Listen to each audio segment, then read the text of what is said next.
I am so pumped. The next Fatui character is available now.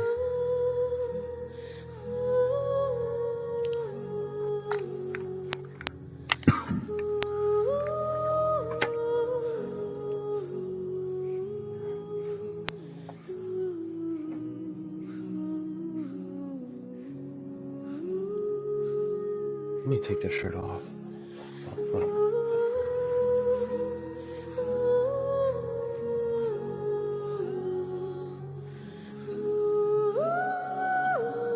You put on a different one, but yeah. So I'm so pumped. It's time for Genshin.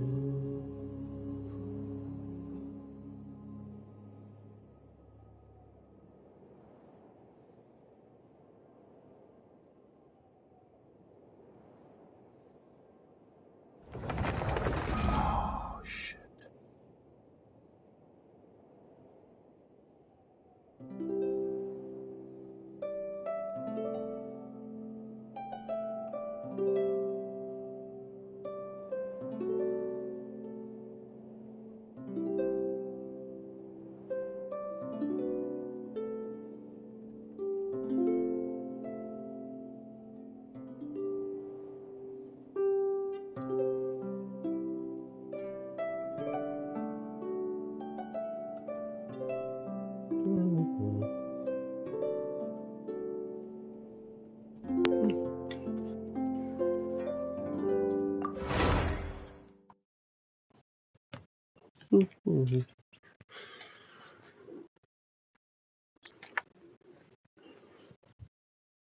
I put on this shirt. I like it. It's comfy, worn. I'm gonna be for hours doing this. Let's see if I have a different shirt. Maybe not right now. Oh my gosh. Let's check this out here.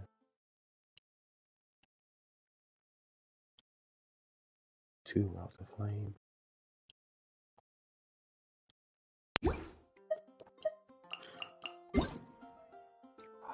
Nice. The PlayStation thing. Calm. Here. Let's get a few extra here.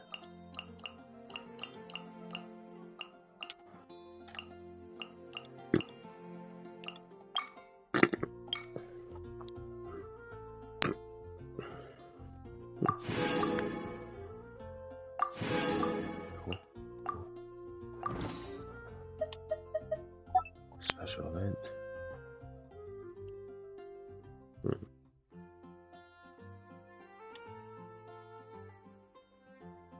Maybe. Community.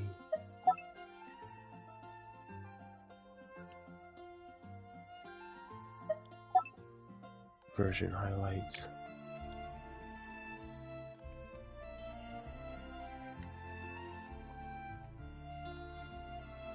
Oh, there we go.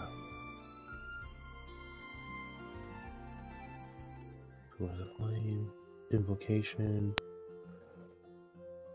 New character. Ooh. New artifacts. New weapons. New land. Okay. Treasure compass optimization and once click crafting. Okay, cool. Oh my god.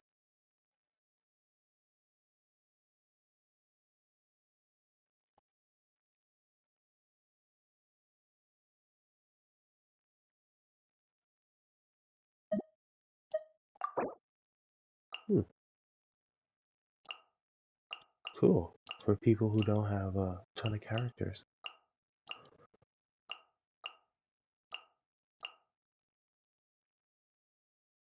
Oh, now you get those. Oh. Complete Fontaine Research Institute Chronicles. Oh, cool. What? Complete Chronicles of Harmony to unlock. Okay. Shit, that's sick. That's like... Oh, nice. That's like progression stuff. Cool. How far in the game have you gotten? you know.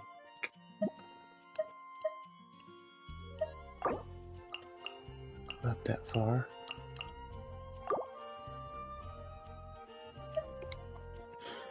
Oh, that one is the goldfish one. Okay, cool.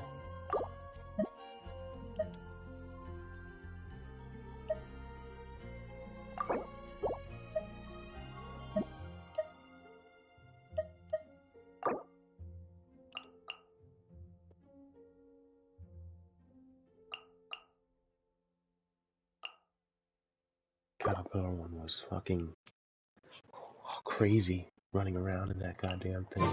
All the dialogue. Holy shit. We're not done. Events. Oh, nice. And then there's just the 3. Okay. Ooh, new chapter. New world.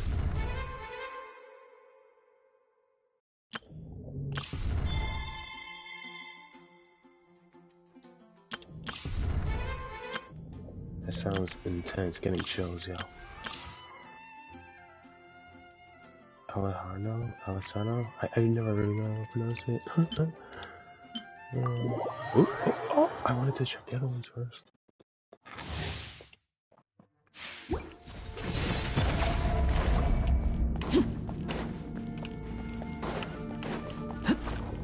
Well, right off the bat, Archon has it. Facts.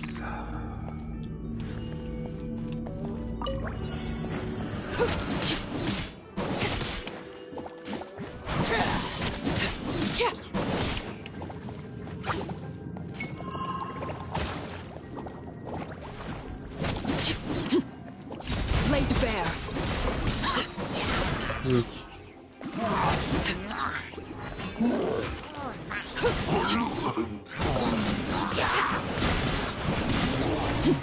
Okay, she's tough though.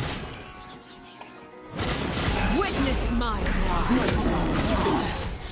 Pitiful. Overruled.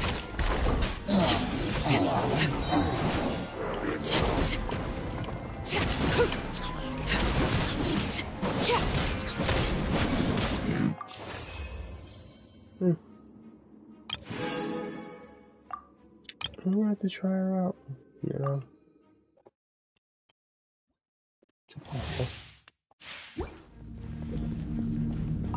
I like her.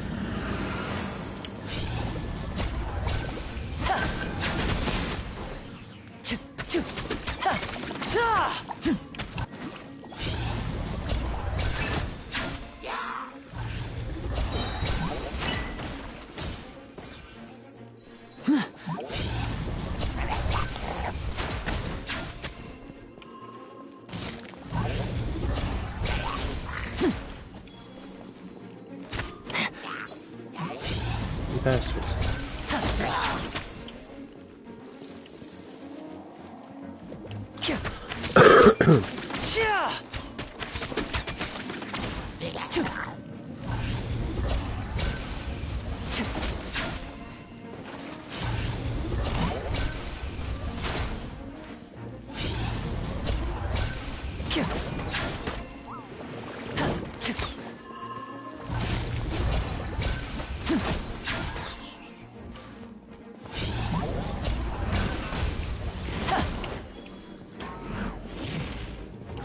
Step right up.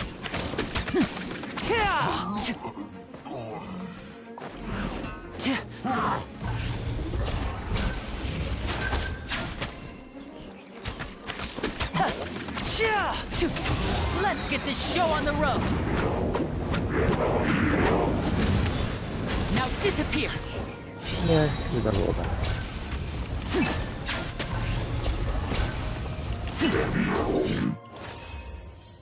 Yeah.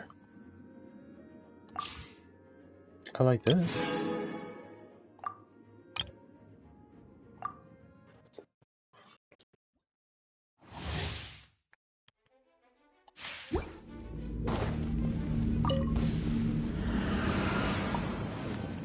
Alright, the rest of you. How dare you? Let's dance. Rain outlines your fate. Neutralizing threats. Pair. Getting you. You're open.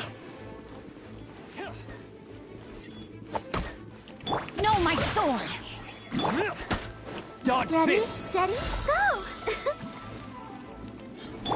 Witness the power of Google! You're open. Let's keep going, team. Providing cover fire. Dead reckoning. Pair. Frost is coming. Getting gear. Some fury. Pair. You're open. Leave the wounded to me. You had your chance. Let the show begin. Time to act. Let me read you a verse. No, my sword! Commencing cleanup. Getting gear.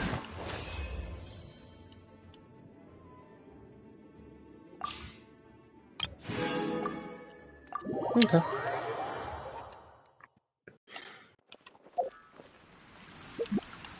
Once, there was a glorious kingdom established among the heavens.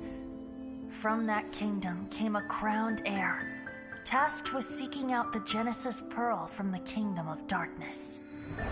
The first crowned heir began her journey of seeking the pearl. But she was deceived, and the memory of her noble origins faded. She now believed that she was the queen of the kingdom of darkness. But take heart. A second crowned heir had already taken up the path where the first had stumbled.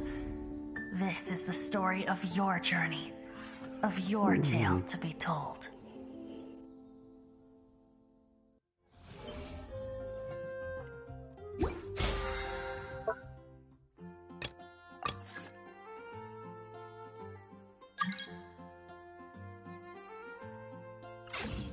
Inactivity serves no purpose whatsoever.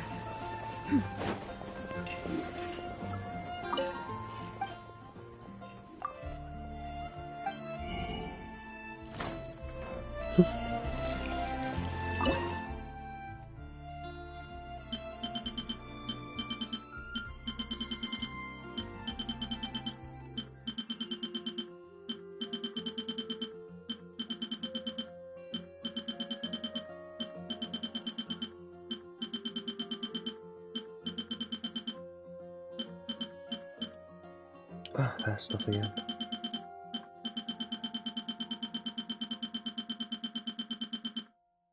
I guess I'll just go by what I have the least of. And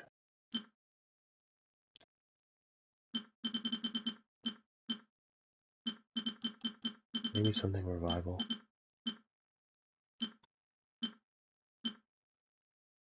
Yeah, I ran out of some revival stuff.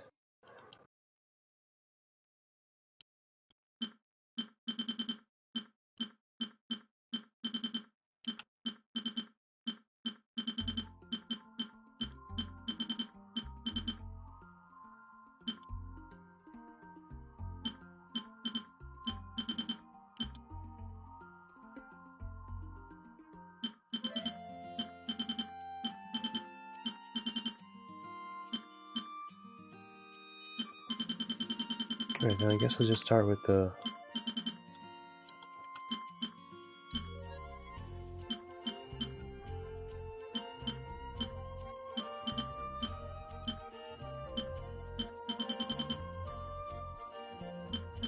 I don't have this. Well, here it is. Ah, requires crab roe. I'll make it.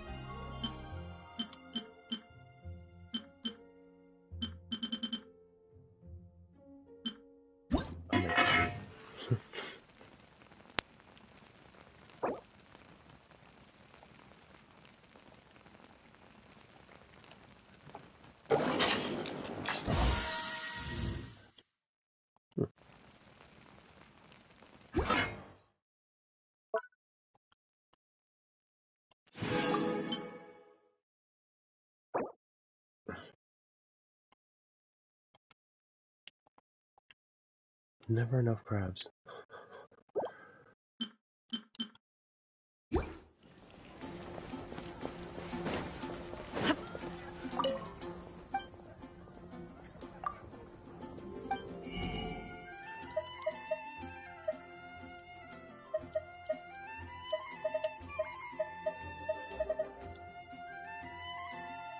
Oh.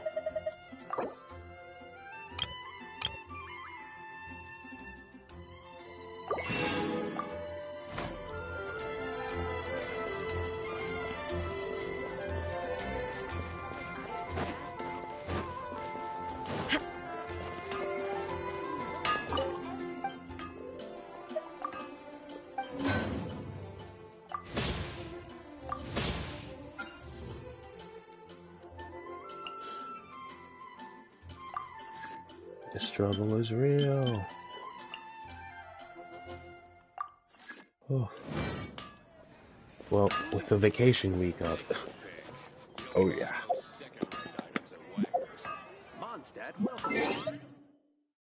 Why isn't this lit up? I'm just saying.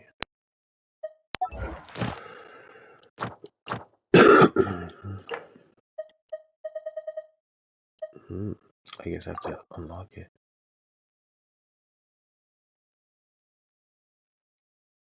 Yes, of course. Ooh.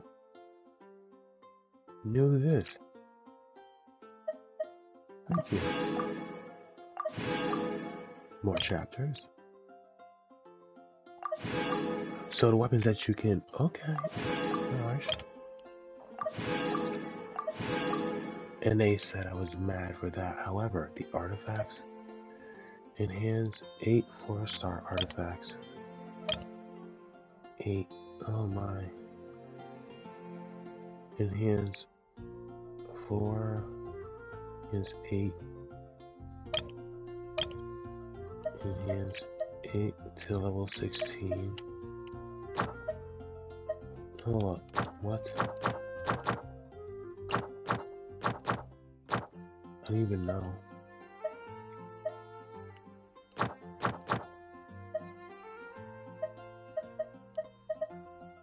Yo. Alright, just enhance 8 4-star artifacts to level 16.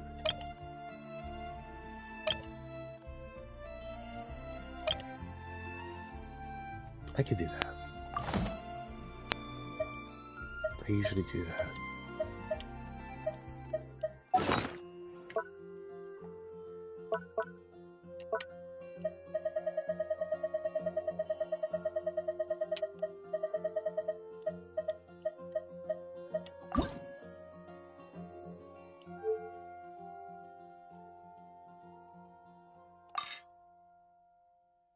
Okay, first things first. Destroy. I'll add 1s and 2s.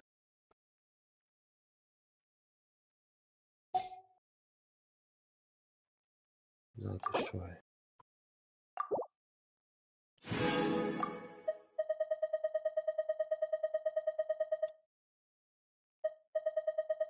Yep, just how I wanted it. Now back to that level 4.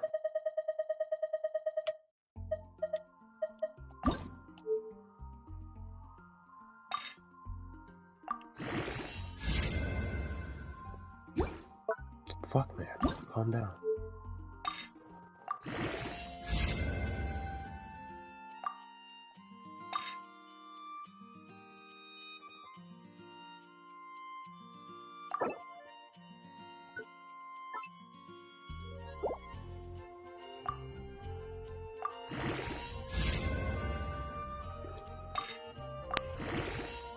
Huh?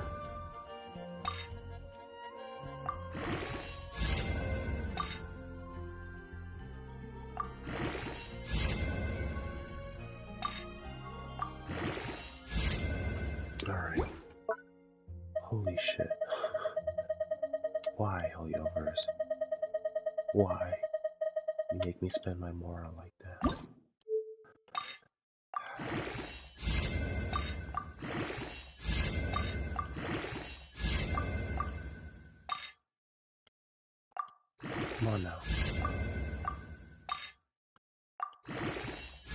This is your thing. Don't mess it up on me. There we go. Oof. I guess I'll use them for my new Fatui, maybe? Maybe.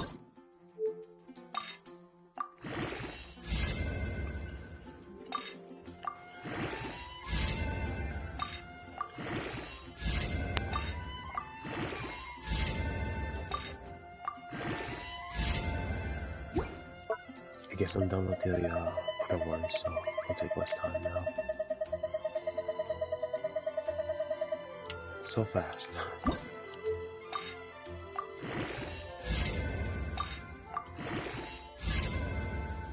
Will I make it?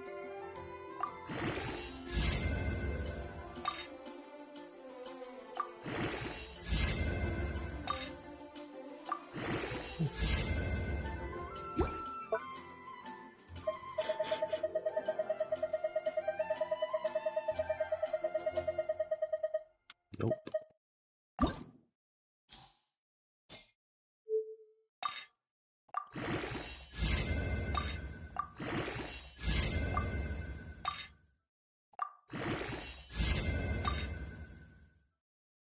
No. 12.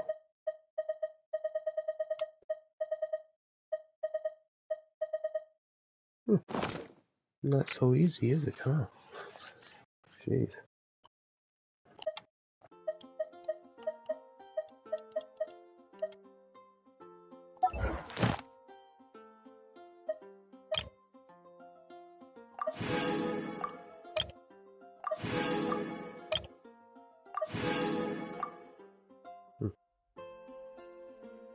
Well now, you got me.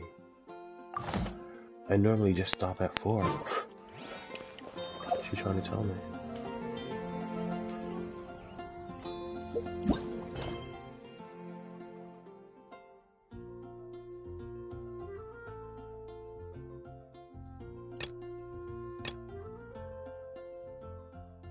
Oh, fuck those kids.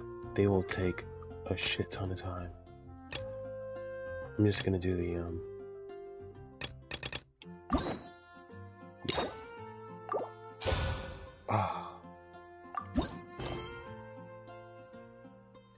Focus experience mode with avoided conflicts with other quests. Enable focus experience mode to avoid conflicts with other quests, occupying locations, or characters. Enable focus. Current quest goes out.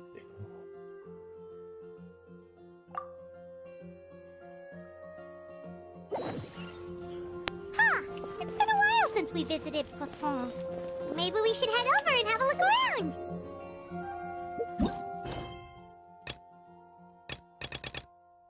The fuck did I just do to my game?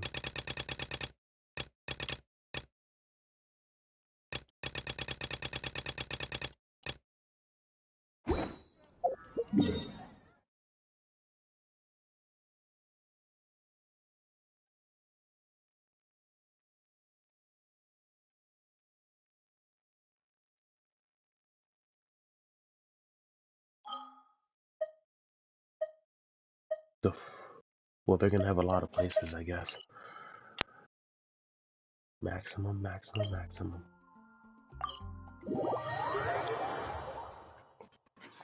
I'm changing my shirt.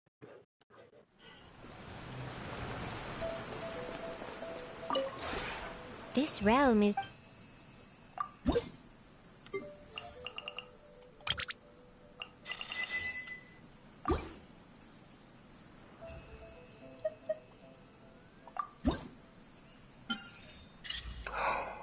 What? Max furnished creation queue increased. Holy shit. Like, we're sorry, I guess? What? Nice. Fuck yes. I don't, you know what I mean? Holy shit.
The fuck did I just do?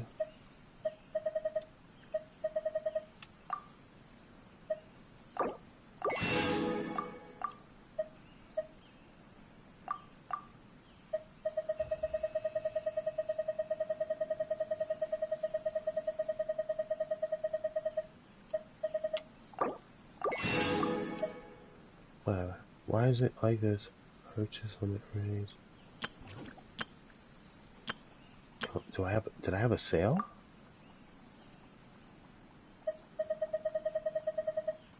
Interesting. Right on sale.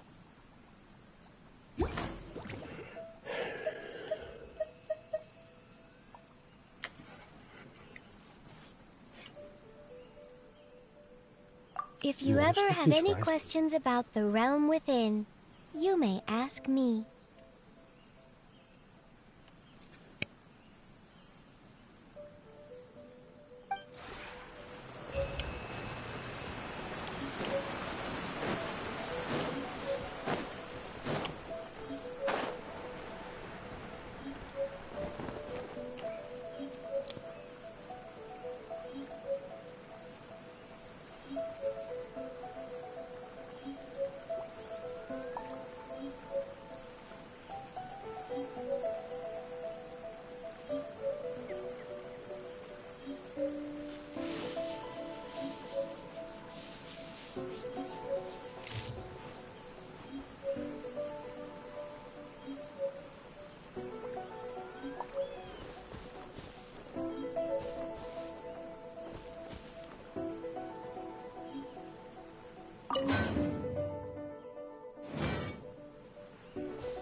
I just checked, and yeah, it's fucking cookie as shit, so.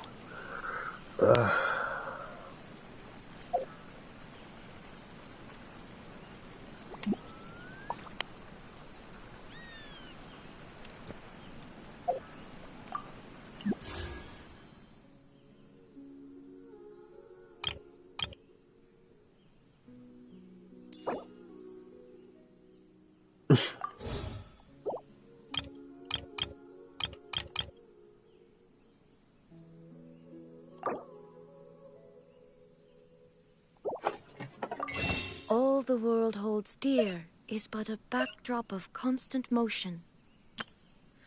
I stand before it, alone and unchanging.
broaden our horizons again.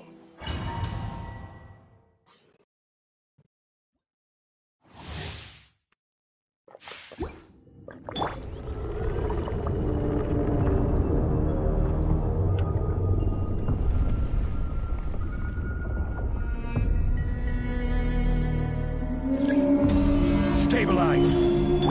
Yoo-hoo! There is no escape. This may hurt a little.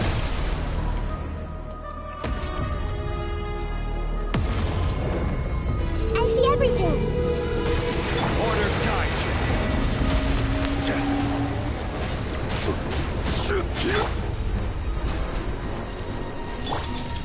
Gather! Illusion shattered. Shower me with praise.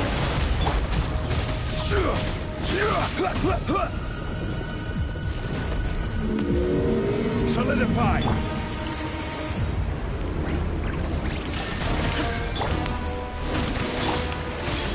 Make yourselves at home.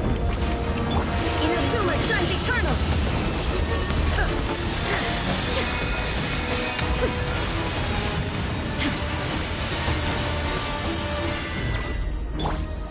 Gather!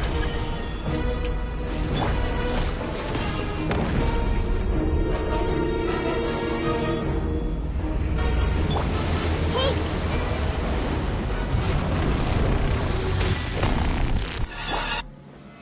Solidify! There is no escape. yoo-hoo! Let the world collide. A minute to memory. Yeah. I will have order.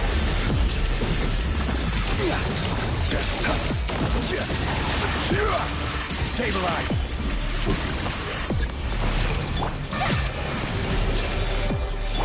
The Temple of Wisdom. Grow. Torn to oblivion.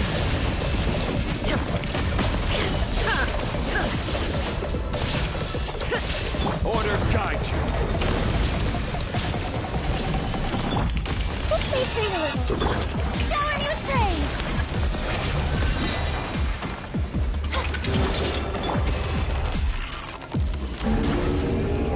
Make yourselves at home. Solidify! This is order. Time to shine. Yoo-hoo! Illusion shattered. Now you shall perish. There is no escape.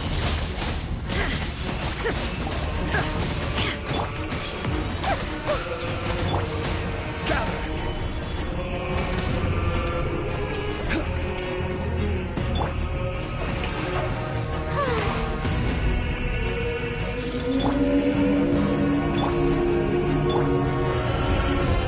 Solidify!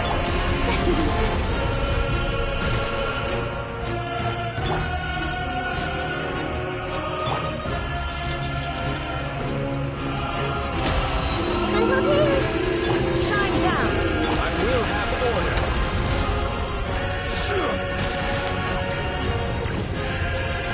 Gather!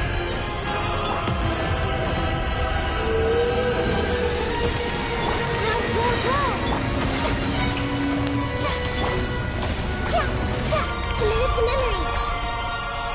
The Temple of Wisdom. Illusion shattered. Stabilize!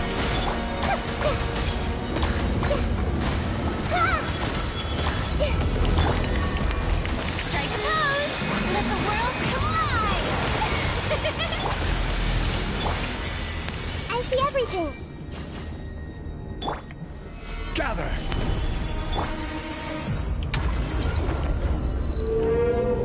There is no escape. This may hurt a little. Torn to oblivion. Hey,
Solidify! Shine down! Yoo-hoo! Sharing my knowledge. Grow. Yeah. This is order. Stabilize. There is no escape!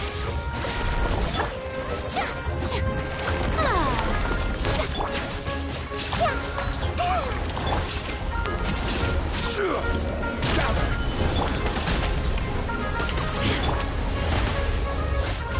Committed to memory. The Temple of Wisdom. Stop fighting.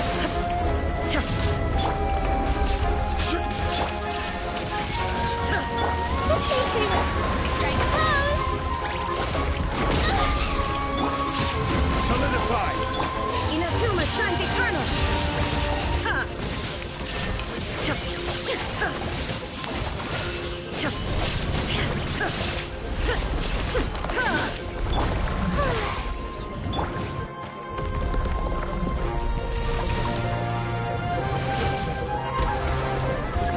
Everyone hold hands.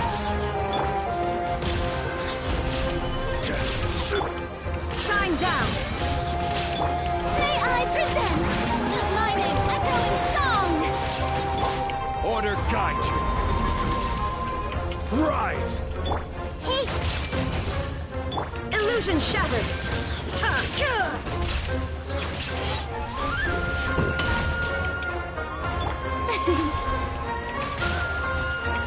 shower me with... I see everything.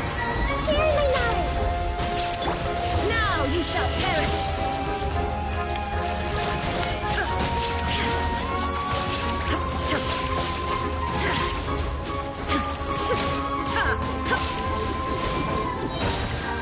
Make yourselves a room. I will have order. Everyone hold hands. Let the world collide. Hey, Shine down! Stabilize.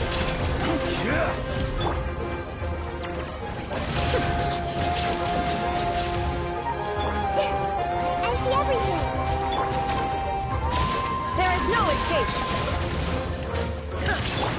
Sharing my knowledge. Order guide you. Gather. Everyone hold hands. Shine down! Yoo-hoo!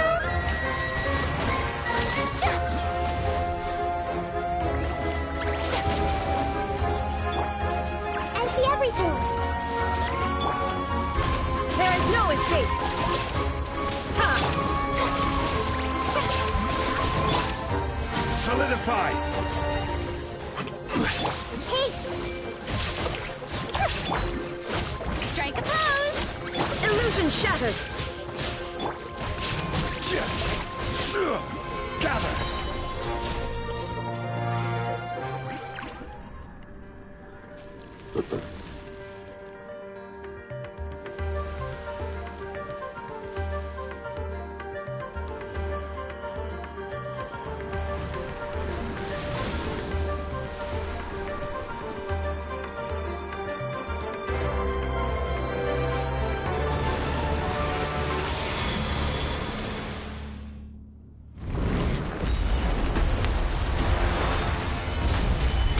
I will have order. There is no escape! Yoo-hoo! The Temple of Wisdom.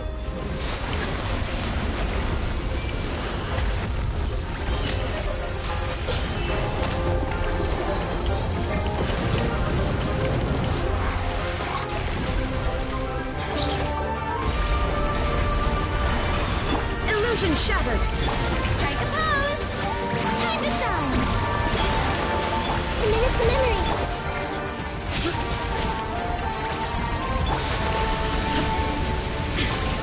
Torn to oblivion! Shine down! Order guide you. Stabilize.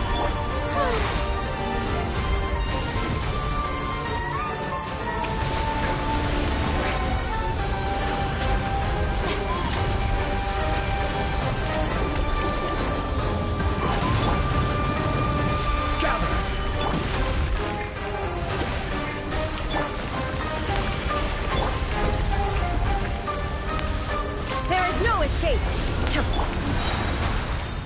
Sharing my knowledge!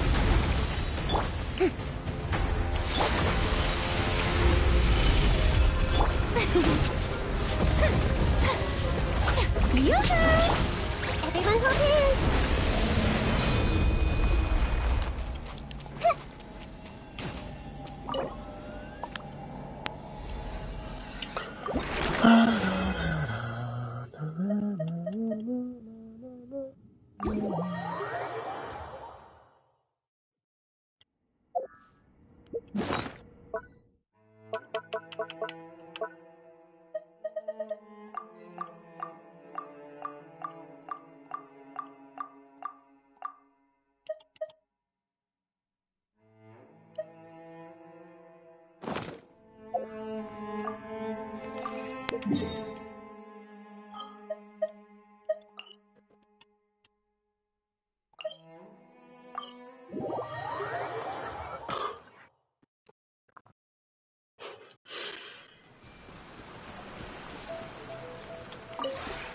This realm is...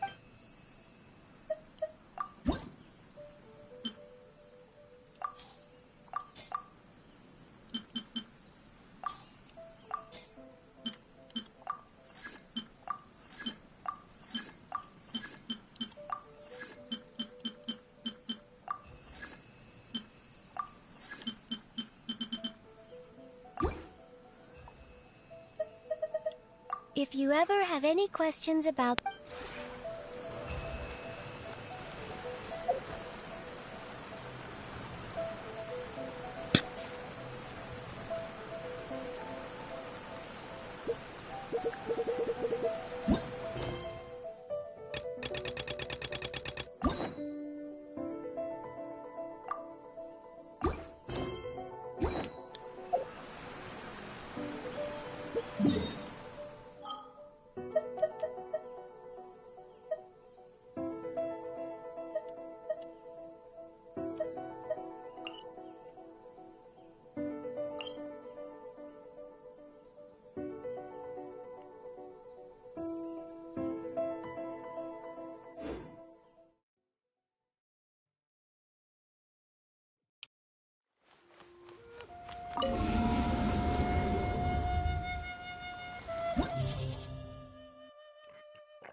Stabilize!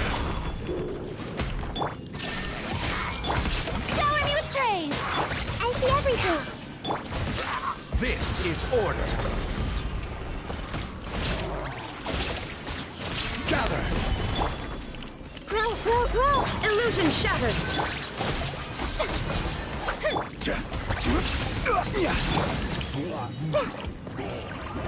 The Temple of Wisdom! I will have order! Solidify! There is no escape! Hey! Strike a pose! Let the world come alive! This is order! Stabilize! Shine down! I see everything!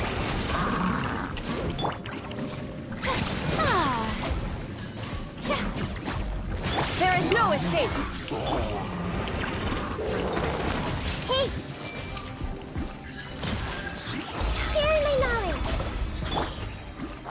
Order guide you.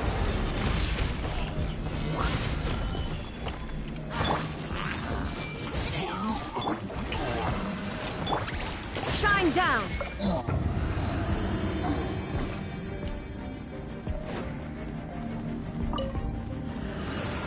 Burst forth. Show them.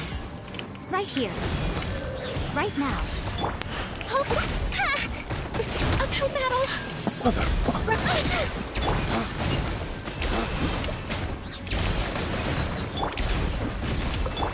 Right here.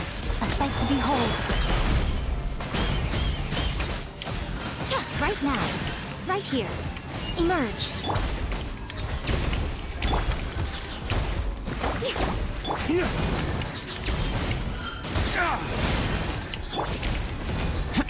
Moment of burst. Right now. Right here. Right now. Allow me! Coming to be. Flames, purge! Burst forth. Emerge. Right here. Right now. Billowing surge!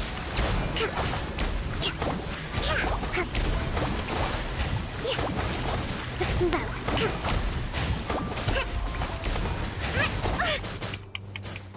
Rest and rebuild! Coming to be. Yeah!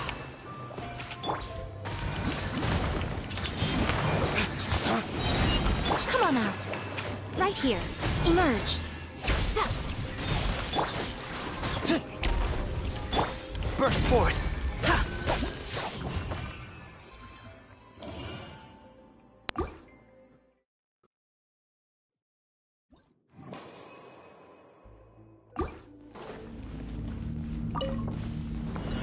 Gather! There is no escape. Yoo-hoo! Time to shine! Everyone hold hands! Inazuma shines eternal.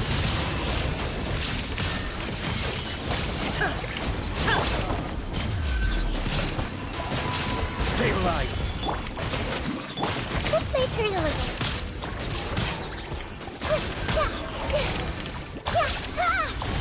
A minute to memory. Solidify! Make yourselves at home. I see everything. I will have order! Stabilize! Illusion shattered. Shower me with praise. Hey, Now you shall perish. There is no escape.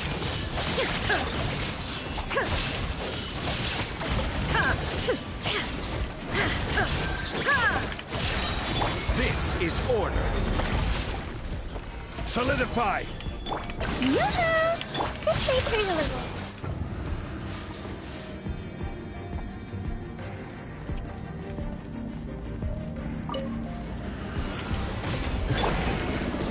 Right now. Allow me.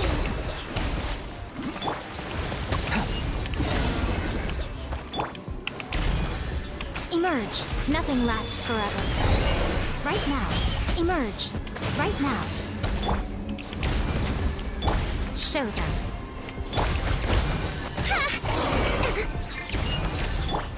Flames, purge!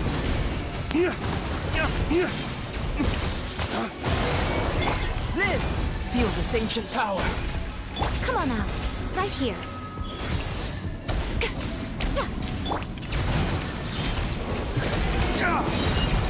Flames, purge! Hold the line. Coming to be. Covenant of the Deep.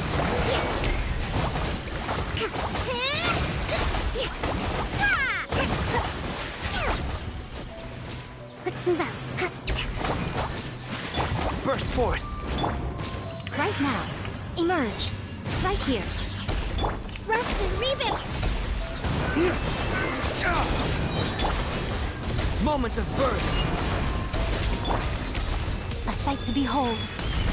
Emerge. Right now. Right here. Lay waste to the wicked!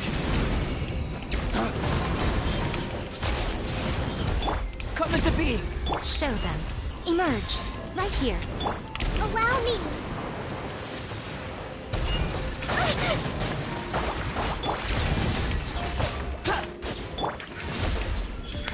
Emerge.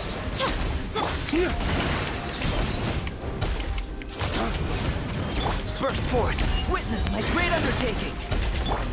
Flames, purge! Come on out. Right now. Right here. Come into being! Hold the line. Live! Right now. Come into being!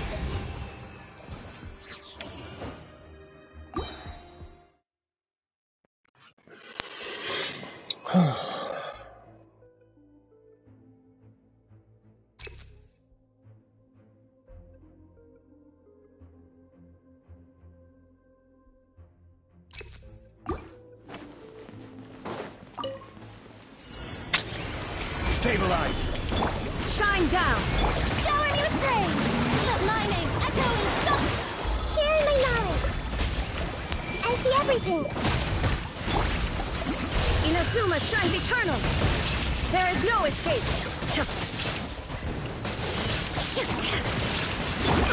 Careless! I will have order! Gather! Hit!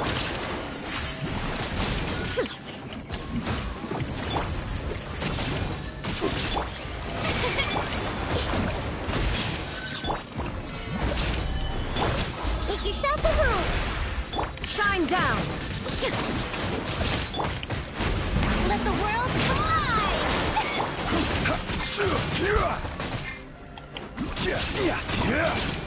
Stabilize! There is no escape. Torn to oblivion.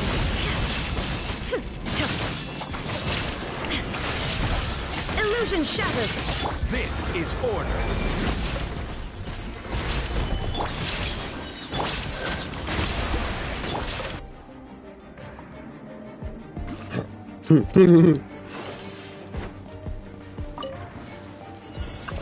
Live! Show them. Emerge. Allow me. Come into being! A miscalculation! Live! Moment of birth! Dawn, break forth! Right now. I'm always watching. Emerge. Right here. Torrent, bring refuge. Let's move up. Rebuild.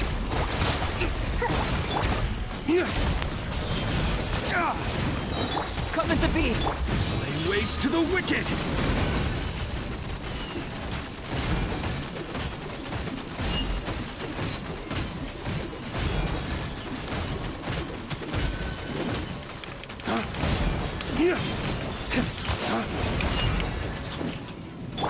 Burst forth! Hold the line. Right now. Feel this ancient power! Flames, purge!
Shine down! Grow! Share my knowledge! Let my name echo in song! Order guide you. Stabilize. Inazuma shines eternal! There is no escape! The Temple of Wisdom! Everyone hold hands! This is order. Solidify. Shine down! Let's make her a little. Time to shine!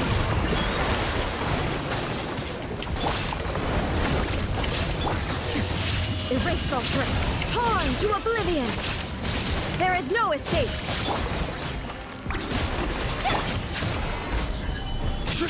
Order guide you. May I present? I see everything!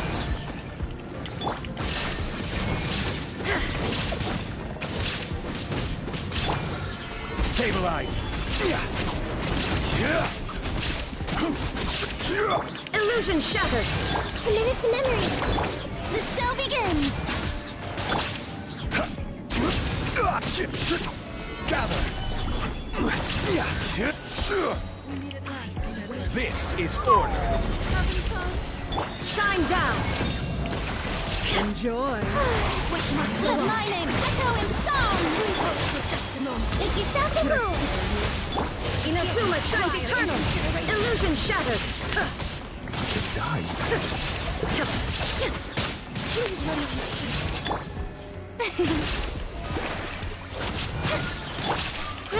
Grow! Shine down! Apologies! Watch your foot!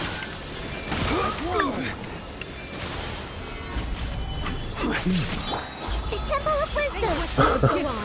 Take! A grand surprise! Order guide you.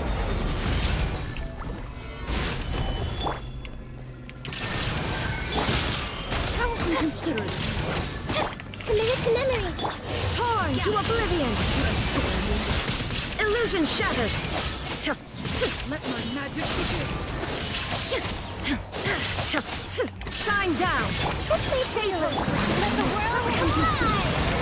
Stop that! Strike a pose!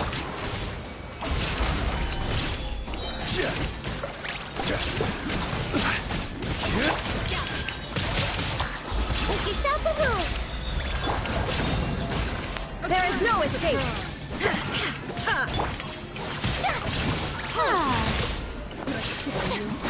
This is order. Illusion shattered! I see everything! Which must go on. Inazuma shines eternal! Let my magic begin!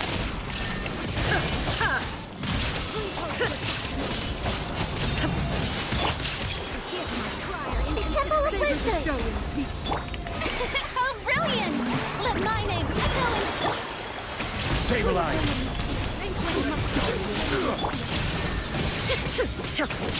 Committed to memory! Here's my discourtesy. Enjoy! Grow!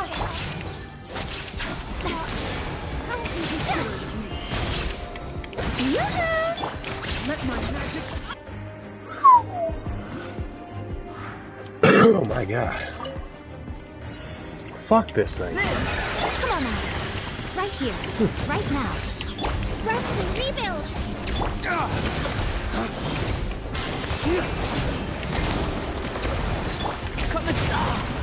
Moment of birth. Nothing lasts forever. Right here. Right now. Oh, right here.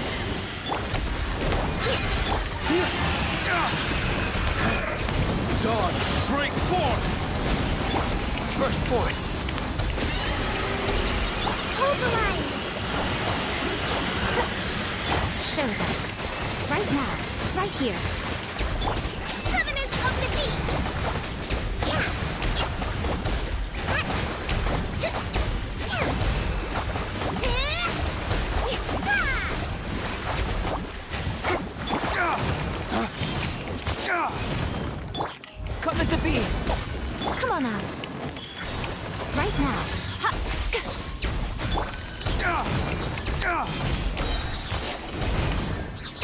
Dawn, break forth! Live! Ha! Feel this ancient power! Burst forth! Show them. Emerge. Right now. Rest and rebuild.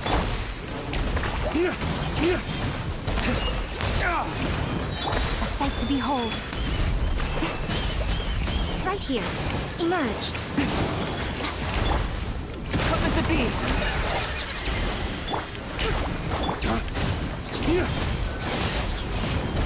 Dawn, break forth! Live! Witness my Fuck great you. undertaking! Damn it. Ha! Burst forth!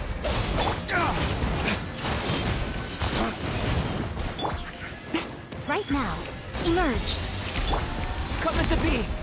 Come on out. Live!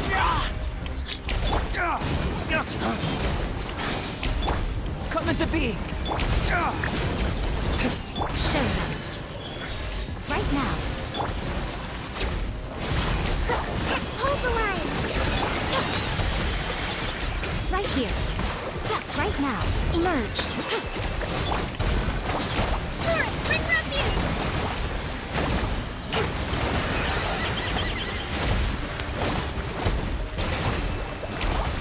Dawn, break forth!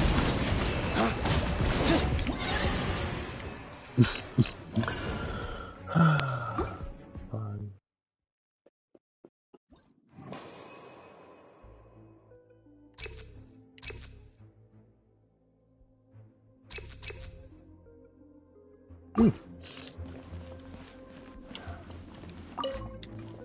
Oh. Solidify! Haste. I will have order! There is no escape. I see everything. Sharing my knowledge. Haste. Illusion shattered. Everyone hold hands. Make yourselves at home. There is no escape. Ha! Ha! Crumble! Strike a pose.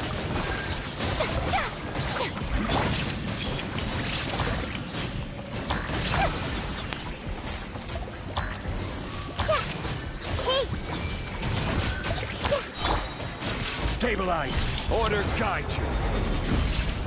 Shine down. Let the world collide. The Temple of Wisdom.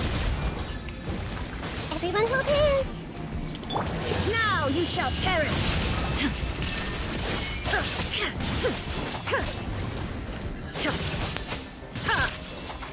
Illusion shattered. Yoo-hoo! I will have order! Rise! Make yourselves at home. I see everything. There is no escape. Gather!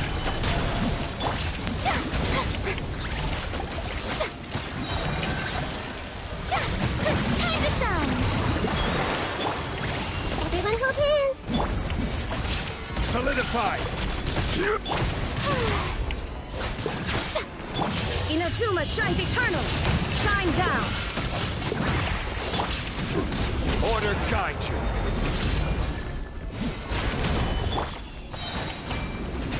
Sharing my knowledge. May I present?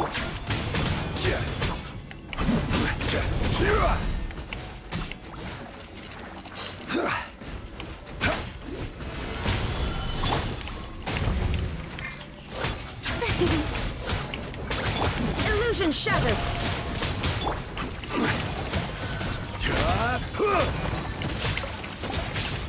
Stabilize! I will have order!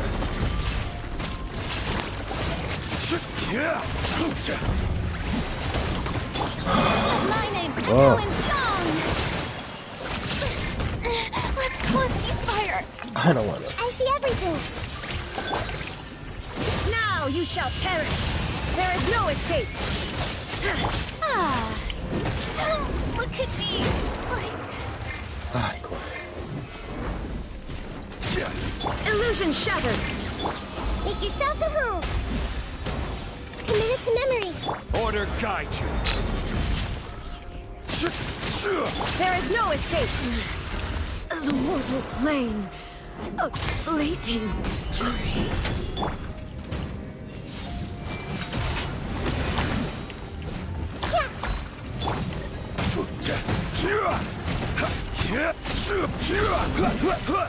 Gather. Grow. Ja. Ha!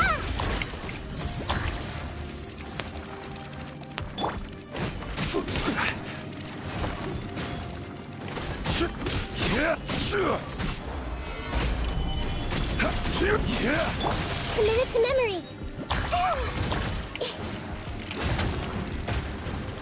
I will have order. This may hurt a little. Yeah.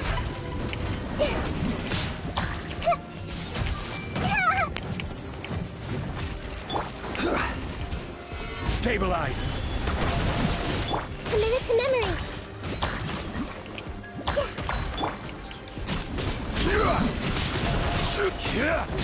I don't understand.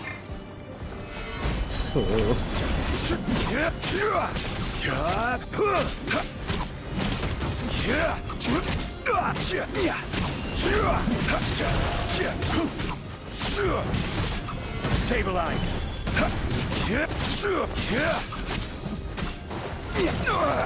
Nothing to fear.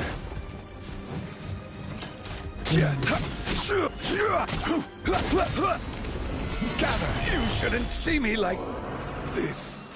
No. Oh.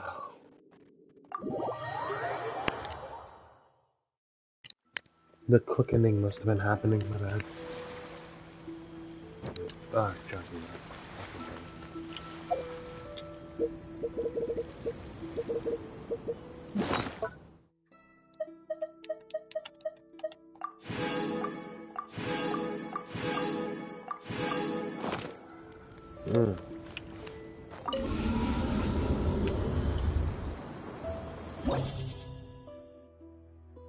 I'll abandon.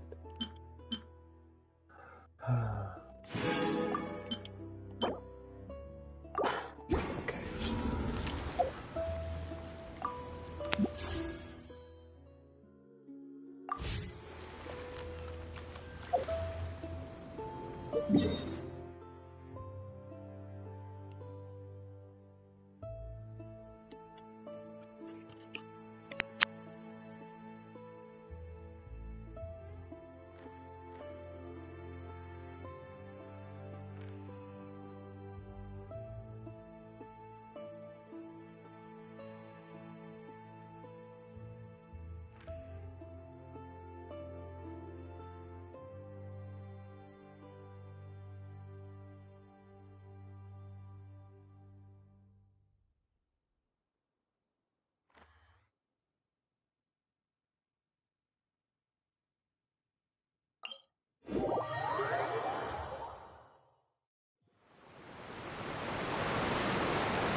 Alright, I'm gonna start the quest.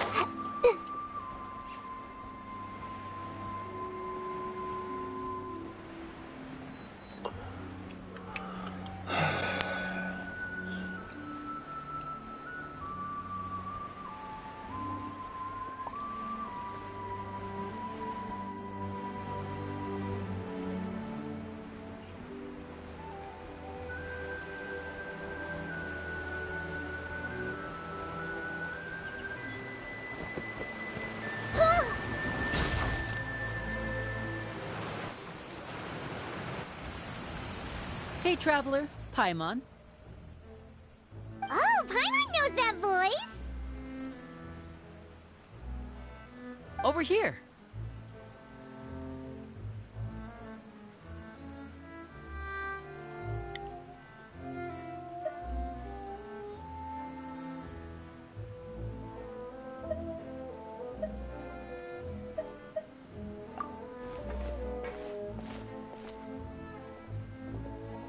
To borrow one of the more popular turns of phrase at the moment, this appears to be quite the fated reunion. Running into you two out of the blue like this has really made my day. I certainly wasn't expecting it. You can say that again. What brings you to Poisson? Wait, Paimon's got it! You must be here for one of your magic shows, right? Actually, we've run into a bit of trouble on the home front, so Father arranged for us to stay in Poisson for the time being. Oh, are Lynette and Fremine here too?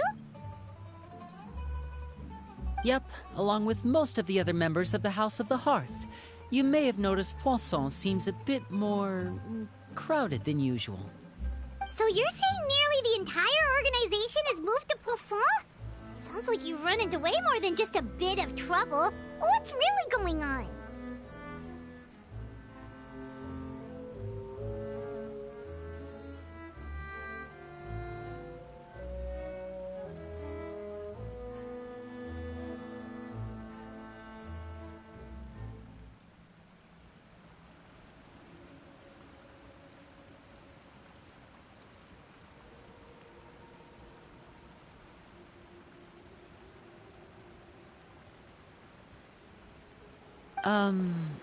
Well...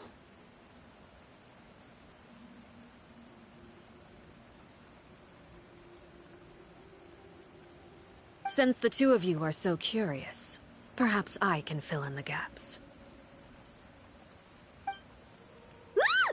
You scared Paimon half to death!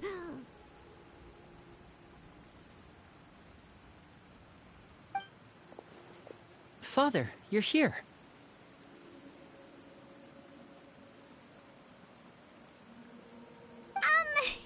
You know... On second thought, maybe we don't need to know. It's all probably super confidential House of the Hearth stuff, right? We totally weren't trying to pry or anything. No need to be nervous. I could sense your genuine concern from your conversation just now. Of course, I can also understand your confusion. Sending so many Fatui here to Poisson, it's only natural that some might suspect an ulterior motive to be involved.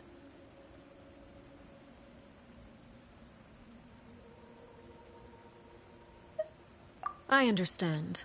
I'm well aware you've had your fair share of confrontations with the Fatui in the past, and I can't exactly guarantee that we'll remain on good terms in the future.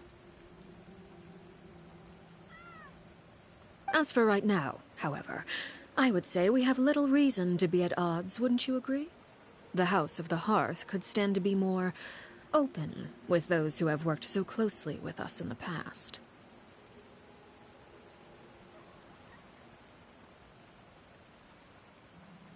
As for the issue at hand, well, it hardly relates to any ulterior motive.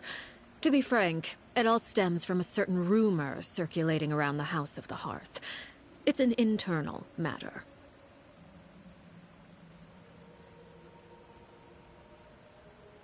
What sort of rumor? A rumor that a certain phantom child is hiding away in the House of the Hearth.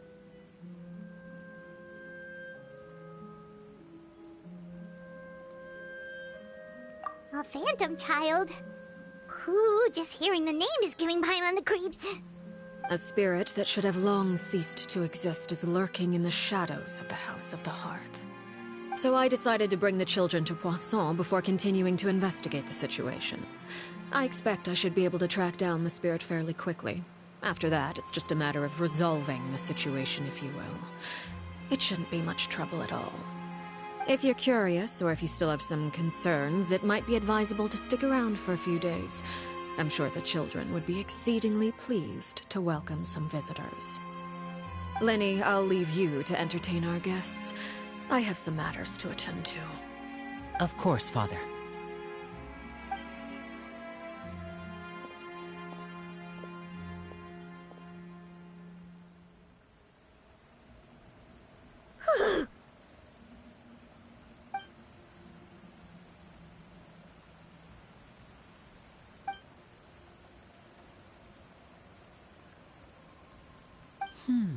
It has long been a dream of mine to invite you to our home and introduce you to my other siblings.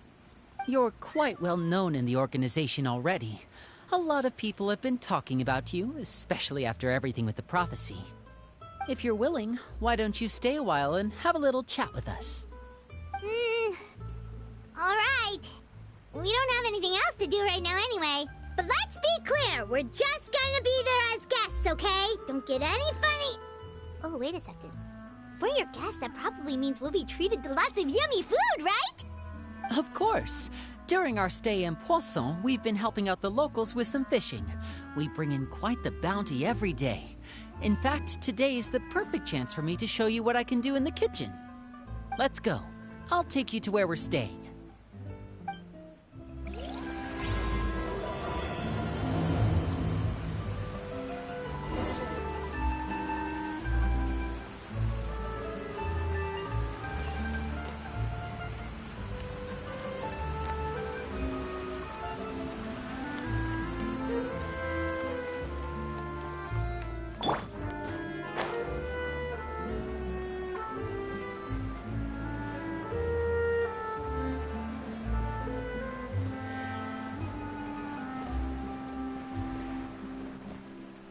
We rented this house from one of the locals to use as a temporary base. I'll come back later and tidy up a bit. After that, it should be all ready for you to stay in tonight. Awesome, thanks! So, where are we off to now? Well, when I happened to run into you two earlier, I was actually in the middle of distributing some supplies. With this many people staying in Poisson, we have to bring in outside supplies every now and then. I should probably make sure the rest of these provisions get delivered. Otherwise, people might start to get antsy. Okay, we'll come with! There are all sorts of rumors about your organization floating around out there. Paimon's not sure if she could even take a wild guess as to what's true and what's not. But now that we finally have the chance to see a day in the life of the house, we can take a good look at how you operate! Well, you're more than welcome to come along. Just follow me.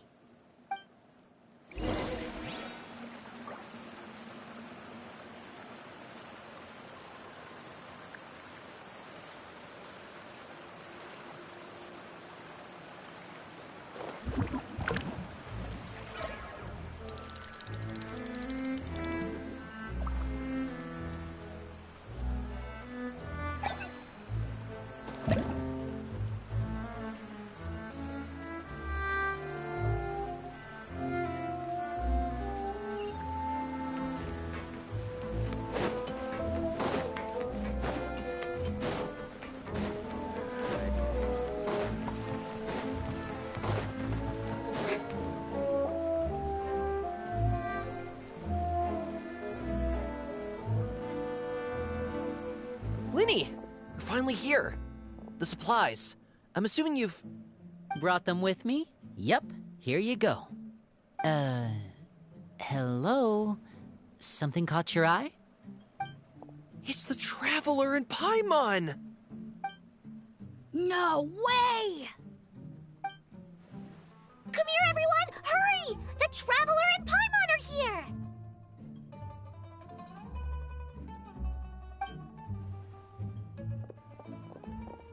One at a time, please. Don't crowd around them all at once. We don't want to scare off our guests now, do we? Oh, it's all right. Gotta say, Paimon didn't realize we were this famous. Of course! Father and Linny have told us so much about you. Father told us about how you helped Linny. According to her, you're a trustworthy friend. And as far as she's concerned, that's pretty much the highest compliment we've ever heard her give. As you can imagine, everyone's been very curious about you. I heard the Traveler is so strong that he can move a mountain with his bare hands. I heard Paimon eats so much that she can clean out the entire pantry at Hotel Tabor in just 3 days. Wait a second! That's the rumor you heard about Paimon? Oh, not cool at all! Oh, wait! When guests visit, you're supposed to give them gifts and stuff, right? Oh, we don't need something like that. Besides, we don't have anything to give to you.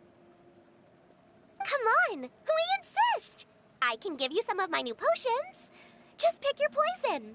And by that, I mean medicine or actual poison. I've got both. Huh? Or maybe Shaplo can teach you guys about stealth. He's super good at it. He's never been caught. Ah, now that's not a bad idea. I know you usually prefer to fight head-on, but it never hurts to expand your bag of tricks, right?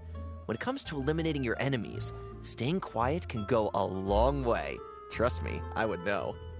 I was poisoned not too long ago, and I'm still dealing with the after effects. So I'm not quite as good as I was before, but I can still give you some pointers. Wait, when you said gifts, I didn't think you meant poison and stealth tactics. But those are the best things we can give you. You don't like them? Ooh, how about this? Tell me the name of someone who really annoys you, and we'll teach him a lesson for you. All right, Fold, Selwar. I think that's enough suggestions for now. When it comes to being a good host, it's the thought that counts. You don't need a physical gift to make our guests happy. In fact, pestering them with suggestion after suggestion might make them more annoyed than anything. I would say your enthusiasm has certainly gotten across. Really?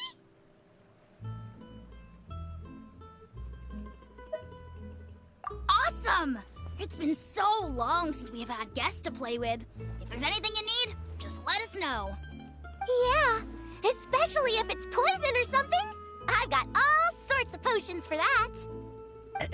Well, we'll talk to you all later. We've still got supplies to distribute. All right, see you later.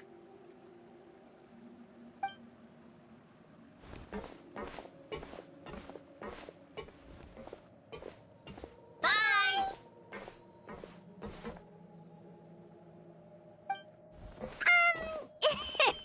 Lenny, about all that poison and stealth tactics talk just now. Scared you, did it? That kind of talk comes with being part of the House of the Hearth. When Foltz was really young, he strangled all of his family pets, just out of curiosity. He was labeled a dangerous problem child and was abandoned by his family. Elwar has an unnatural obsession with potions. Father has forbidden her from trying all the different concoctions she comes up with, but she still tries to test them in secret. You really have to keep an eye on that one. Chaplot is around my age. While I'm mainly responsible for collecting intelligence, he handles surveillance. He's very passionate about his work and has no reservations about taking on some very difficult missions. I know you two probably aren't used to that kind of talk, but I can promise you they only had the best of intentions. Things like stealth tactics and developing different poisons, they really mean a lot to them. They were just trying to share the best of what they could offer, that's all.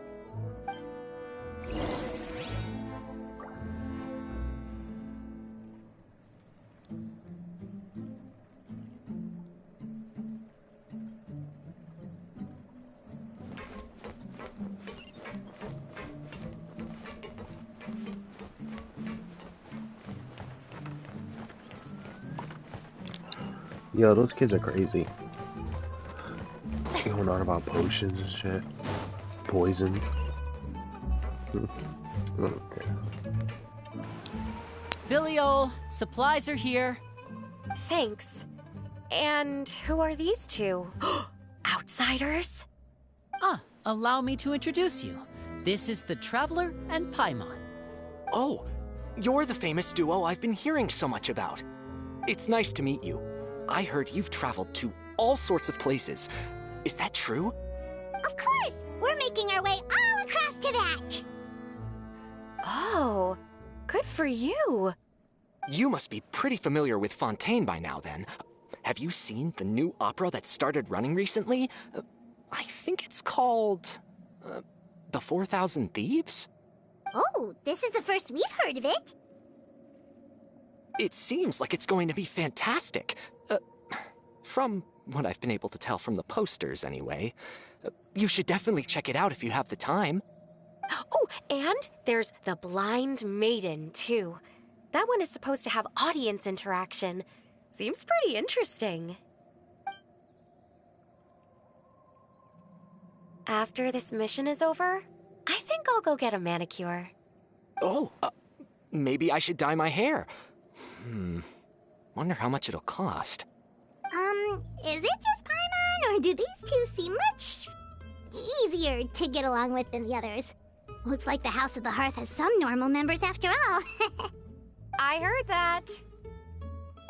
Oh! Oops.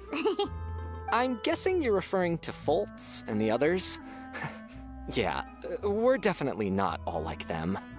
I bet those crazies are practically foaming at the mouth right now. I'm sure they just can't wait to get back to Snezhnaya to carry out the plan. That's enough, Filial. Don't talk about family members behind their back, right? Whatever. Let's go. Guess this is goodbye then. If you ever have some time, we should go see the opera together.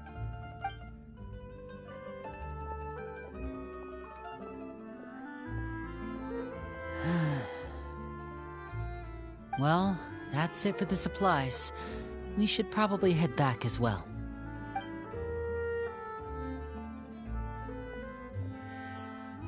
Well, they didn't seem too happy with each other. Seems like there could be something more going on here.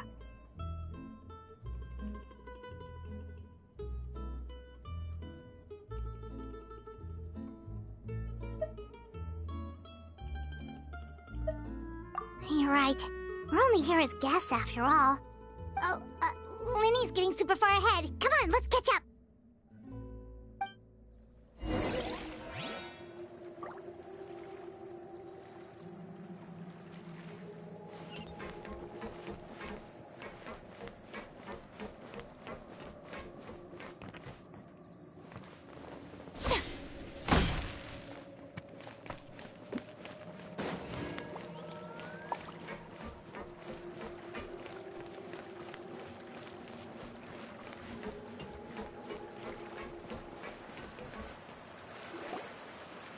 So, what do you think of the members you've met so far?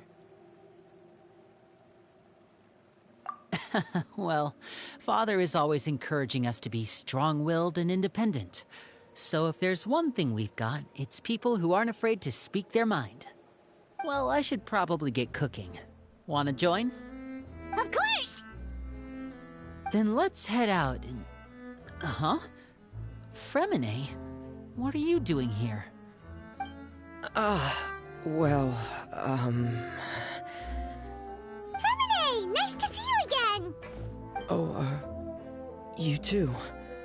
I heard you're here as guests of House of the Hearth. Welcome. We were just going to make some food. Why don't you come along? I could use some help in the kitchen, and I seem to remember you mentioning you wanted to make seafood soup for the Traveler and Paimon. Seafood soup? Oh, Paimon's drooling already. Were you looking for something just now, Fremine? Maybe I can help. It's nothing. I just wanted to see if there were any extra supplies. Yeah, we've got some left over. What do you need? Some food and water. And some clean cloth, if possible. No problem. Give me a second here. Food, water... Wait a minute. What do you need all of those for? You're not on any missions as far as I'm aware, and you were just going to come eat with us. So what's this all about? I thought I'd grab an extra portion because I get hungry at night. Could be because I'm growing, you know, and... Fremine. You remember what I told you? You're not like me. Your lying skills still need some work. Is it really bad enough that you have to keep it from your own brother? Maybe it'll be better if we gave them some space.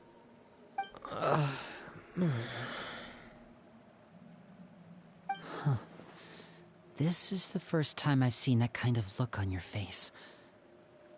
Whatever happened, does it have something to do with Father? Yes. Just follow me.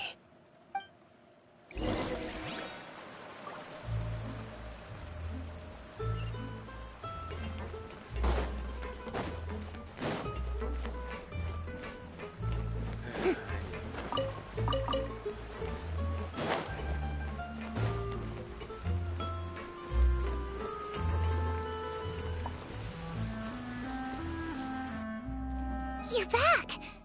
Oh, and you've brought some friends with you this time. Hello, my name's Linny. I grew up in the House of the Hearth. And you are? Hi, Linny. I'm also a child of the House of the Hearth, just like you. You can call me Clairvy. Clairvy? It's nice to meet you.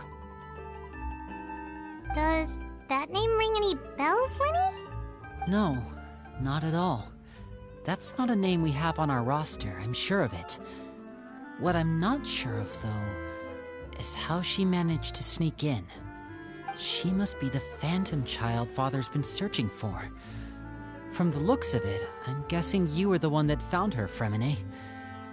You, haven't told Father, have you? No, I haven't told anyone. I've just been keeping her hidden. For how long? About half a month now. So ever since we got to Poisson, then, do you have any idea what you're doing? I know what I'm doing. Really? 'Cause from where I'm standing, it looks like you're hiding the very person Father has been trying to find. If Father finds out about this, everyone involved is going to be punished. You know the rules of the house, Fremine. I know you do. Father doesn't tolerate any form of betrayal. So why are you doing this? I've thought it through. And I just can't hand her over like that. Linny, don't you remember last year? Chapleau nearly died after getting poisoned during that one mission. He wasn't able to get back before the poison started taking effect, and not a single person was there to help him. That night, while I was sleeping, I heard a voice telling me to go save him. I opened my eyes, but I couldn't find the source of the voice. I thought maybe I was just hearing things, but I went to look for him anyway. Luckily, I got there with enough time to save his life. That feeling of being haunted, of hearing voices, it's happened many times in the House of the Hearth. I'm sure you've noticed. So what you're saying is, that was her? She was the one who spoke to you that night? Unless there are other spirits roaming around the House of the Hearth, I don't think there's any other possibility. If Clairvy were our enemy, it wouldn't matter whether she was a spirit or an actual child. I would have acted without a second thought, because that's what Father ordered us to do. Wow, they're just so casual about ghosts or spirits, yet before, every time there's like a ghost event, Paimon shits herself. It's crazy how they just are okay with ghosts one second and spirits the other. Just casual about it. I mean, she is gonna react, right? she's been living with us, helping us from the shadows all this time. I think that makes her family. I couldn't just hand her over to be dealt with. Not when there's so much we still don't know. I was thinking when they meant a phantom spirit or a kid, they were just talking about like a stowaway or some shit, not like an actual ghost child, but no, okay, whatever. So what's your plan then? You can't keep her here forever. Someone is bound to find out eventually. I haven't thought that far yet. I don't want to disobey an order from Father, but I also don't want to put Clairvy in danger. Come with me. There are a couple things I'd like to say to you in private.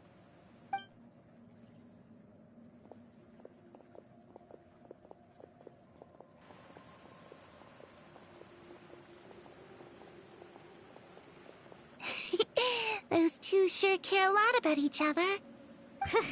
Well, they got a funny way of showing it. From where Paimon was floating, it sure seemed like they were about to bite each other's heads off. No way! They have a really deep bond. I could tell right away, because I also have a friend like that. I just don't know how long that kind of bond can last. The darkness in the house runs deeper than you can imagine. No one can get out alive. I'm sorry, Linny. I really didn't mean to drag anyone else into this. Oh, really? You didn't mean to? 'Cause I, for one, wish you did. Huh? What do you mean? You know, when we were younger, you didn't call me Linny. You called me brother, just like Lynette. We grew up together, the three of us. We were all orphans, all rescued by Father.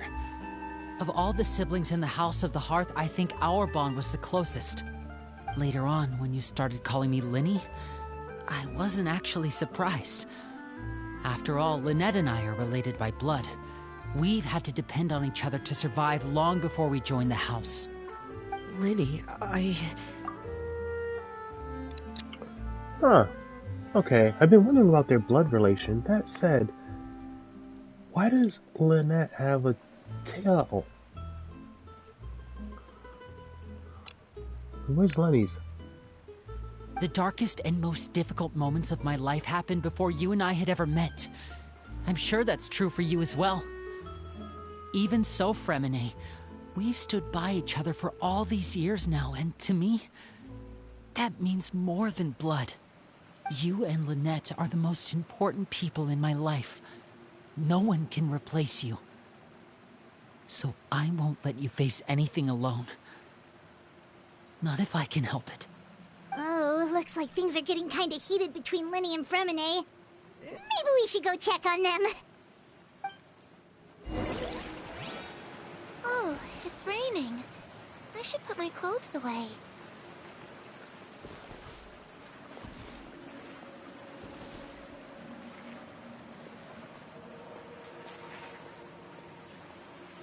Harry? Looks like she's not here either.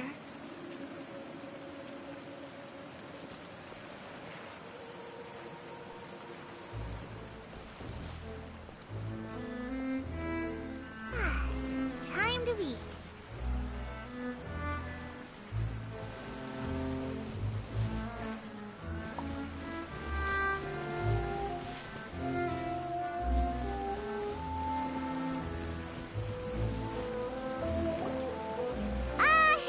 Hey, you two! Hope we aren't interrupting anything. Like a fight, or... Oh, wait a minute, Fremine. You're not crying, are you? Is everything alright? Everything's fine. Thanks for asking. Well, we're all friends here, right?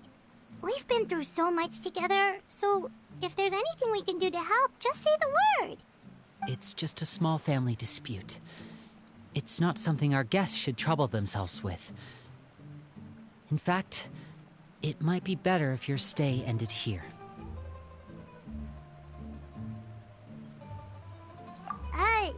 What are you getting at, Traveler? When guests are around, families are often on their best behavior. And any disputes are less likely to escalate. That's what you're trying to say, isn't it? I just... Thank you. I was really hoping to keep you out of it.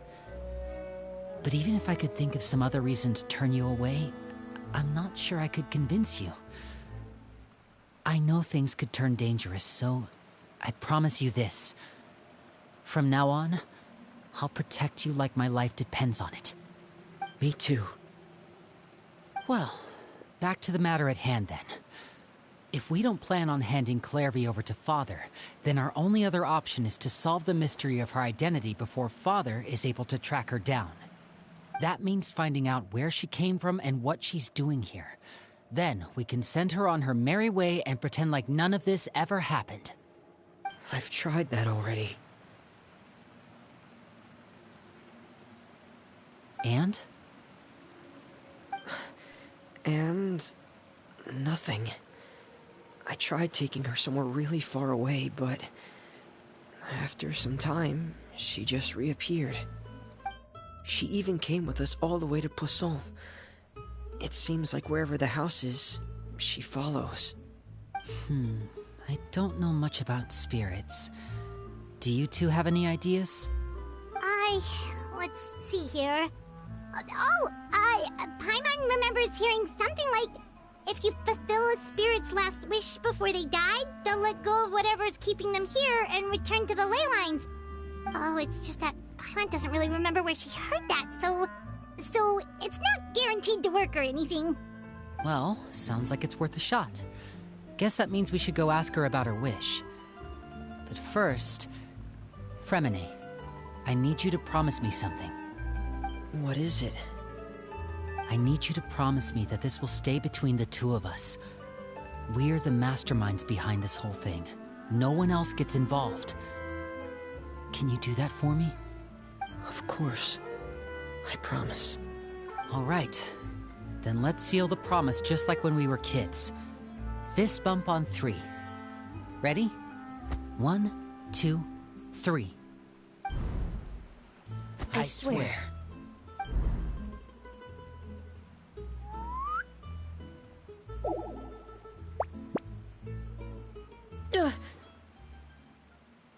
Whoa! Lynette! But what a surprise! What brings you here, dear sister? Right? She was there the whole time. You didn't see her? Just chilling, vibing in the back? And, when exactly did you get here? She looks so mad, too. Those eyes. I swear. Perfect. You're an idiot, brother. Here we go. And you too, Fremine.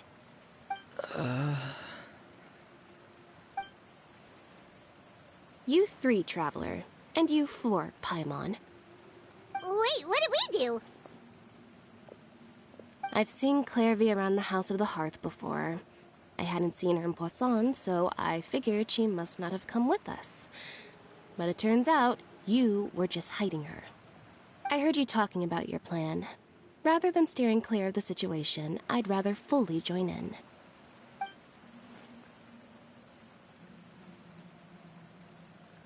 If you don't agree, I'll have no choice but to report everything back to Father.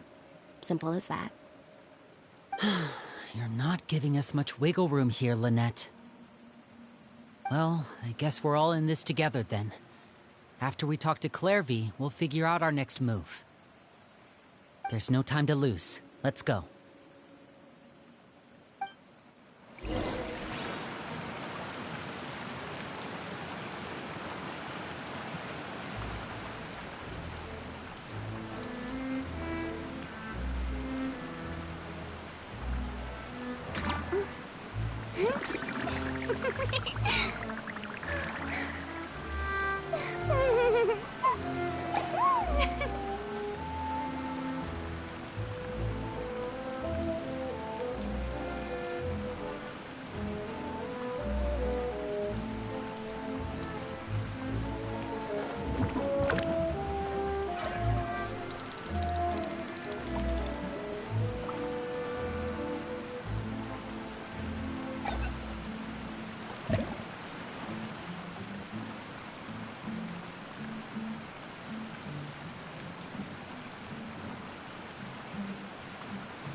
I'm full.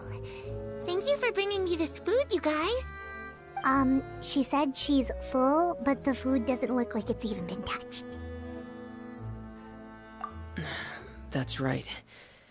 Based on what I've been able to observe, it doesn't seem like Clairvy can interact with the physical world at all. Still, when she's presented with food, she'll always linger around it for a good little while. Maybe, in her mind, she really is eating those things. Does she know that she has already passed away? I've tried to ask her, but she didn't answer. My guess is that she's just as confused as we are. Or maybe she couldn't understand the question at all. Clairvy, if you've got some time, I'd like to ask you a few questions. Sure. Oh, another new friend. Hi, I'm Clairvy. Hello. Clairvy, how did you join the House of the Hearth? Huh? Isn't it the same for everybody? The knave brings you here and then you can't leave. It's just that your name, it's not on the roster. And I've never seen you before. The roster? Oh, I get it now. I think there might be some things you don't know about this place. The people in charge, they're not as nice as they look. They say they keep a roster, but it's not complete. There are a lot of people who aren't on it, and never will be. In this house, some people are family, and other people are just test subjects. Those kinds of people aren't ever going to get a place on the roster. Unless it's the roster of people who've been executed. Wait, does that mean the knave... She... Is there anyone that can vouch for you? Perry. She's my best friend. She's the only one I trust in this place. Have either of you heard of that name before? No. Me neither. Clairvy, Perry. Neither of those names are on the roster. But it seems like she's telling the truth. Either that, or this kid's already got a bag of tricks bigger than mine. Maybe we should try a different approach. Clairvy, do you have a wish? A wish? It can be anything you want. Just imagine. It's your birthday, you're blowing out the candles, and your wish is...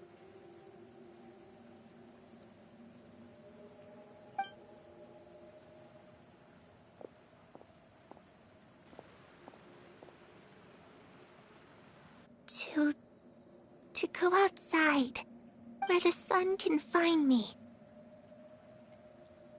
That's it? Well, that sounds easy enough. The darkness in the house runs deeper than you can imagine. No one can get out alive.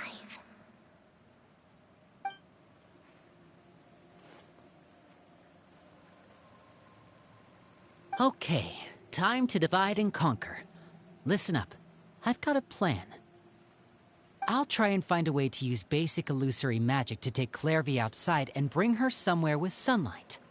Lynette, try and find the list of executions that Clairvy was talking about, and see if her name is on it. Fremine, you stay in Poisson. We can't be the only ones who've had run-ins with Clairvy. I need you to collect intel on everything she's said and done. Understood. I'll try my best. What about us? What should we do? I really appreciate your willingness to help, but this is a family matter. I don't want to drag you in too deep. It's too risky. Let me think. Since Father considers you to be guests, maybe you could stick by her side for a little while. You don't need to do anything except keep up some nice, casual conversation. Ah, Paimon gets it. You want us to distract her.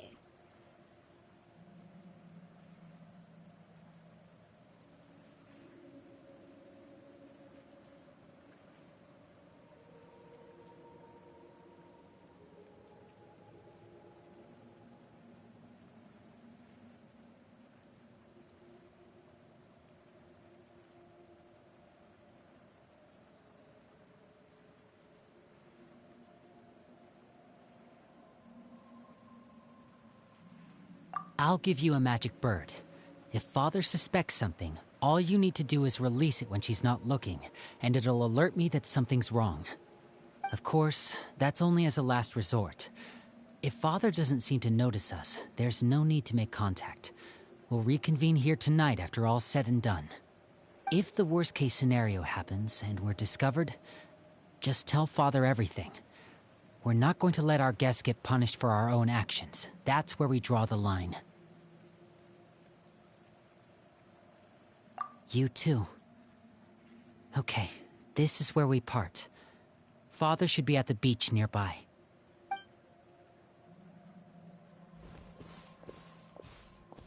I really hope this goes well. No, it has to go well. That's the only way this can get resolved.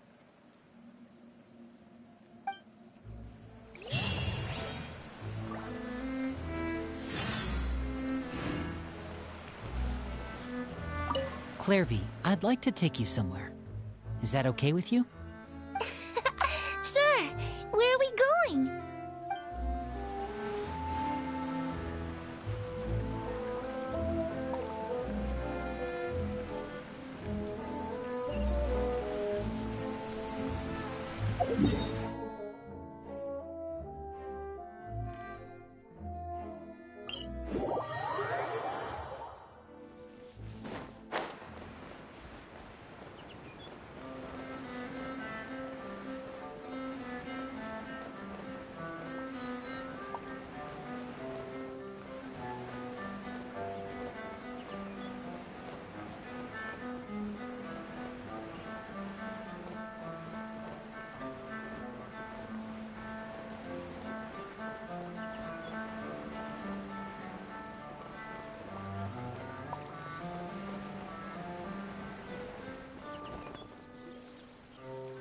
It's the knave! And... child! Hey, aren't you supposed to be in Snezhnaya recuperating? What are you still doing in Fontaine? Oh, it's you two. I didn't expect to run into you here. I was unconscious for quite a while after the fight in the Primordial Sea. After I woke up, I realized I was being taken back to Snezhnaya, and well, I couldn't have that now, could I? Not when I've still got unfinished business here in Fontaine. So, I mustered up all my strength and made the journey back on my own. What sort of unfinished business are we talking here? It has to do with Skirk, my master. I really wanted to meet up with her, but by the time I got back, she had already left.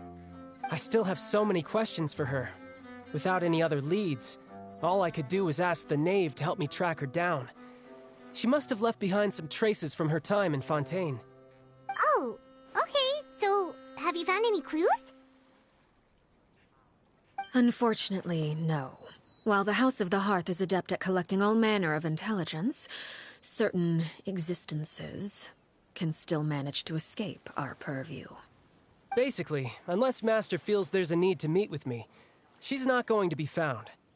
But that problem has an easy fix. I just need to become stronger, and then... Paimon thinks you should focus on getting better first. The worst of it is over.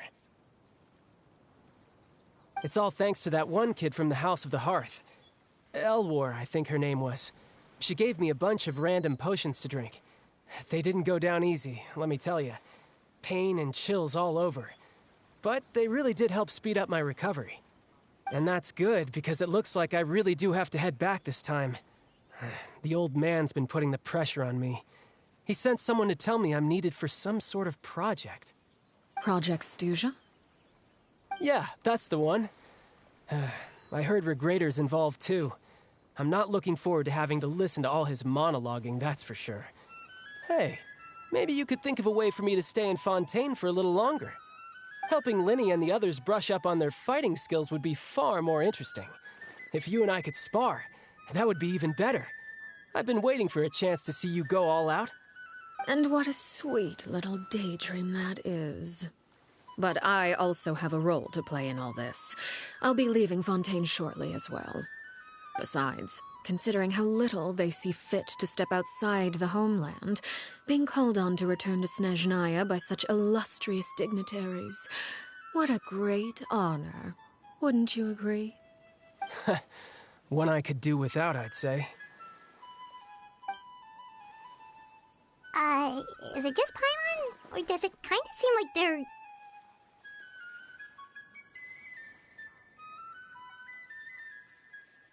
So, dear guests of the House of the Hearth, to what do I owe the visit?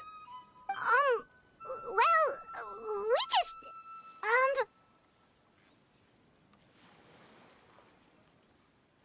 Right! We're super close to Linny and the others, but we still don't know much about you! Is that so? Introductions have already been made, have they not? Oh, well, you see? There's only so much you can learn about someone from a short introduction. At least tell us something a little extra, like... Why do you call yourself father? Huh, good question. I'd also like to know.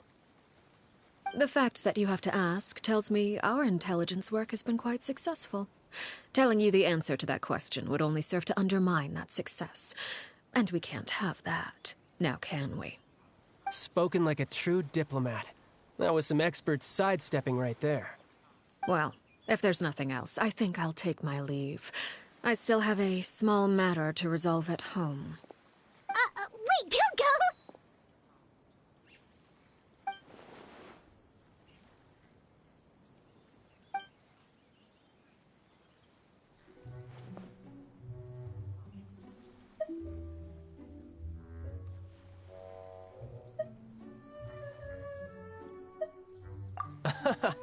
I'd also like to hear the answer to this. I've met some of the members of your organization, and they all seemed like really good kids. They actually reminded me of Tonya and Tusser. Child's a real pro. He knows something's up. He's just fucking meddling. I like Child. You like starting shit. Yeah, I want to know this too. Oh, sure. Tell me that. Whatever the traveler's into, I want to find out. Which, by the way, if you ever betray them, I'm just letting you know, I won't let you off easy. And why would I betray them? Well, you've already betrayed the House of the Hearth once, haven't you? At least, that's what I heard.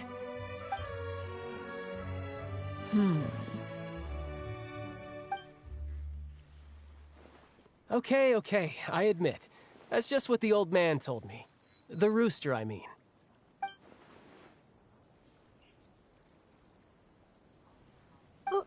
Wait, did you really do something bad to those kids?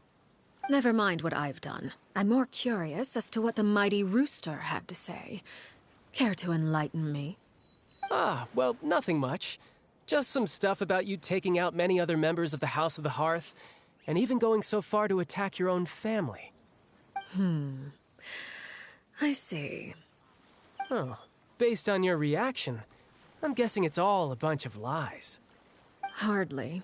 I don't appreciate his particular turns of phrase, but I suppose he didn't say anything untrue. Although, it would be more accurate to say that there is a certain level of prejudice involved, but I don't intend to clear that up just yet. Prejudice has a funny way of concealing the real truth behind certain things, an attribute that I find to be quite advantageous. Call yourself a Fontainian, for example, and people will assume all sorts of things, when the real truth is that this is simply the land where I was raised. Huh? You're not actually from Fontaine? But then, why did you try to help out with the prophecy and everything? I was trying to protect the children born in Fontaine. Claiming that I myself was a Fontainian simply made it easier to operate. People would hardly suspect a fellow Fontainian of having any ulterior motives. Who wouldn't want to save their homeland after all? The primordial sea wouldn't have any effect on me, but it would have caused great harm to the House of the Hearth. Well, you wanted extra information, didn't you? There you go. I hope that satisfied your curiosity.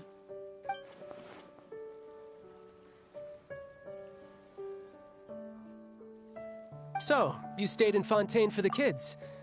I guess I was wrong to believe you'd betray them. Apologies. Looks like I was holding on to some prejudices myself. Good. Like I said, I like it when others have misconceptions of me. Actually, while I was recuperating at the House of the Hearth, there was something else that really caught my attention. I heard that members always resolve disputes and arguments with a friendly spar, and the loser has to back down. Seems pretty cool if you ask me. Would also give them plenty of opportunities to hone their skills. Well, that's only a recent development. In the past, such spars weren't nearly so friendly. The losing party would lose everything, including their life. They were that high stakes? Whew, at least that's not a thing anymore. Well, the current atmosphere's not half bad. I'm a bit jealous, actually. You've got so many family members around you, and you even get to live with them. Having a lot of family around means dealing with a considerable amount of bickering and scheming. Once Tonya and Tusser enter their rebellious phase, I'm sure you'll understand. Just imagine. Tusser becomes obsessed with plucking out strands from the rooster's mustache, or Tonya decides to dye her hair 42 different colors. Okay. I get the picture.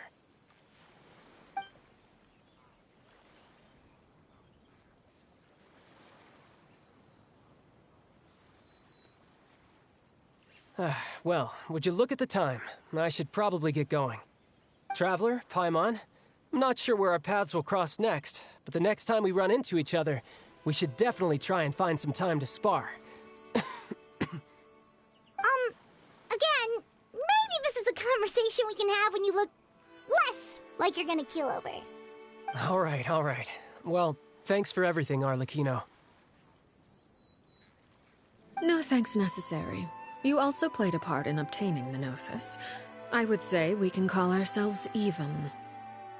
I like the sound of that. Well, I'm off. See you all some other time. We should probably get going too. Do you want to head back with us? Oh? You want me to leave so soon? Oh, well, you see, I'm rather enjoying the evening breeze. If you don't mind, I think I'll stick around for a bit. I have some things to think about. Apologies for not attending to you like a proper host. Please forgive this slight. I do hope you'll have a pleasant stay. We managed to keep her distracted until nightfall. Good thing Child was there to keep the conversation going. You don't think she suspected anything, do you? Oh, I wonder if Liddy ran into any issues. Let's hurry back and see how everything went. Oh? You decided to stay a little longer? Let's take in the ocean view together, then.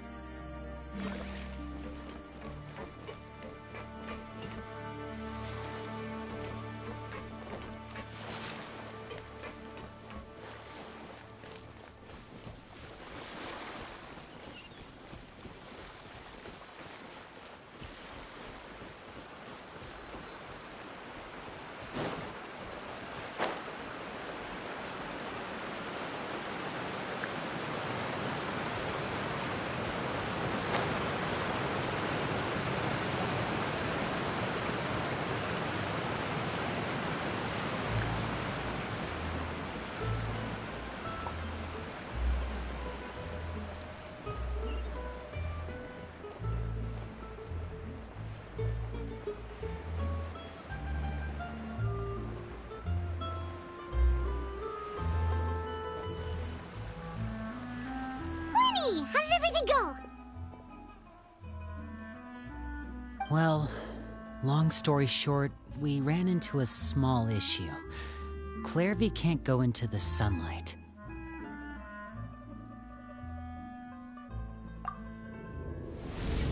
Everything was fine at first. She followed me up to the surface just like I told her.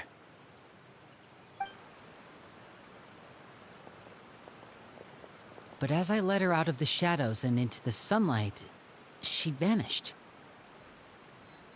I turned around and there she was, standing at the edge of the shadows, silently watching me. Huh. Maybe she's afraid of sunlight, or... No, it wouldn't be her wish if that were the case. Well, we could always try pushing her into it.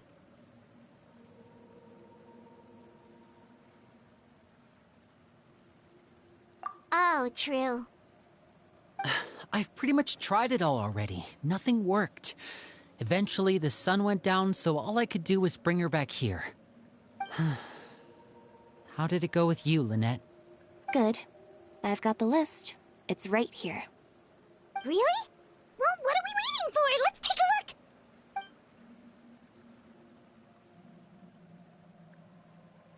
Oh, that's a lot of pages. Oh, it's gonna take forever to get through it all. We can each take a section. Here. La Pouillade, L'Endroit, Chambel, Horaire.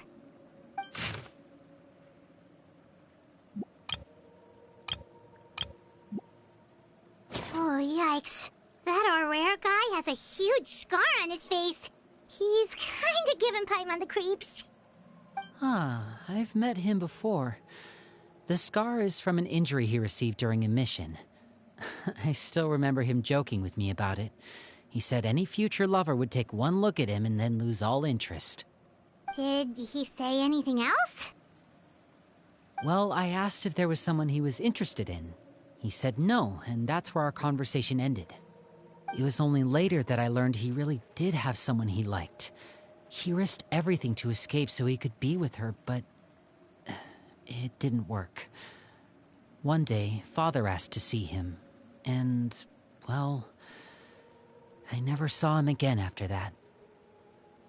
Wait, so that means the knave, she... It may seem cruel, but it's just one of the rules of the house. Betrayal is not to be taken lightly. We know too many secrets to come and go as we please. So, if you do try to leave, you pay with your life.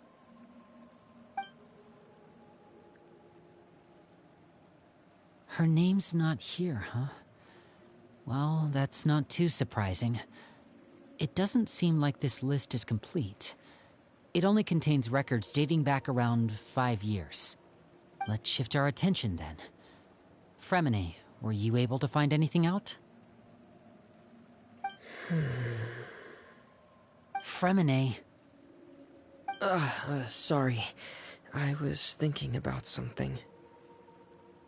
I managed to talk to quite a few people, but I couldn't help but notice that the atmosphere in the house was a little... strange. Strange?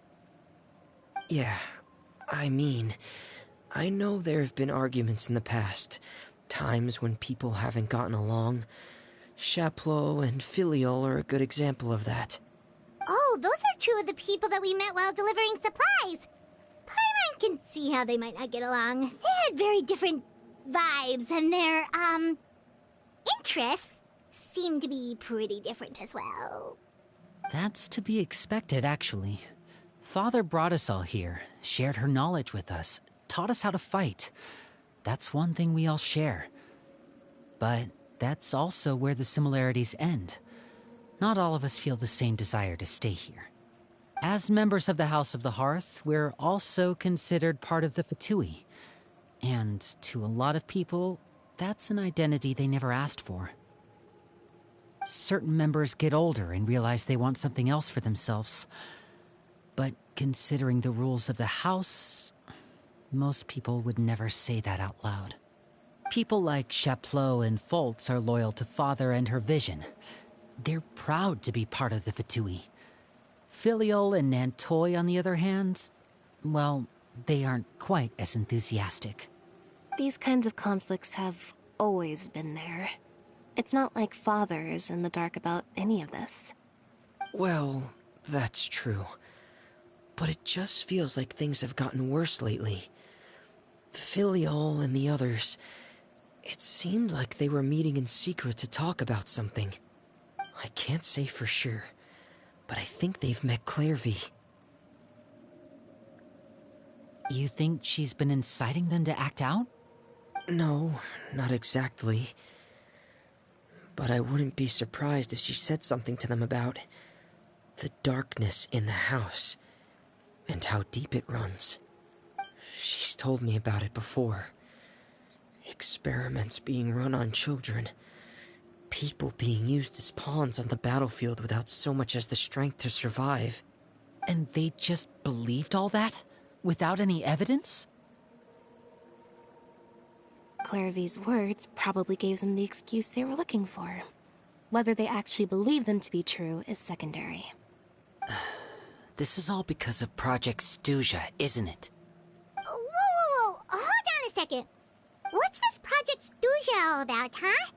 This is the second time it's come up now. Sorry, but I'm not sure of the details either. I only know what Father has told us, which is that it's something the Rooster and Regrator have been working on together. Apparently, it has to do with the Fatui's strategic plan for the future. Because the House of the Hearth was so successful in obtaining the Gnosis, we now have the honor of playing a key role in Project Stuja.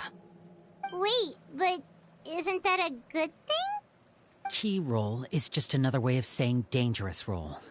To us, the whole thing is an inconvenience. Father thinks so too, but she's in no position to refuse. Their plan isn't exactly unreasonable, and they've been funneling the house a lot of funding. It's just that we'll lose a lot of members in the process. Participating in the plan, it's an honor in name only. What they're really trying to do is subdue us. The existence of an intelligence organization outside their control makes them feel uneasy.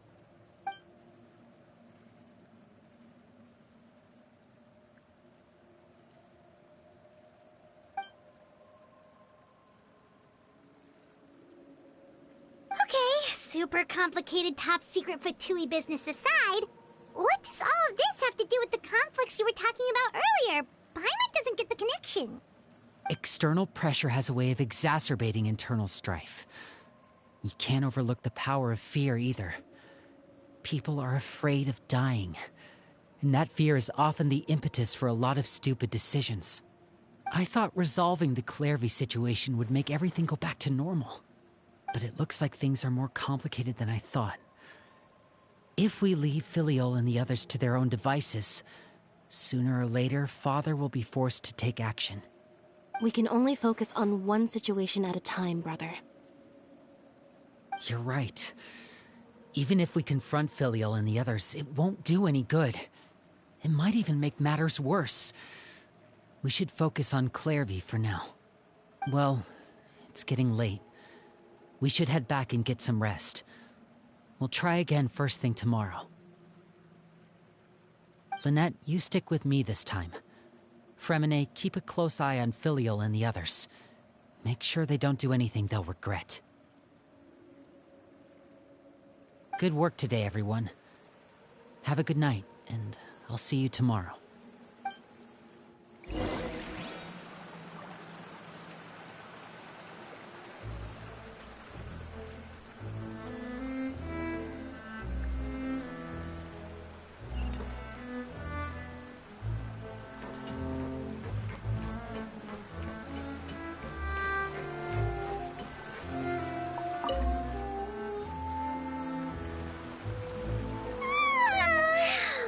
I'm always looking forward to an early night, but she can't sleep at all. Hey, you don't think the knave will be too angry with Linny and everyone if she finds out about all this, do you? She's even scary when she smiles. If she were to actually get angry... You have to protect Paimon if that happens, okay, Traveler?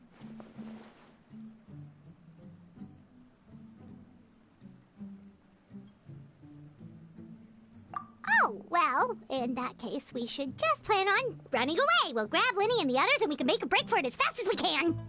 Look! Look over there! Quick! Let's catch up with her before anyone sees!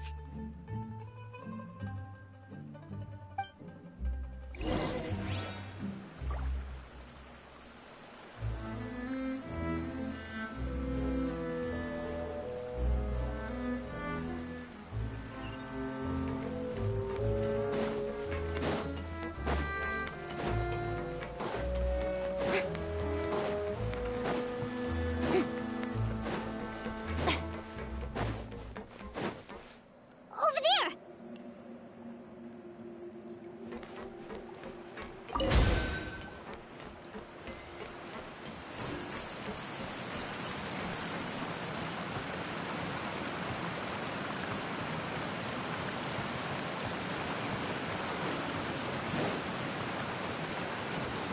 Oh, where is she going?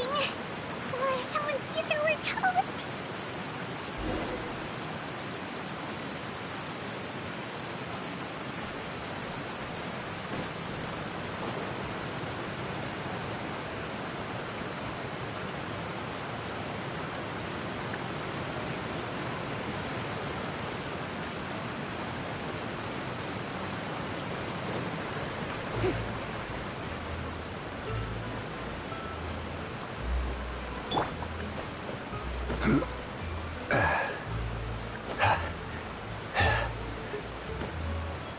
Oh, look!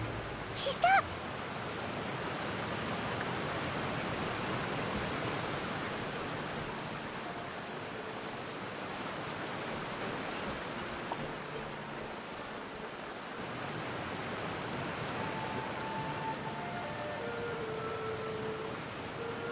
Clairvy! Shh! I opened the window while no one was looking. Look how pretty the outside is.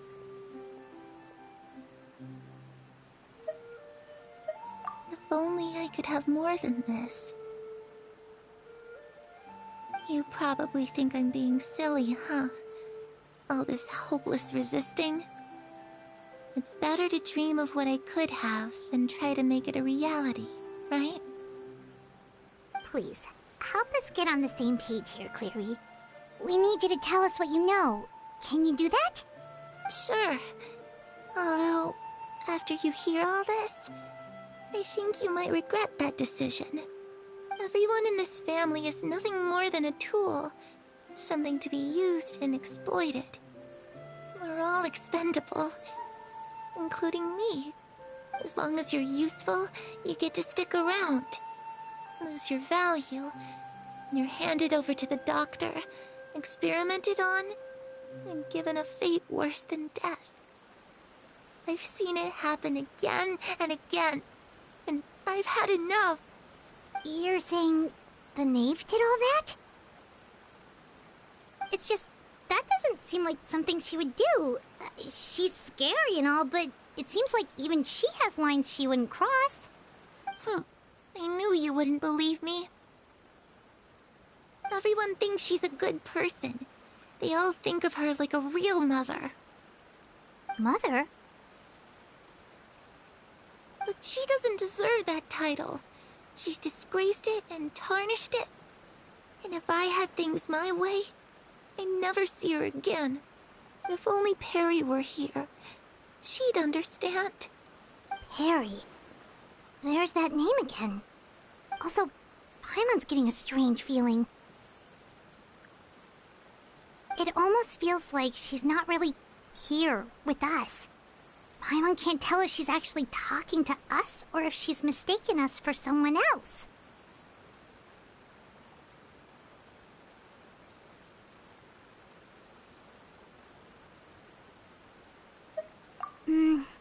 Well, in any case, It seems like she really needs someone to talk to.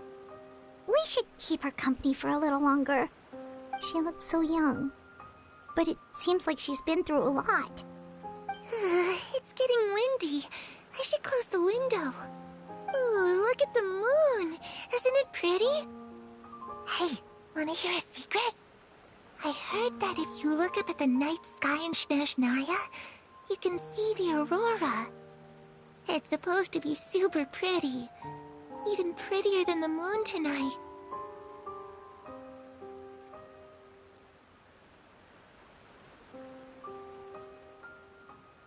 Perry and I promised each other that once we're older, we're gonna go see it together. But I can't find her.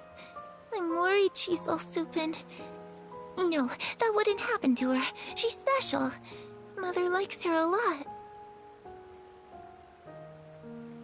I should really go talk to Mother, but we just fought.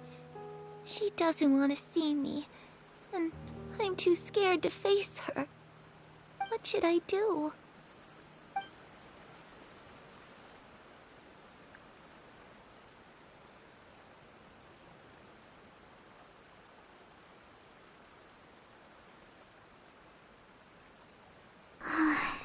My mom really doesn't understand what's going on with her. Well, let's head back. We've got an early morning tomorrow.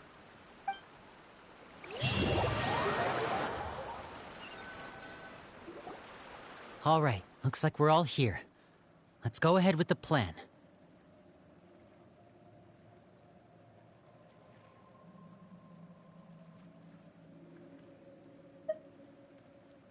Oh? What is it?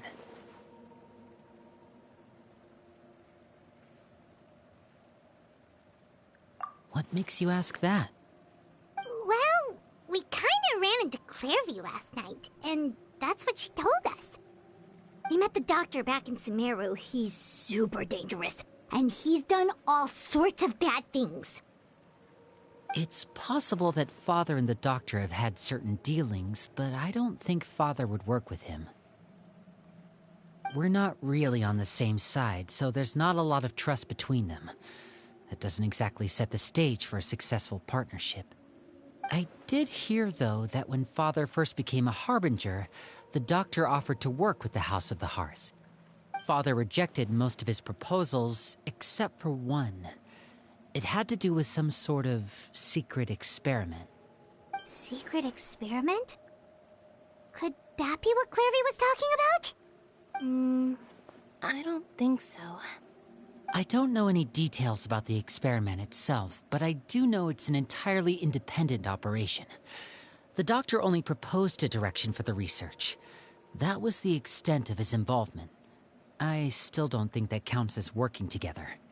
The details of the experiment are confidential, but complete records are kept on all participants. That doesn't seem to be the case with the situation Clairvy referred to. I know you don't agree with some of the Fatui's methods, and I'm not asking you to. But I am asking you to trust us on this. The House of the Hearth has its own principles. There are certain lines we're not willing to cross. Alright, that's good to hear at least. Clairvy seems to think the Knave and the Doctor worked together to do something horrible. If that turned out to be true, Paimon doesn't know how he would even face you guys. It's just that it doesn't seem like Clairvy is lying either. The easiest thing to do would be just ask the Knave directly, but Paimon doesn't think she'd tell us.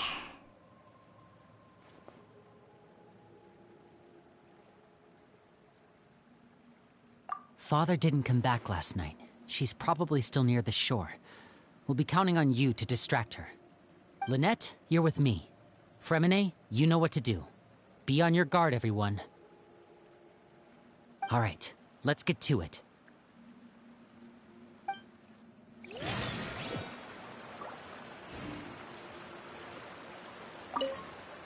Where are we going today? Let's try somewhere further away this time.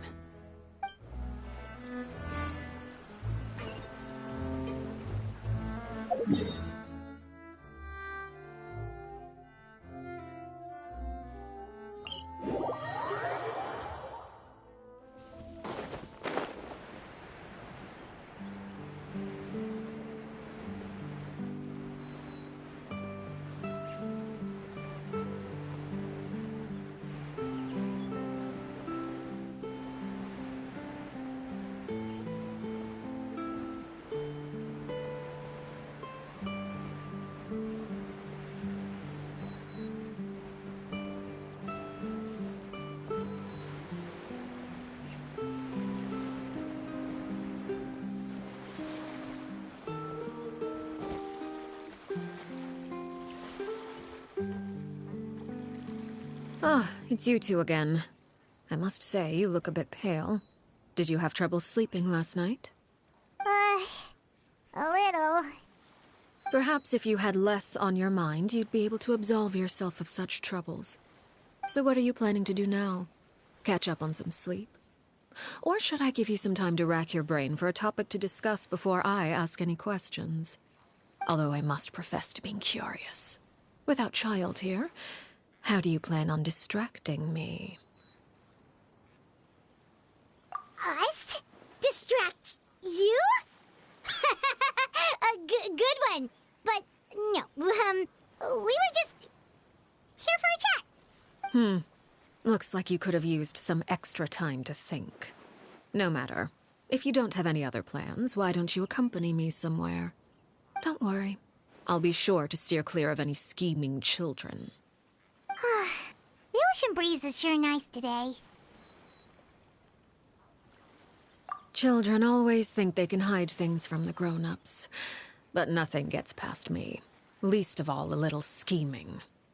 I think I'll let them have at it for a little longer. I can be very patient. Well, I'll leave you to think things over. If you're so inclined, meet me outside the Palais Mermonia. Good things come to children who do as they're told. So I do hope you decide to tag along. If only for your friends' sakes. What should we do? She clearly knows about everything we've been doing, and Paimon doesn't think it'd be a stretch to say she was threatening us just now.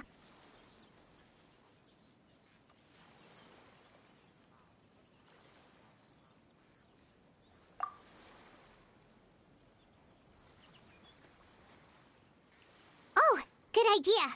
Hopefully he sees it in time. Well, we should probably head to the Palais Mermonia. Paimon doesn't want to find out what happens if we don't show up. Based on what the knave was saying just now, it sure didn't seem like it'd be anything good.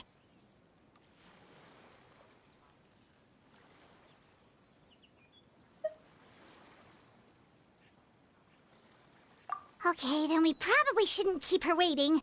It seems like Linny and the others are on thin ice, so let's do our best to not get them in any more trouble.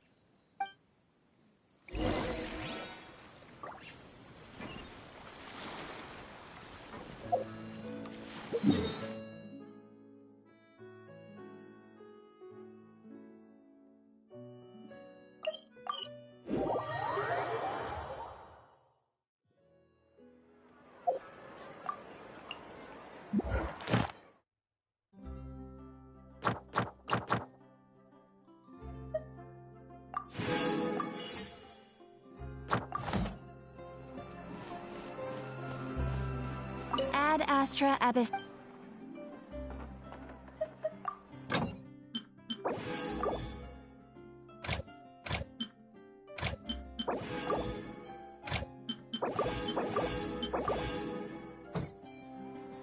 Ad Astra Abyssosk. Thank you for completing.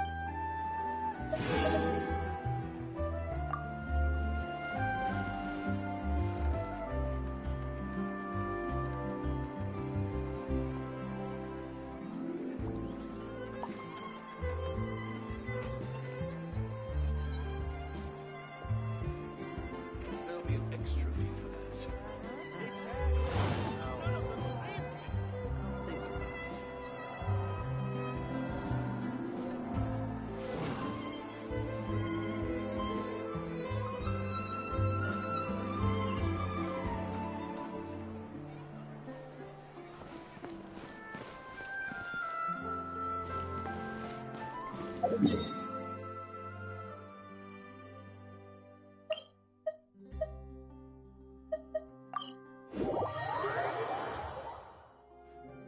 Seeing as we still have some time before my meeting, we might as well enjoy some pleasant conversation while we wait.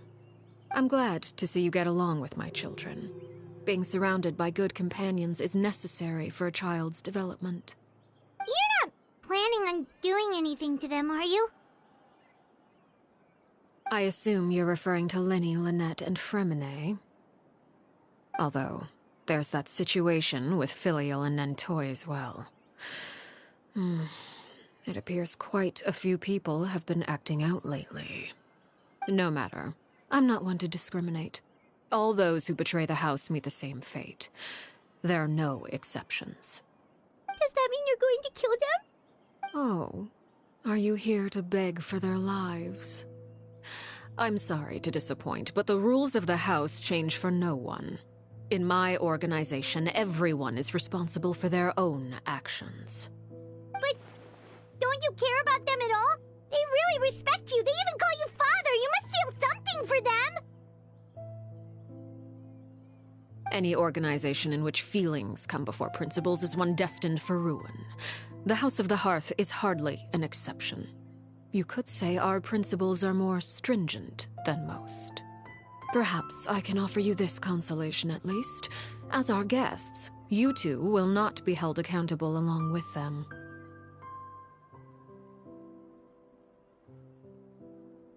I would imagine Linny, Lynette, and Fremine will be able to keep their lives. As for Filion and Toy and the others, I'm afraid there's little I can do. They can try to escape, but once you know our secrets, there's no getting out alive. But that's awful. Ah, you seem concerned. Out of consideration for my guests, I suppose I could turn a blind eye for a little longer. If Linny and the others manage to dispose of Clairvy in the meantime, all evidence of their wrongdoing will be lost. In that case, I could hardly punish them for something I couldn't prove. If their efforts are unsuccessful, on the other hand, all will be held accountable. And the punishment will be severe.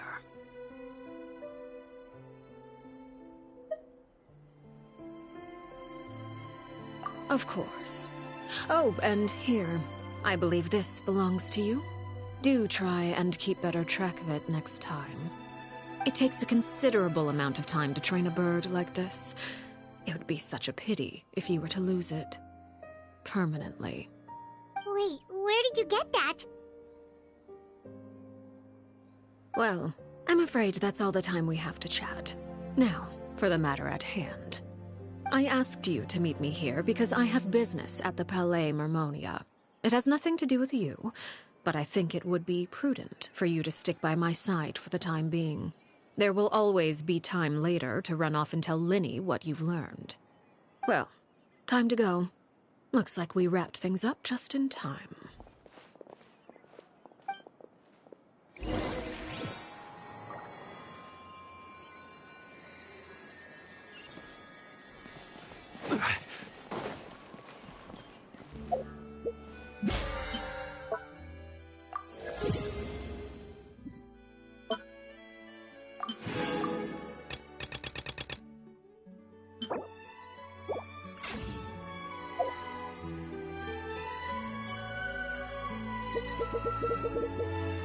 Every journey has its final day. Don't rush.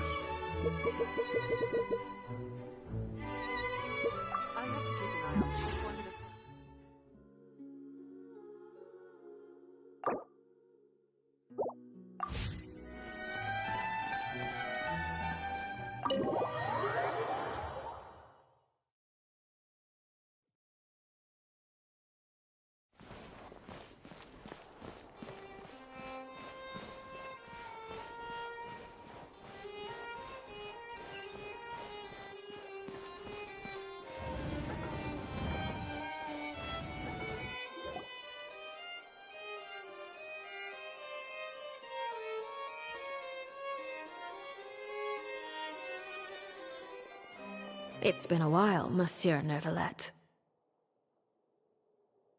I must say, I wasn't expecting my meeting request to be approved quite so quickly. The Palais Mermonia operates with an efficiency worthy of admiration. It is only right that an esteemed diplomat such as yourself should be afforded the proper level of respect. Although, if I may speak plainly, I must confess that I did not anticipate we would have the occasion to meet again after presenting you with the Gnosis. I see you brought the Traveler and Paimon with you as well. If I may inquire as to the purpose of your visit. I'll be departing Fontaine shortly. There is, however, an outstanding matter that I would like to see resolved before I go. It requires a rather lengthy explanation, I'm afraid. So I took the liberty of explaining everything in this proposal. Please review it at your leisure, Monsieur Neuvillette.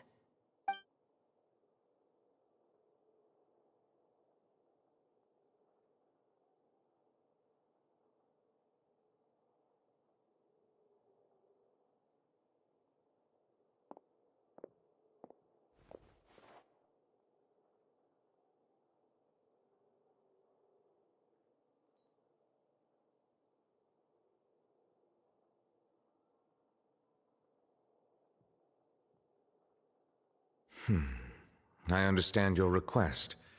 However, at the risk of causing offense, I must admit that I fail to see why you would wish for such a thing.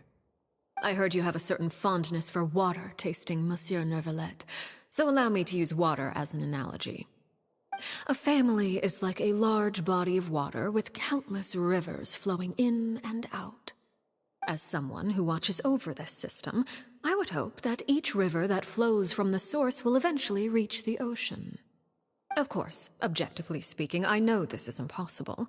Most of the rivers will dry up along the way, disappearing into the ground and leaving nothing but a barren riverbed behind. Not all rivers are destined to reach the ocean, but I would not see their existence rendered meaningless. I believe the water that flows within them is simply meant for a different destination, like a field in need of irrigation. Or perhaps the glass of a certain water-tasting enthusiast. Did you get any of that, Traveler? Your words paint an optimistic picture indeed. Allow me to remind you, however, few among us are willing to sip from a glass filled with tainted water. It may have been tainted at one point in time, but not to worry. I'll make sure it's drained of all impurities and returned to its cleanest form.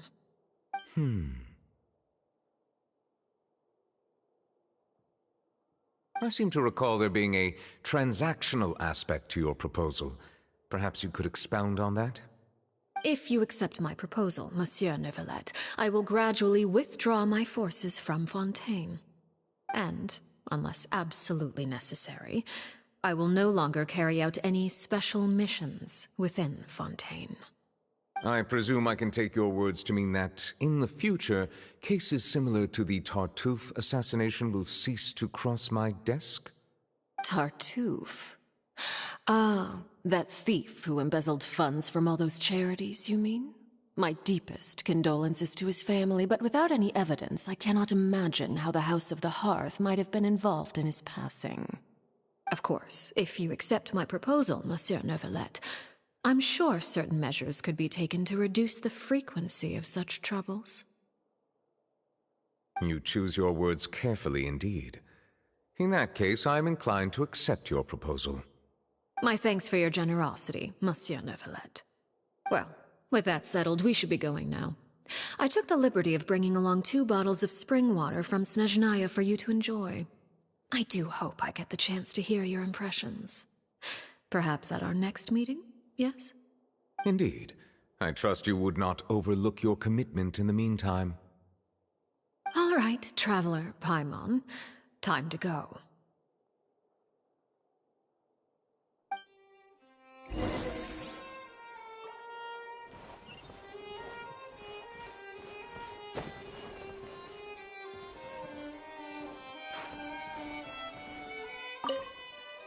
I believe I've told you before that my emotions easily resonate with those of others. Yet in the few meetings I've had with that Harbinger, I haven't been able to sense any aspect of her emotional state. Her mind is like a still body of water. Who knows what darkness lies in its depths, and the lack of ripples on the surface gives nothing away.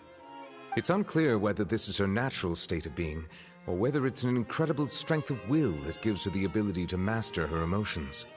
Either scenario, however, suggests she is a very dangerous individual. I do not expect an explanation as to why you two are by her side. Whatever your reasoning, I would only advise you to take caution.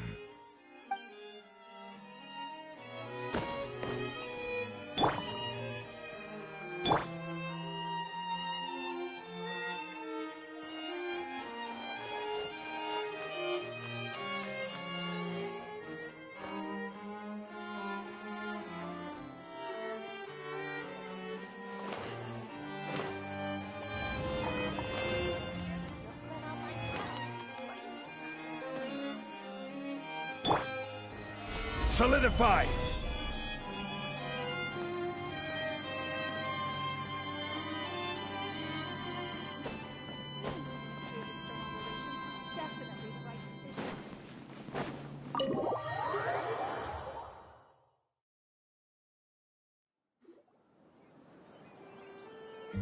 So, what exactly were you talking about back there? Paimon only heard you mention some rivers, a large body of water, and then some kind of irrigation scheme. You really want to know? I would imagine there might be more pressing concerns at the moment. Winnie, Paimon really hopes everything's going okay.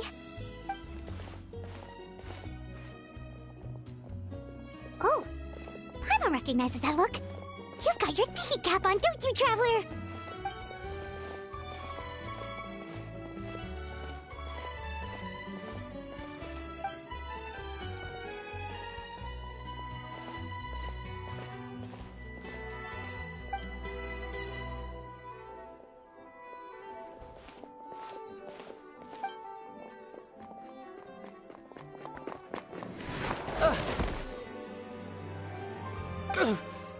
Oh, shoot. Are you alright? Oh, jeez. I'm so sorry. I was so focused on selling these papers, I wasn't looking where I was going. That guy has a scar on his nose. I'm not saying it's uncommon for people to have scars, unless they're in animes. Sus. Well, let me make it up to you at least. Here, take this paper. On the house.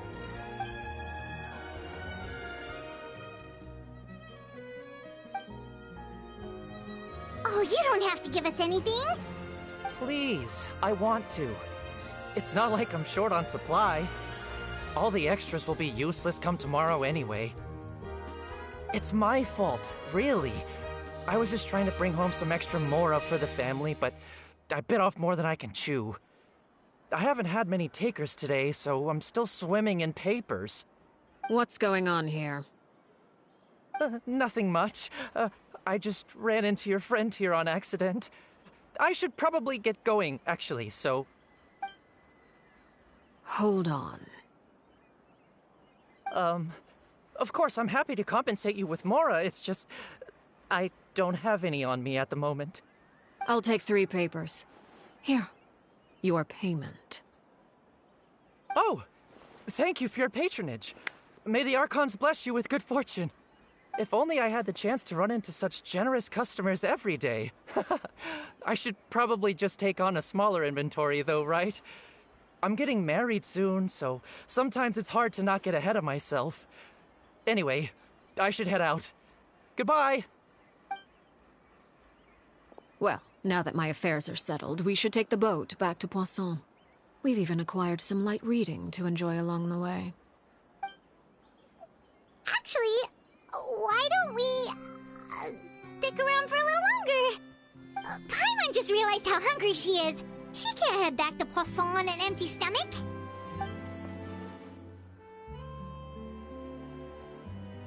It appears you two are under the impression that delaying our return will somehow alter the situation in your favor.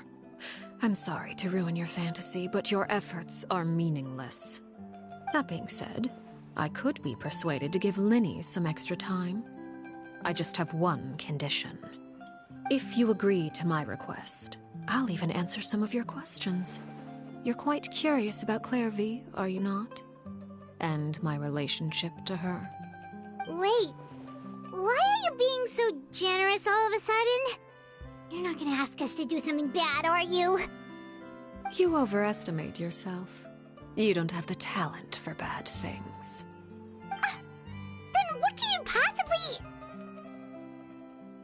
The most important consideration in a negotiation is that both sides receive something they want. Demands and threats only get you so far.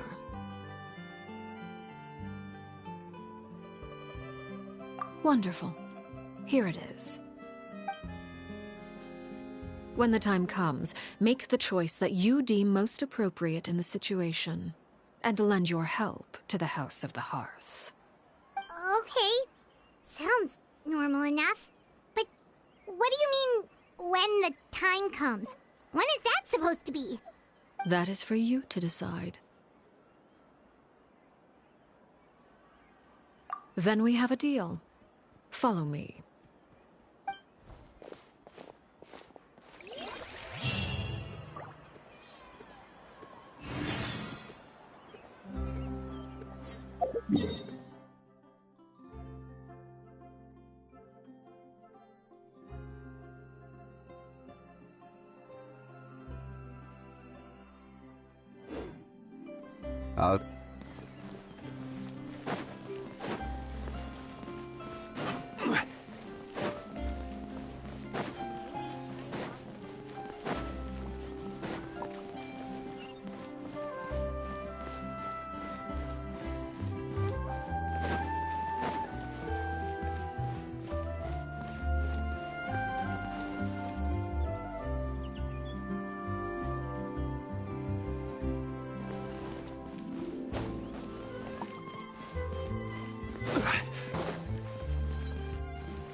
Strike a pose!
One man's stone is another man's gem.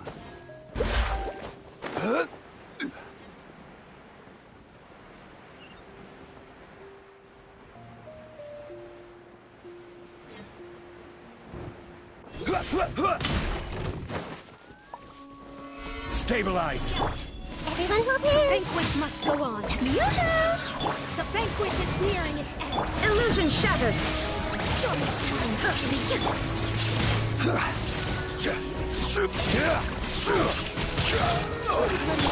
Let the world collide! This may hurt a little. Pardon me. Forgive my discourtesy. Count. Banquet must go on. There is no escape! Grow! The show begins! Yeah! The Temple of Wisdom! Gout. Torn to oblivion.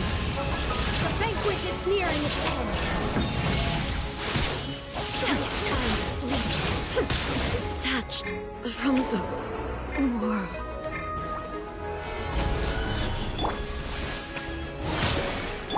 Hey!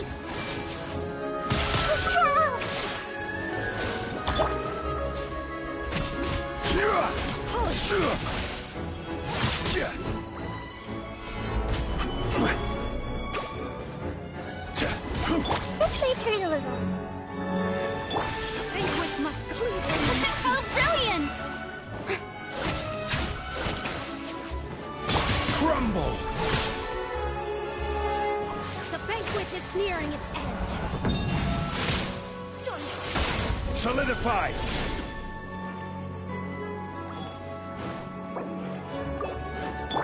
May I present?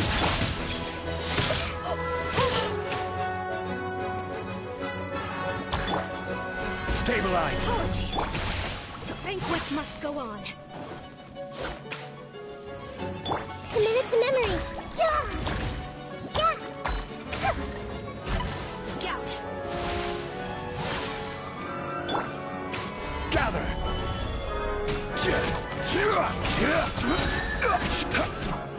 This is order.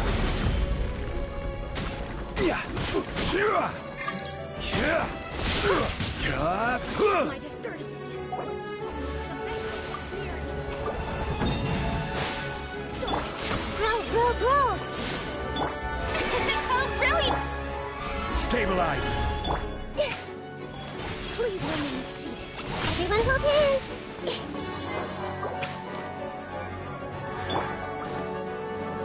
Illusion shattered! Banquet must go. Please remain seated. Apologies.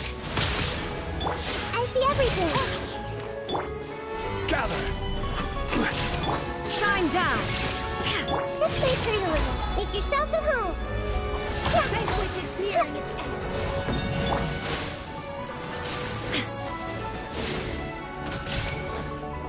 Quake!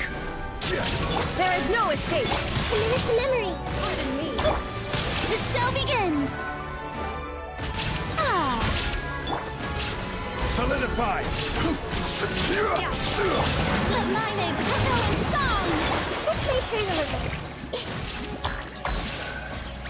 Banquet must. I will have order! Gather! Shine down!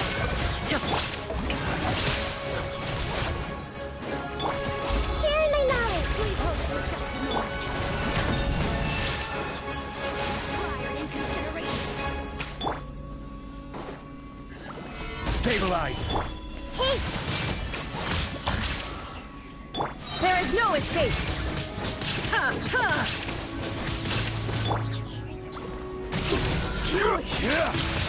Solidify! Shine down! Now you shall perish!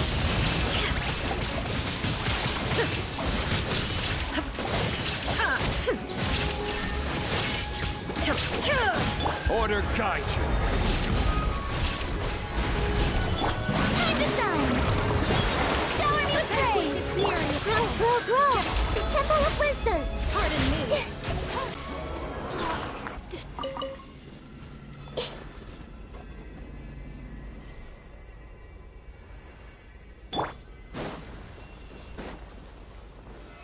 Stabilize!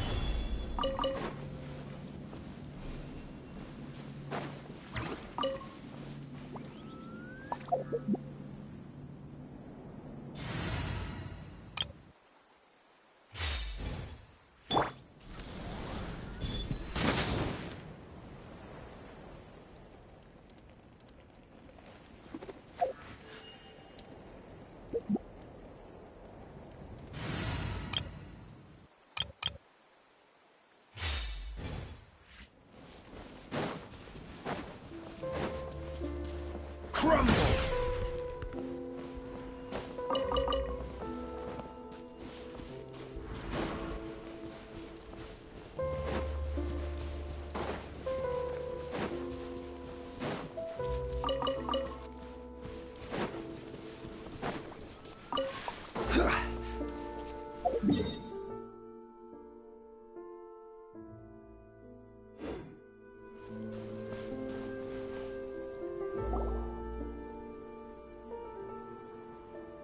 What is this place?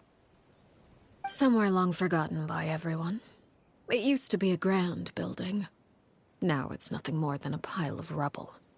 No one comes here anymore, nor does anyone care about what once happened here. Although, this place does have something to do with the story I'm about to tell you. It was before I became a Harbinger, and before Linny and the others joined the House of the Hearth.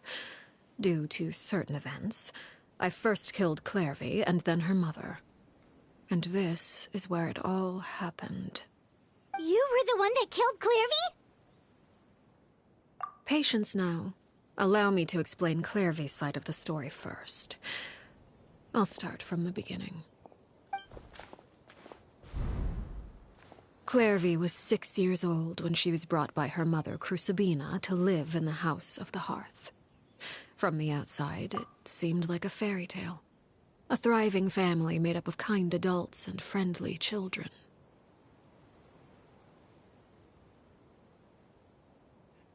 Crucibina was the knave at that time, and the House of the Hearth was under her control. She was Clairvy's mother by blood, but she was also the mother to all the children in the house. Clairvy was happy here, for a time. But she quickly realized that being part of this family wasn't a fairy tale at all. It was a kind of purgatory. Purgatory? Exactly. The House of the Hearth takes in war orphans from all over Tevat. But as for how to raise them, that depends entirely on the person in charge. Crucibina came up with a novel idea. She would teach the children to fight, force them to duel each other, and then crown as the king of the house the child who proved themselves most worthy of inheriting her title. It's difficult to estimate the number of children who died or were maimed in the process. There's little I can say about the ones who died. The ones that emerged with permanent injuries, on the other hand, well, they still served a purpose. They would be handed over to the doctor to be experimented on, or sent away on dangerous missions. Nothing more than tools to be used and then discarded. So those were the experiments Clairvy was talking about. But what actually happened to her? You said that Clairvy was Crucibina's daughter, so if Clairvy tried to convince her to stop what she was doing, Crucibina probably would have listened, right? Despite being Clairvy's mother, Crucibina cared little for her daughter. She forced Clairvy to join the House of the Hearth only as a means to demonstrate her own impartiality as a mother, to prove that she treated all her children equally. Clairvy did try to convince her mother to change her ways, but it was to no avail. After her efforts failed, the only other option was to rise up and try to fight back. Unfortunately, the other children had already been thoroughly indoctrinated into the illusion of happiness Crucibina had created. Of course, there was one exception. Someone Clairvy's age, who knew the truth about the House of the Hearth. Her name was Peruware. Wait, the friend that Clairvy mentioned? Friend, huh? I suppose we can call her that for now. Clairvy was a cheerful and passionate person with a tenacious spirit. Peruware, on the other hand, was rather cold-blooded. Her cold-blooded nature allowed her to see through Crucibina's facade. Yet, it was also this cold-bloodedness that prevented her from acting against it. At least at first. While Clairvy longed for freedom, Peruware was convinced that, amid all the fighting and violence, she would make it until the end. Despite their differences, the two became fast friends, united by their knowledge of the truth. Clairvy told Peruware that she hoped to create a real family, where no one would be killed or sacrificed. There may have been a certain naivete to her ideas, but Clairvy proved her determination many times over. She tried countless times to run away, ask for help, or expose the truth. But her efforts only earned her beating after beating. The only thing that kept her going was her strength of will. Even with her body racked with pain, she would still stand on her tiptoes and open the window at night. She and Peruware would look out at the moon together, a fierce longing for freedom shining in her eyes. But one day that light simply vanished. Oh no. What happened? Her hopelessness resulted from a culmination of things. 10 years had passed. 10 years worth of failure after failure. She and Peruware weren't children anymore, but finding any chance to escape still seemed as hopeless as ever. It was during this time that Peruware suggested a new plan. If escaping was out of the question, why not take down the very person sitting on top of this throne of lies? Mother herself. Clairvy rejected that proposal. She claimed that, as a famous harbinger, Crucibina possessed an unimaginable amount of power. Trying to kill her would have an incredibly low chance of success. Clairvy never gave another reason, but Peruware could see it written all over her face. Clairvy still thought of Crucibina as her mother. Killing her own flesh and blood was a line she couldn't bring herself to cross. If she couldn't escape and fight back, then only one option remained. Precisely. Death was the only way that she felt she could be free. It happened during a duel. When she arrived at the dueling ring that day, her partner turned out to be none other than Peruware, the very person that had stood by her side all those years. It was a fierce battle. But ultimately, Clairvy decided to let Peruware end her life. From that moment on, Peruware's journey was one written in flames. When the rain finally came and washed it all away, there she stood, the sole victor in Mother's endless game of slaughter. A trail of corpses strewn across her path to success. It was the very result she had predicted 10 years prior. Even then, she believed she would make it until the end. She wasn't surprised by the fact that she emerged as Mother's undisputed heir. Rather, her success left her with an inexplicable sense of restlessness. She was unsettled. And there was only one thing that could quell that sensation. Perhaps you... Crucibina, you mean? But... Correct. This is the place where Peruware killed her best friend. A mere year later, this is also the place where she fought tooth and nail to kill the mother they shared. The moment she acted, any conception of what was right or wrong ceased to matter. It's one of the principles of the house. Only those who survive get to write the rules. Peruere won the battle, and became a harbinger herself. After which Her Majesty, the Tsaritsa, bestowed upon her a new name. Arlecchino.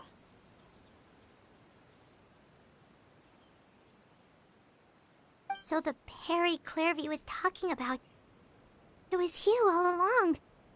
You're Peruere. Arlecchino is just a name you got later. I left that name behind long ago. I must say, hearing it now does bring back memories. After I defeated Crucibina, the moniker of Mother died with her. I chose to forego the title she called herself and even chose to give up my own name. I rebuilt the House of the Hearth under a new identity.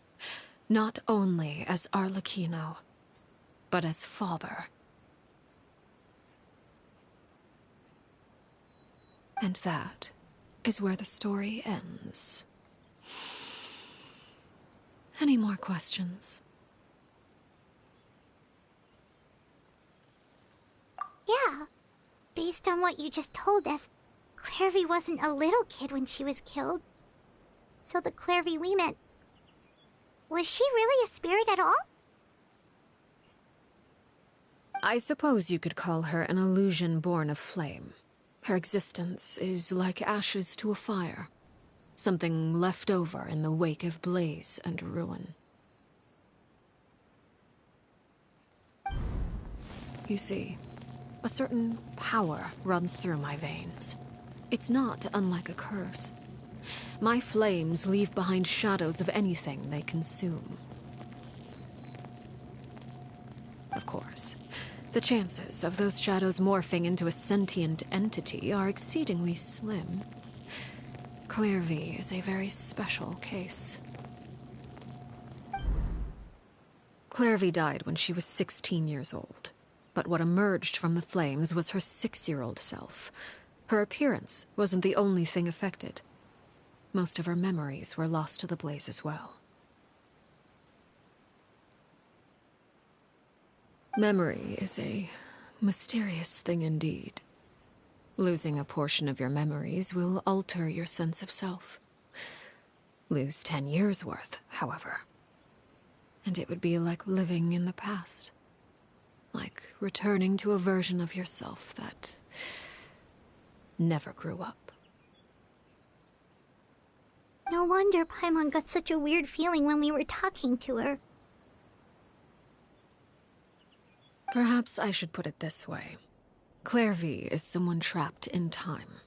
It may seem like she exists with us in the present, but she truly lives in the confines of her own past. So if all of that is true, then you must have known about Clairvy for a long time. Indeed. She's a rather volatile and unstable entity. Sometimes she would look after the children. She's even saved some of their lives. But other times, she would hide from me and become obsessed with revealing the truth about the house to anyone who will listen.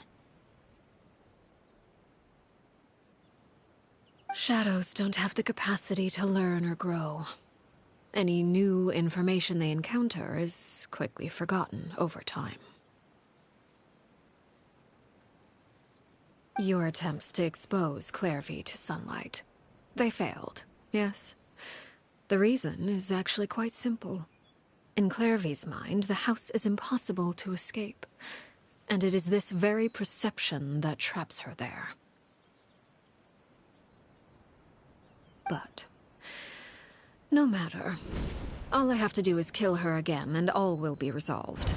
I don't anticipate so much as a single speck of ash will be left behind this time. Wait!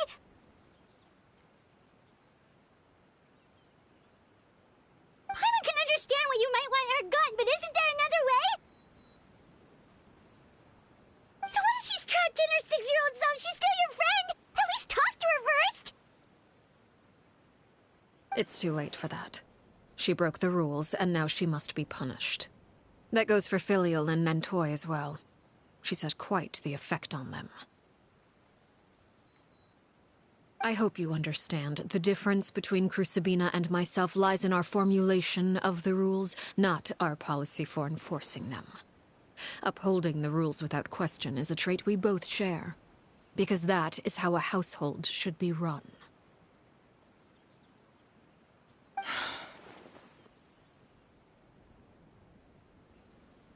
Is this really what you want to do? Whatever could you mean? Don't you want to say a proper goodbye at least?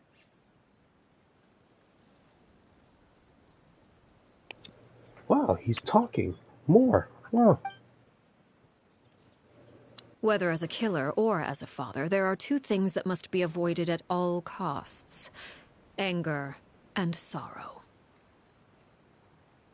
Anger makes you impulsive. Sorrow causes you to waver. Well, it appears it's about time to proceed. Before we arrived, I told some of my well-behaved children to bring our troublemakers here by nightfall. I do believe I've kept my end of the deal. I gave your friends quite a bit more time. As for what happens now, we'll just have to wait and see.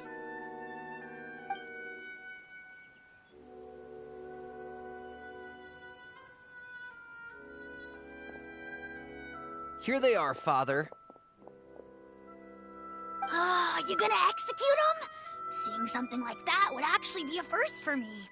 Lenny! I'm sorry. I heard about how you helped buy us more time. But I still failed. I couldn't find a way to fulfill her wish. Huh?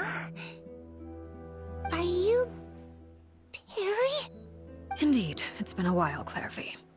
Perry! Shh, stay right there. I'm sorry to postpone our reunion, but first I believe certain scores need settling.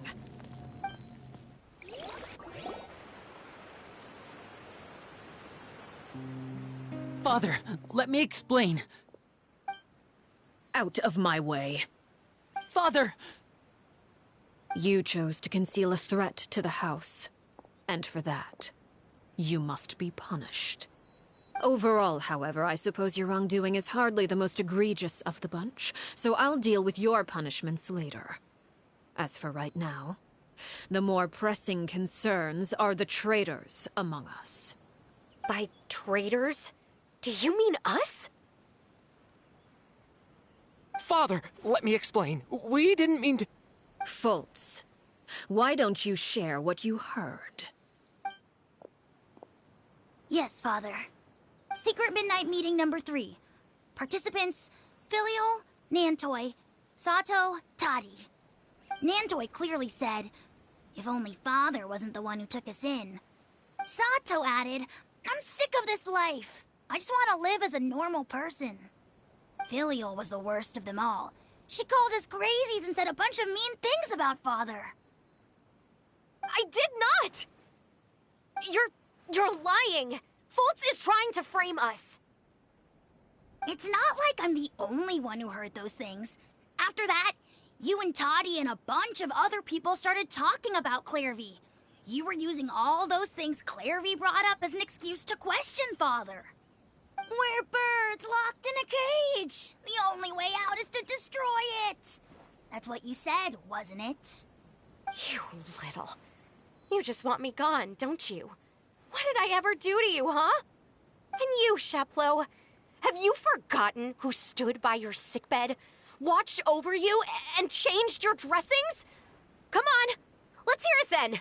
What's your reason for all this?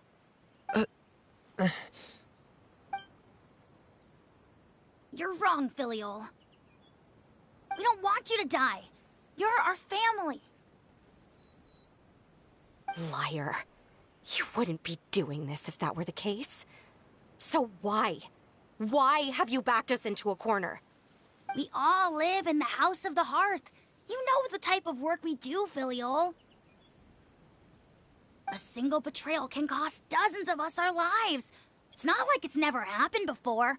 That kind of thing is hard to forget. That's why the House of the Hearth cannot tolerate any form of betrayal. Ever since we came to Poisson, you've had 7 secret meetings. A lot of the things you talked about really crossed the line. You've been spying on us for half a month? Wait a second.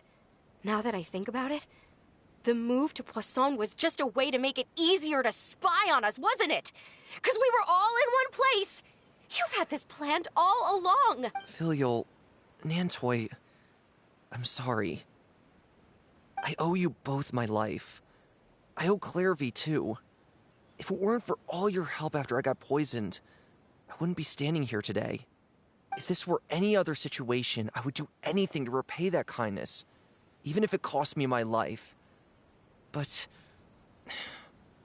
rules are rules. I'm sorry. My hands are tied. Why? Why? That's enough, Filial. We made a mistake, and we should own up to it. We broke the rules, plain and simple. And now we have to face the consequences. I'm sorry, Chaplot. Foltz. I'm sorry, Father. We accept our punishment. Chaplot, according to the rules of the House of the Hearth, how should these traitors be punished? All those who betray the house pay with their lives. And so it shall be.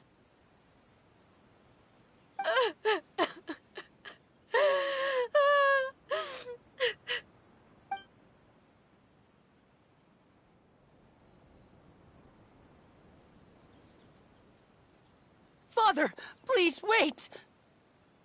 Something you want to say, Linny? Please reconsider, Father. What Filial and the others did, does it really count as betrayal? We all come from broken families. From the very first day we joined the House of the Hearth, we wanted nothing more than to make it a real home.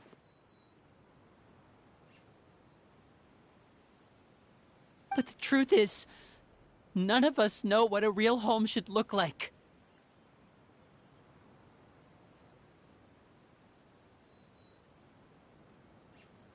I'm not saying I have all the answers. All I know is this. Killing Filial and the others may uphold the rules, but doing so will only bring us further away from being a real family than we've ever been. So please, Father, please reconsider.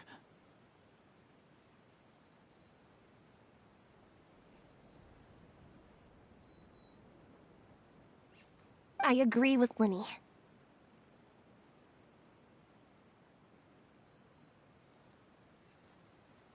Father, please. Linny, you...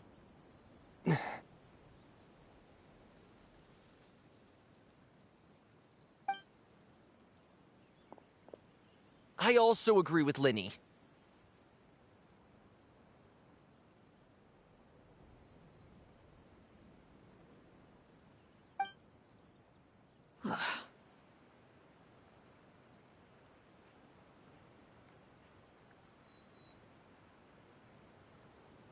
An order, once given, cannot be rescinded.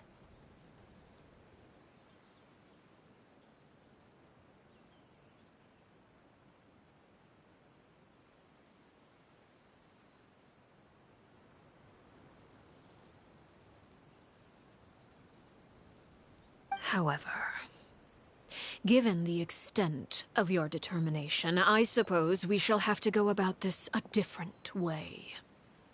Draw your weapons and face me.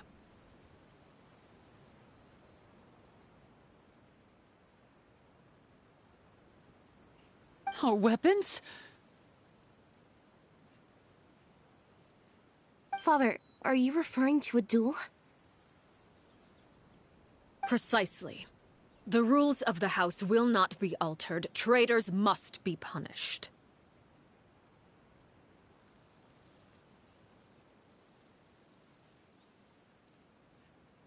However, resolving disputes with a duel is also one of our rules, one that also applies to me. Demonstrate a sufficient showing of strength, and I shall offer a concession.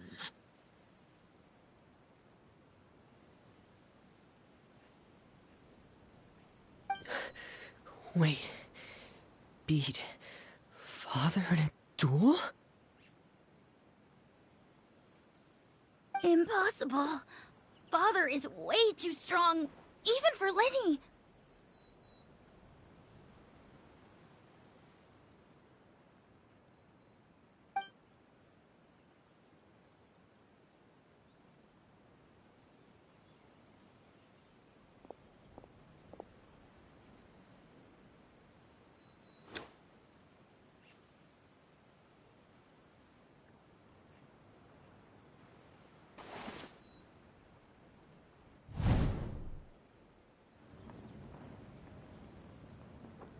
Did you hear that, Traveler?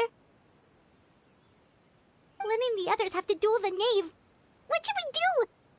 If they lose, those people from the house are really gonna be executed. Hey, are you listening?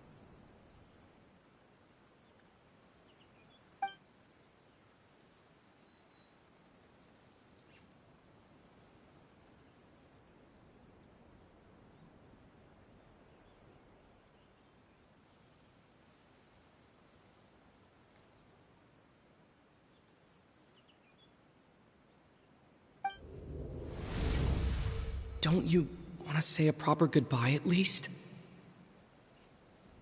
Anger makes you impulsive. Sorrow causes you to waver.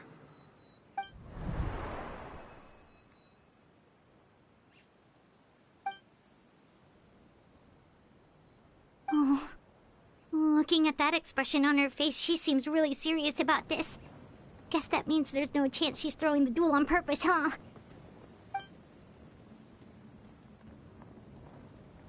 When guests are around, families are often on their best behavior.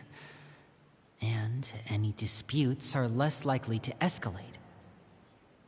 When the time comes, make the choice that you deem most appropriate in the situation, and lend your help to the House of the Hearth.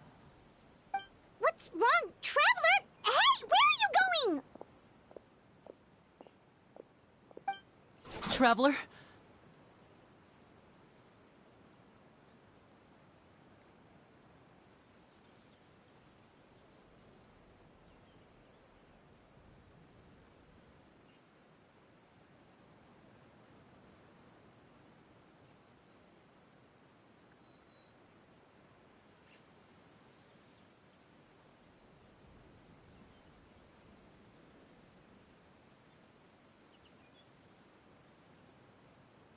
You're asking to join the duel against the knave?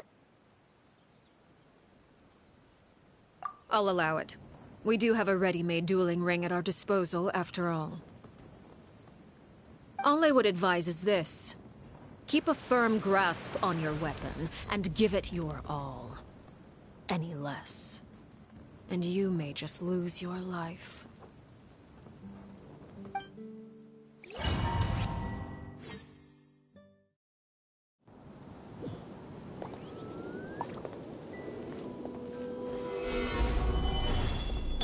Illusion shattered!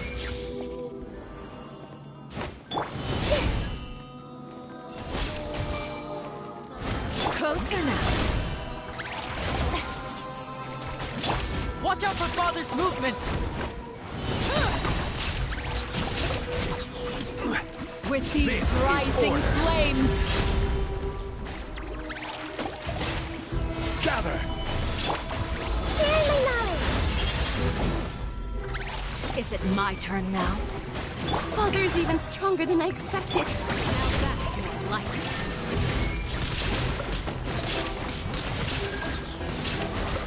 Torn to oblivion! With the fall of darkness, destruction shall rise. Have a taste of patience.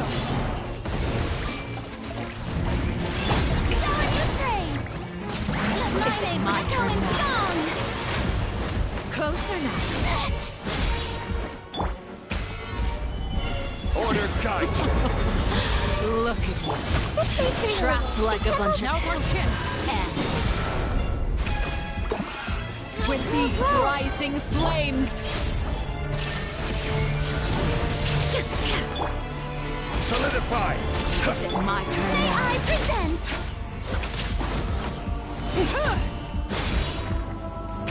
Are you alright? The countdown has begun. Like a fly tangled in a web. Spare your energy. Running is of little use. Everyone will With these rising flames. Inazuma shines eternal! I really have to draw my blade. Then...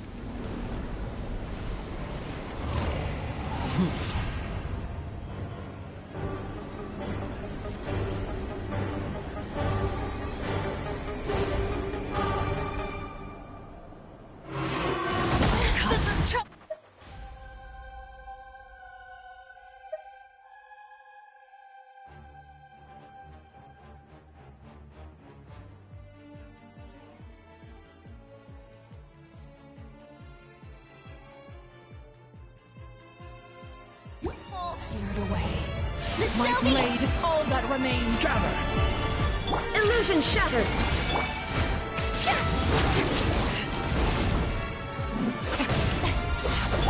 I see everything. Now's our chance. Over here.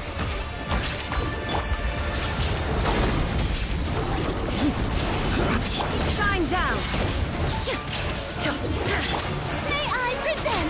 Committed to memory. Ah!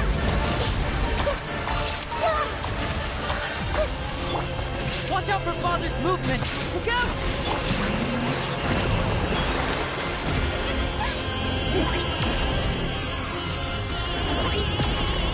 Hey!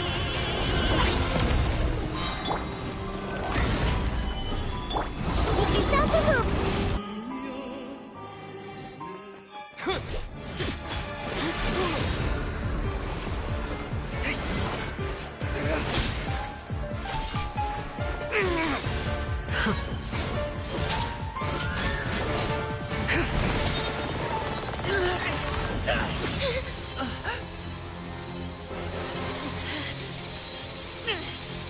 You should know better than to crowd in one place.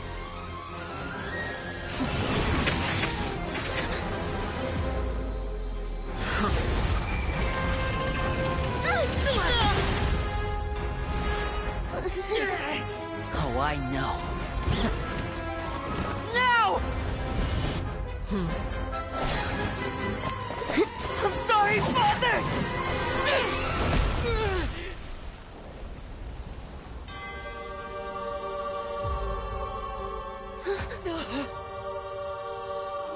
Sorry for what? This pitiful excuse for an attack.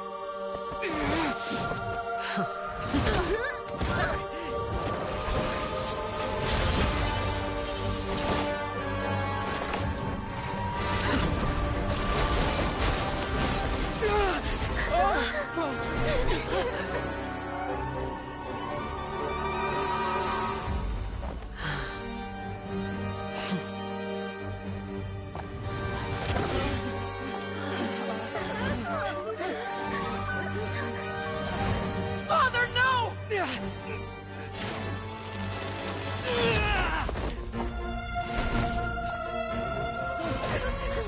Made it out, did you? You're stronger than I expected.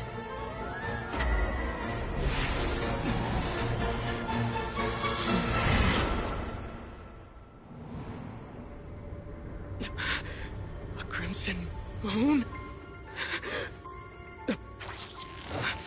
I can't move.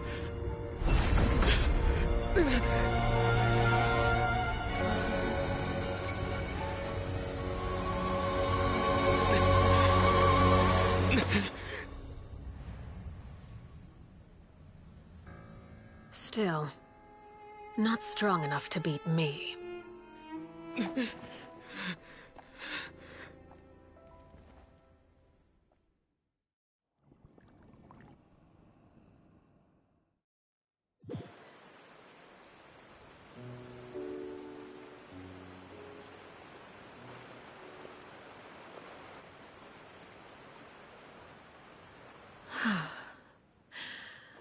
I believe we can end things here. It's not often that we get to enjoy the company of guests, after all. We wouldn't want things to get too out of hand.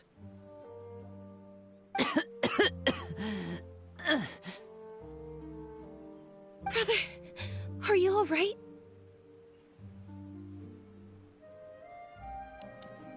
No, he's not. He's not okay. Damn it. Lenny. Given that I am the victor of this duel, as agreed, the punishment stands. No! I never thought things would end like this. However, everyone involved in the duel demonstrated a remarkable level of strength and determination. In light of this, I'm prepared to change the method of execution. Elwar, the bottled flames I gave you for safekeeping. Do you still have them? Yes? I wasn't sure what they were for, but I've kept them super safe. I didn't lose a single one. Wonderful. Then, in just a moment, I'll have you administer them. Bottled flames? Indeed.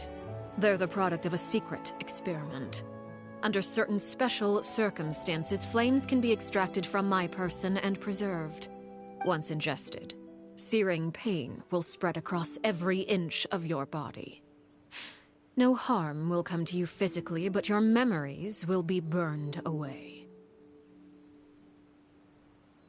If you can withstand the pain, when you awake, you'll have forgotten everything you know about the House of the Hearth, and will be expelled from the organization. In other words, administering this concoction will kill the version of you that grew up in the house, and give you a new identity.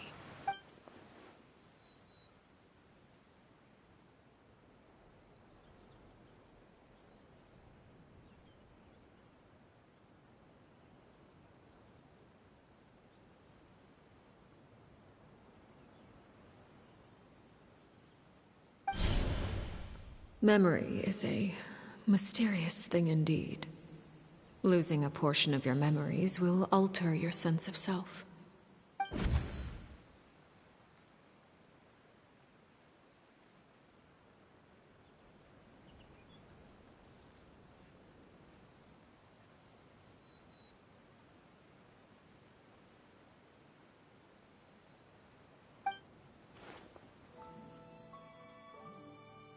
So, you're just letting us go, Father? You misunderstand. Memories are extremely important. Once consumed by flame, the version of you standing before me will die, and our secrets will die with you. So no, I don't intend to just let you go, because the person who survives will be nothing but a stranger. Even so, I won't have to live in fear anymore. I'm sorry, Father. I'm sorry I let you down. But I really... Don't cry, Filial. You haven't left the house yet, so there are still rules to be followed, yes? Remember what I taught you. Anger makes you impulsive, sorrow causes you to waver. Don't let yourself be controlled by your emotions. Of course. I'll remember. Dry your tears, and go pursue the life you really want. Yes, Father. Chaplot, Fultz, Elwar. Take them back to Poisson. And bring Lenny and the others as well.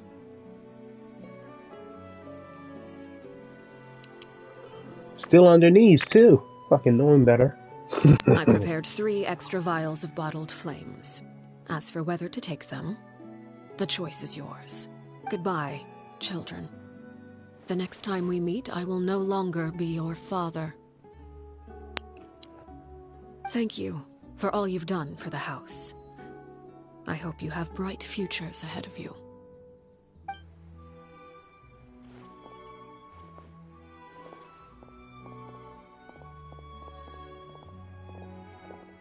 Father. Let's go.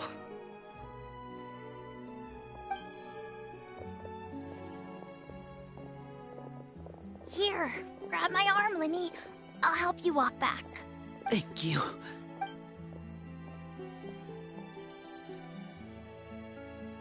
Clairvy.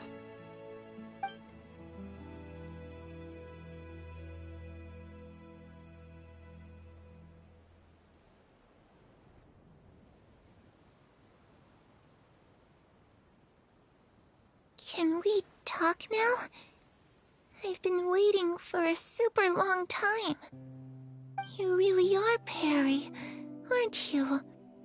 I haven't seen you in so long. How come you're all grown up? Wait, did I somehow travel to the future on accident? Or am I dreaming? What a long dream. Neither. You died, Clairvy. That's what happened. You could have at least sugarcoated it a little. Look, she's that speechless.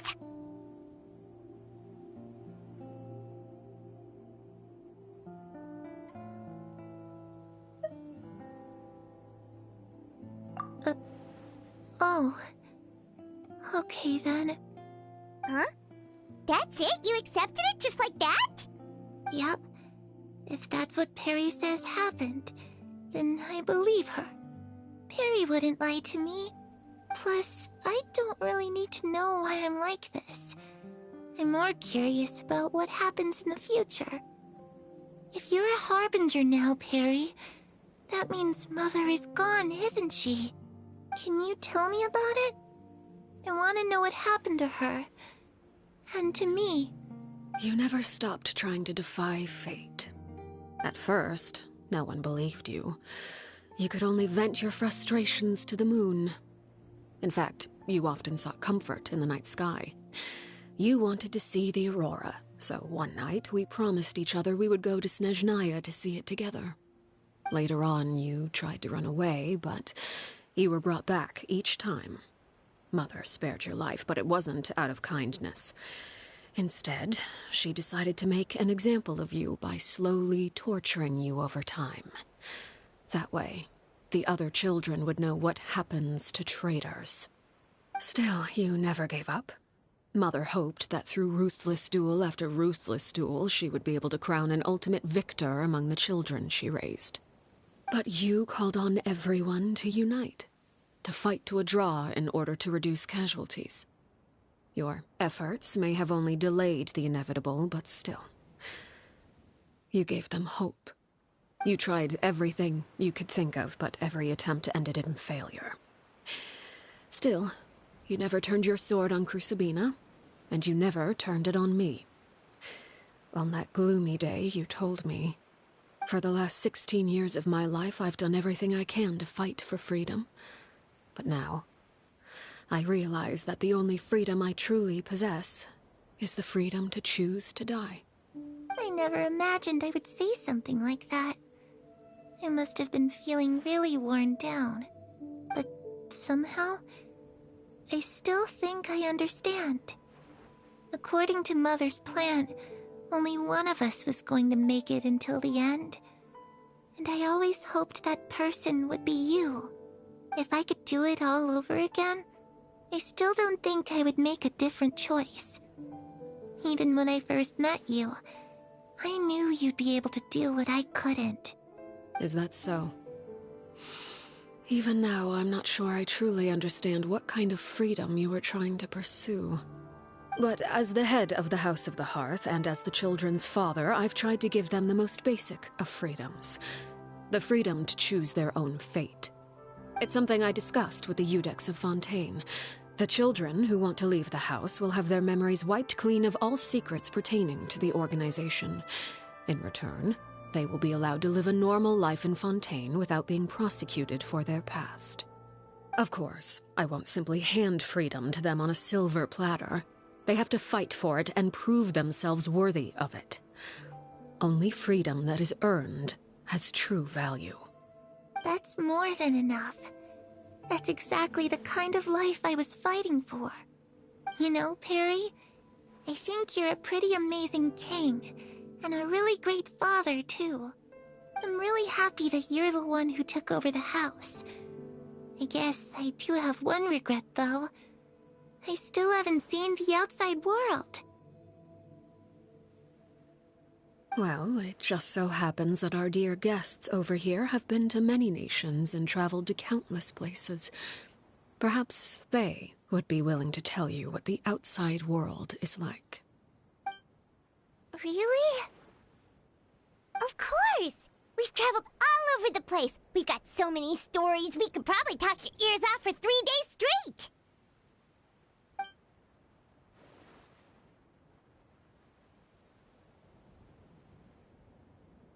You know, I used to dream of being a bard.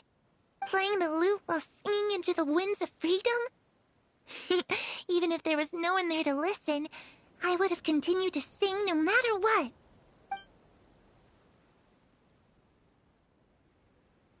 Ah, that's where Mora comes from. I never knew that before. If I had some Mora, I would buy 3 new dresses. One for me, one for Perry, and one for Mother. It's just too bad Perry doesn't like wearing dresses. And Mother, well, she probably wouldn't accept something like that either. I guess I'd just have to keep them all for me then. I could wear a different one every day.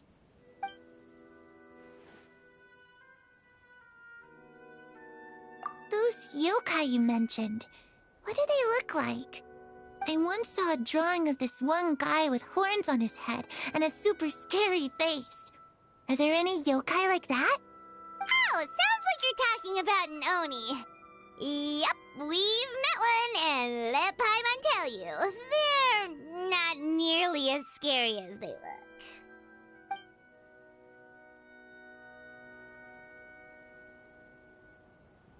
I was always too afraid to skip Mother's fighting lessons. But at the academia, I bet you could do all sorts of secret things in class. Things that have nothing to do with studying. I'm just kidding. Being able to study whatever you want without having to fear for your life actually sounds pretty great.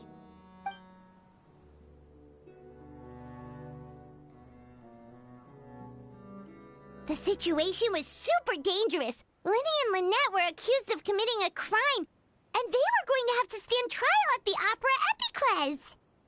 Oh no, that must have been hard for all of you. What happened next?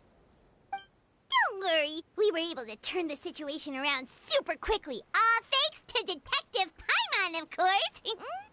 How'd you do that? Come on, tell me. Okay, so it was like this. After the failed magic show, we rushed to the scene and...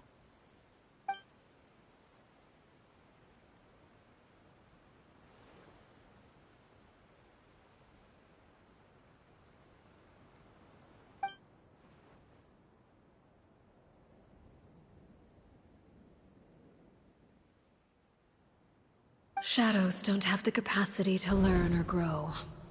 Any new information they encounter is quickly forgotten over time.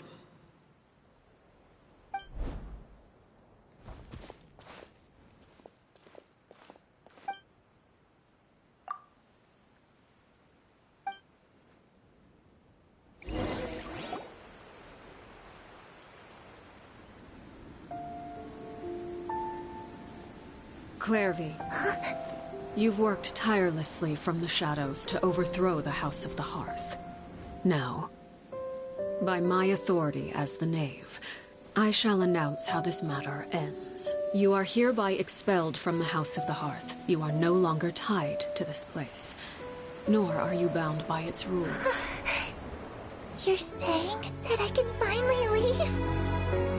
I get to experience the outside world as well?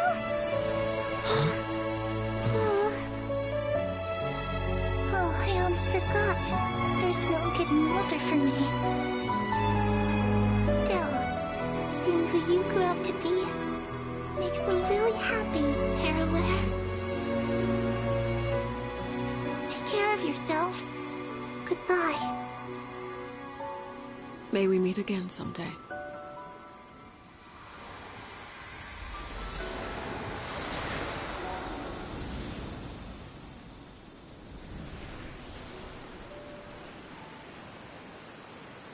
Clairvy. She left so soon. Paimon didn't even get to finish her story. I also have certain sentiments left unsaid. I wanted to tell her that the aurora I saw in Snezhnaya was just as beautiful as the ones in the pictures. But a shadow's memories reset at dawn. Had we delayed any longer, we wouldn't have had the time to say goodbye. Whatever regrets may linger, let them be lost to the coming of a new day.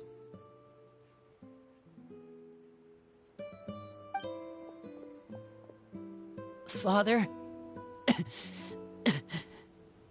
It's Linny! Hey, Linny!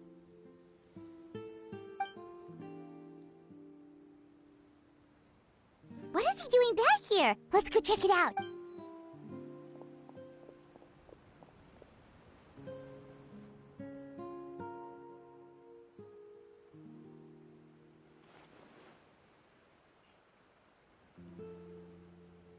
Father, the bottled flames have been administered. Filial and the others have left the house. And you? What have you decided? Thank you for giving us that choice, Father. But we never wanted to leave the house. It's the only home we've ever known. Lynette and Fremine feel the same way. They're recuperating back at the Hotel Bouffe d'été.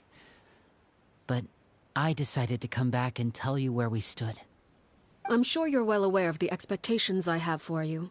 I want you to follow in my footsteps and become the next king of the house. Yet you seem to have different ideas. I must admit, I'm rather surprised by your decision to stay. There's nothing wrong with choosing to live a quiet life. Leading this organization is a heavy responsibility, one not so easily carried by someone forced onto the throne. I just never understood what you saw in me. What made you believe I was deserving of that throne? You're brave, talented, and, most importantly, you cherish your family. You would do anything to protect them, even if it costs you your life.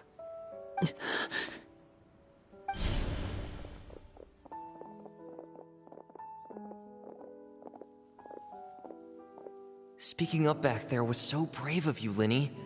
It's all thanks to you that we were able to convince Father to back down. You're a hero, Linny. Hero. Father is the real hero. Had Father gone all out during the duel, there's no way I would have walked away with my life.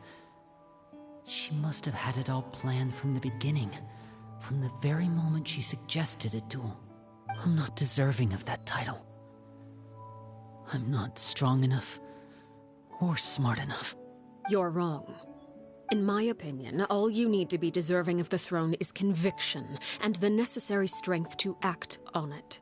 We may have different ideas of what it means to be a family, but you can hardly be said to lack conviction. What you truly lack is strength. For someone of your talent, though, that's something that will come with time.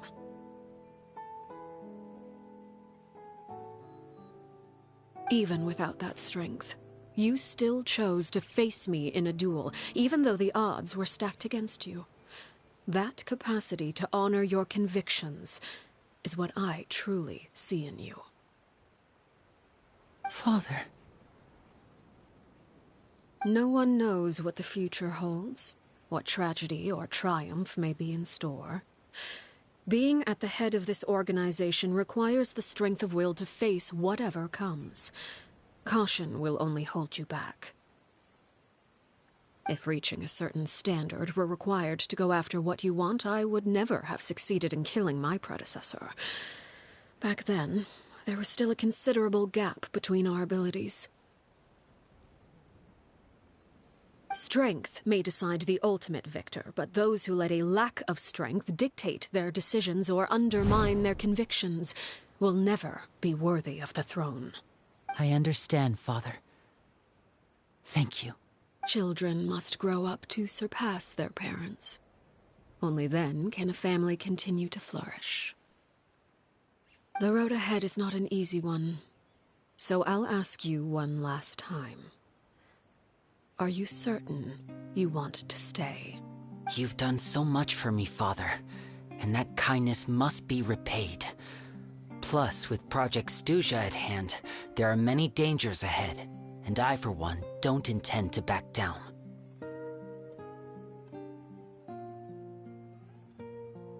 Protecting my family at all costs. That's my conviction. Then you're welcome to stay. As for Project Stuja, you need not be too concerned. If those cowardly businessmen and heartless dignitaries try to take us down, I'm prepared to teach them a lesson. Having members who longed for the light was our organization's last weakness.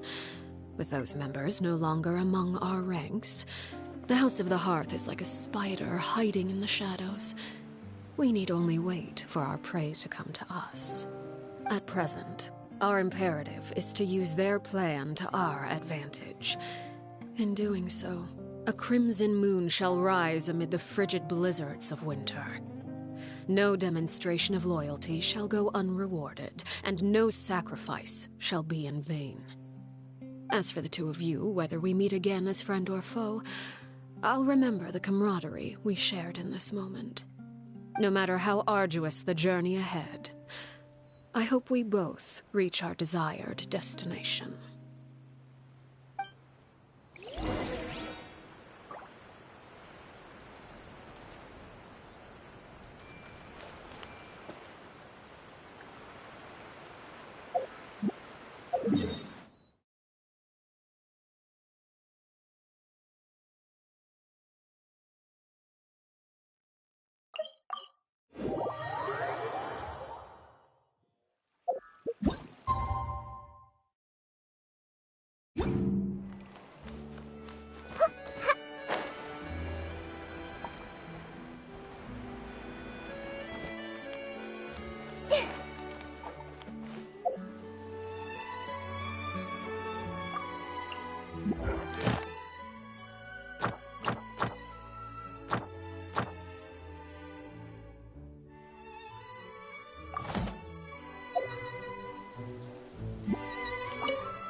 Everyone hold hands. Stabilize! Illusion shattered! Strike a pose! Hey! The wrong test subject.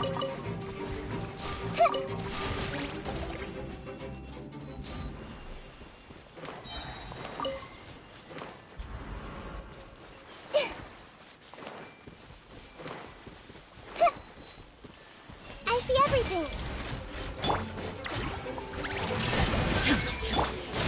Order guide you. Gather.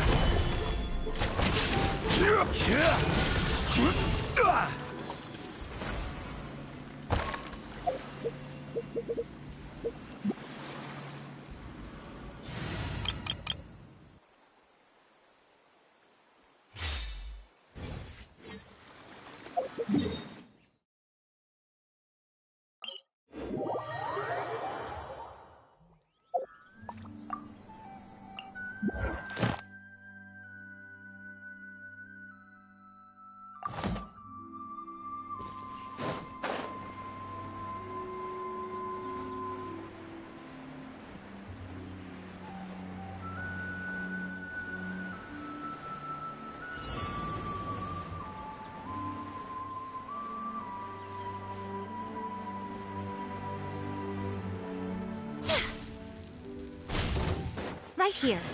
Right now. Right here. A bitter pill to swallow. Time for a light show!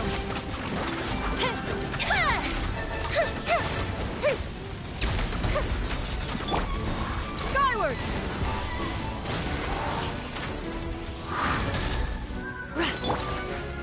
Right now. Right here. The doctor will see you now.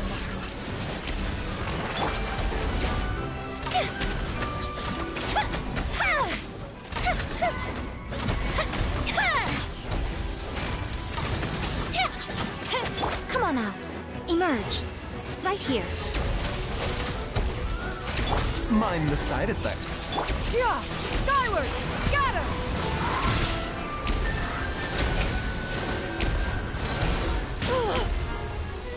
The doctor will see you.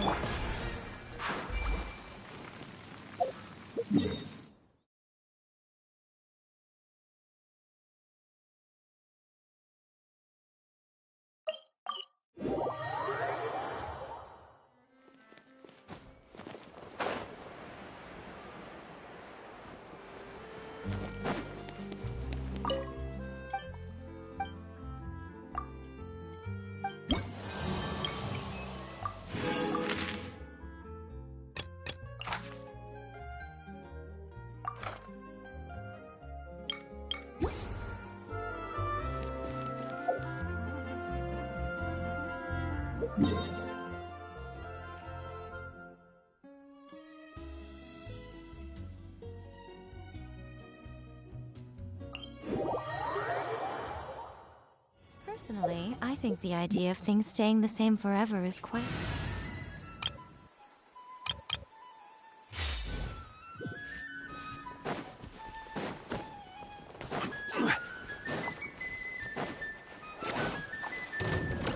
Solidify!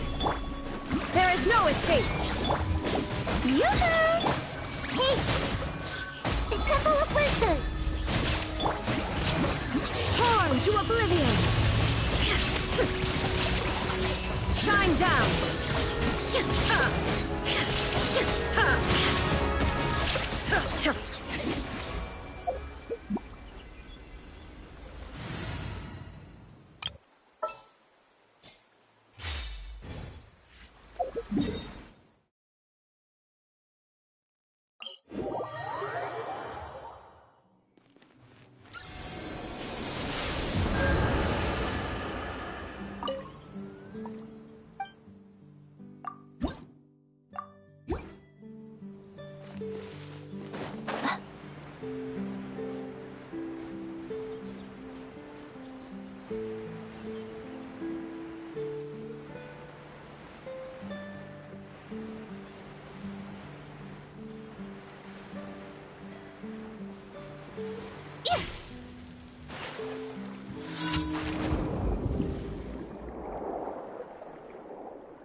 Stabilize!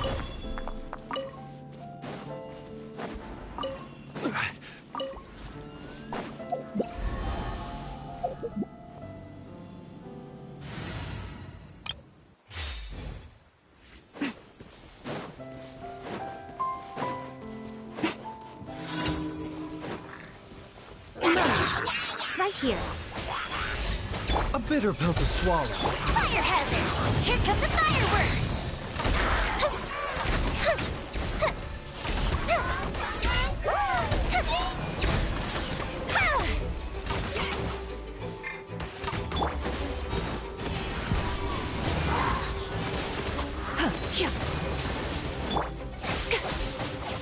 Right now. Right here. Emerge. Mind the side effects.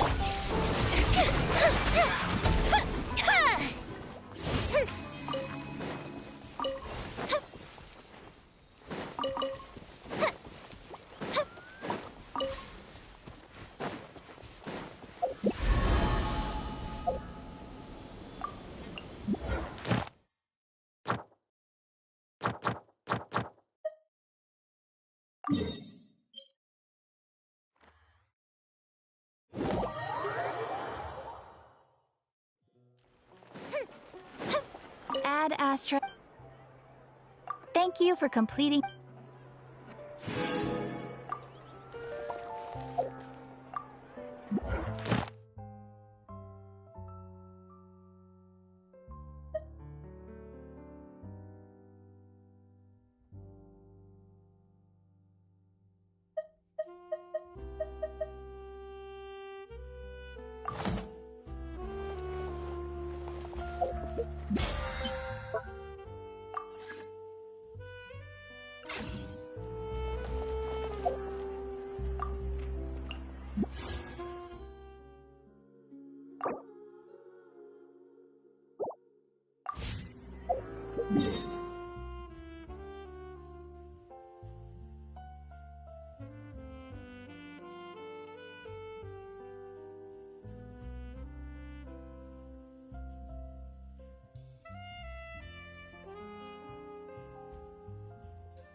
I will have order.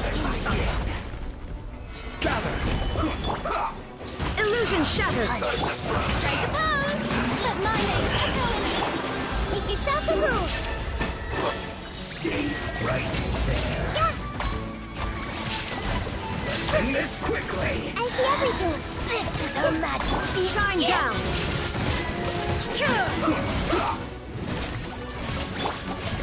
Solidify!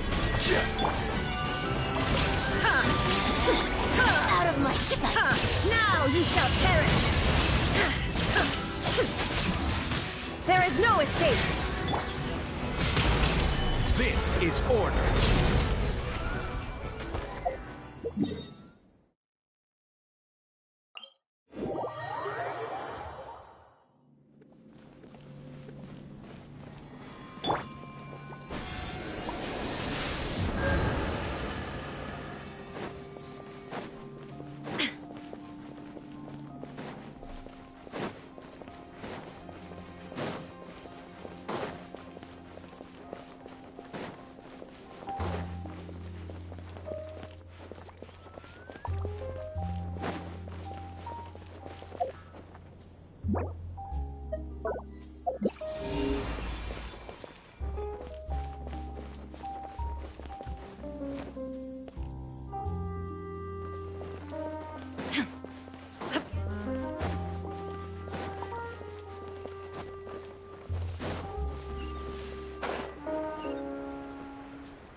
I've been pretty busy.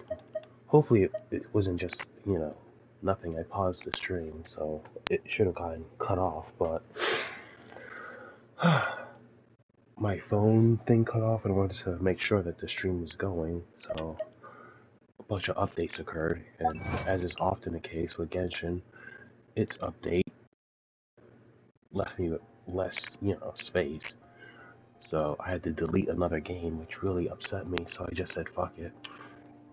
I looked to a few different places, and then ultimately just said fuck it. I'll get the PlayStation hard drive, so I got a 4 terabyte after Googling real quick to double check how many gigabytes are in a terabyte, so 1,000. So the PlayStation model that I got as a gift really early, which was nice, but I was like, fuck, because playing this stuff a long time is like, it's gonna be a thing. It was the 800 something gigabyte one I have, and I've just been like wrestling with games ever since, and it's like, fuck, every update with Genshin I have to like delete another game. I looked at my fucking thing and I only have like 11 apps or some shit on my applications on the whole fucking system now. Just 11 fucking things on there. Oh my god. Like if I delete Genshin, I probably have like, not really much, I don't know, because there's so much shit on there. So anyways, I ordered the 4 terabyte, but to me it's like, shit, how long is that gonna last anyhow? Just 4 terabytes, So I ordered a 4 terabyte thing from the PlayStation Store, and that will be coming in. That was at like around almost $400, so that sucked. But I've been thinking about it for a long time. Honestly, it was the 2 terabyte one, but like I said, I'm already like struggling with just the 800 gigabyte, so it'll just be like maybe around 1,000, 100 more. So that's just a few more Genshin updates as far as I'm concerned. I don't know where all my fucking data's going and shit. It's crazy.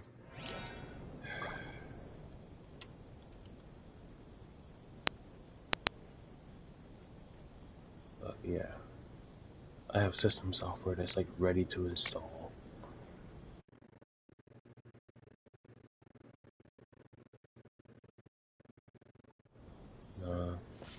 Well, it's uploaded, it's ready to install, but I'll have to shut everything off, and like I said, I've been pausing everything.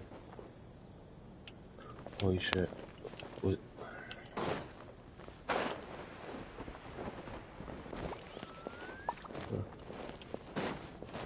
So...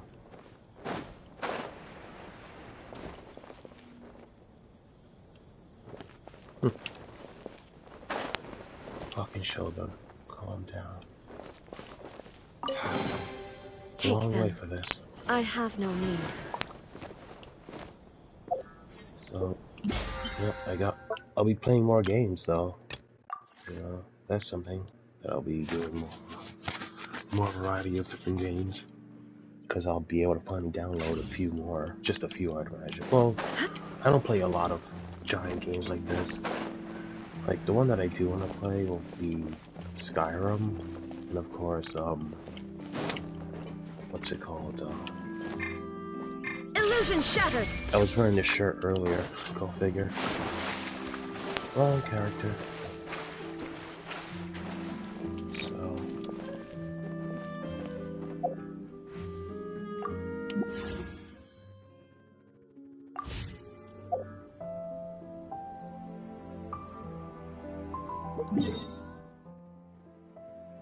Anyways, the next thing I have to order is a mic. So I'll probably do that tomorrow. Another 100 or so bucks, I guess. I could get a cheap one, but we'll see.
So yeah, those pigeons don't move like they used to, huh? I can't believe I got so many. It's crazy.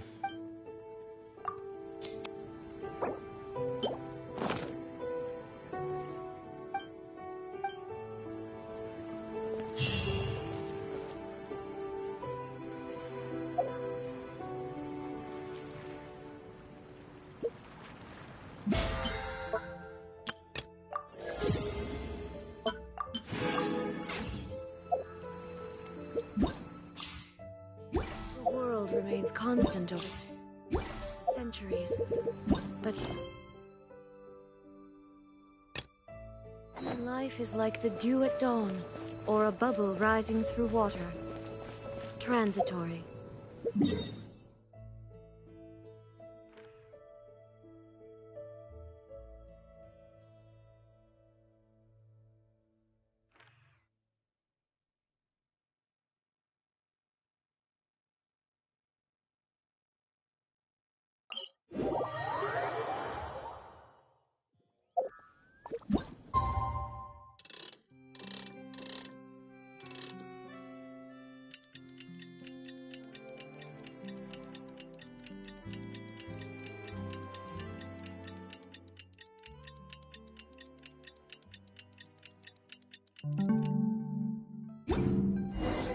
Didn't Linny say that Lynette and Fremine were recovering at the Hotel Bouffe d'été? Oh, Paimon wonders how they're doing. Maybe we should go check on them.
Take them. I have no need.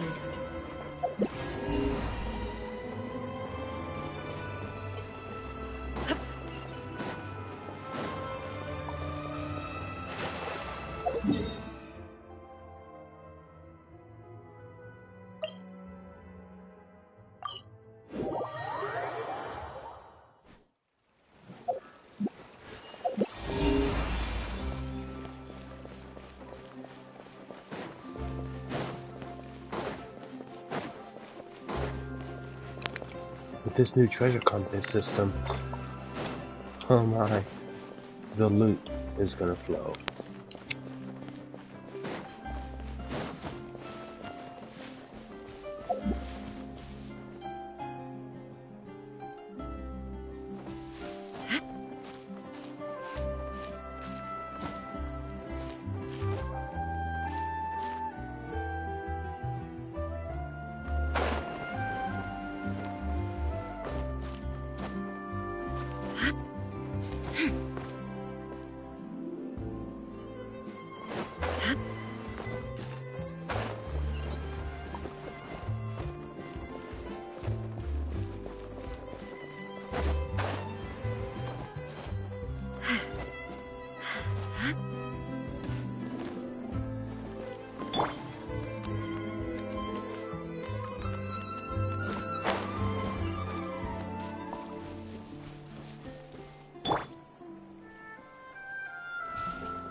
Unsolicited, and all the more valuable for it.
Lynette?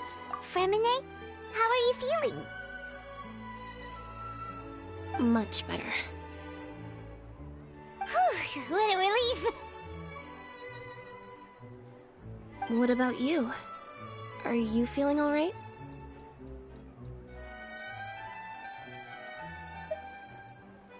I knew you'd come out unscathed. Us, on the other hand, well, we've been bedridden for 2 days. I couldn't even turn over. Oh, and I wanted to ask, is Clairvy gone? Linny and the other members have left Poisson and returned to the House of the Hearth. According to him, there haven't been any more sightings of a spirit roaming the house. I see. I'm glad. Father came to check up on us 2 days ago and told us about what happened with Crucibina and Clairvy.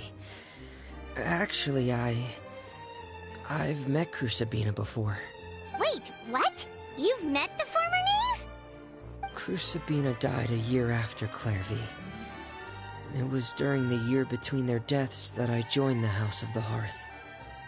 Crucibina had an extremely cruel and radical way of doing things. While she was alive, the atmosphere in the house was suffocating. When I joined, though, the experiment she valued so much had already come to an end, and all the people involved, dead and injured alike, were gone. Crucibina never talked about the past with us newcomers. A couple of months after I joined, Father killed Crucibina and burned all her files. With that, the names of all the people subjected to her experiments, Clairvy included, were lost to the flames, along with the painful memories they represented. Father took in Lenny and me a couple months after that, but she never mentioned anything about Crucibina or Clairvy. It really seems like something she was planning to keep to herself. The last time you talked to her, did she mention why she kept it a secret for so long?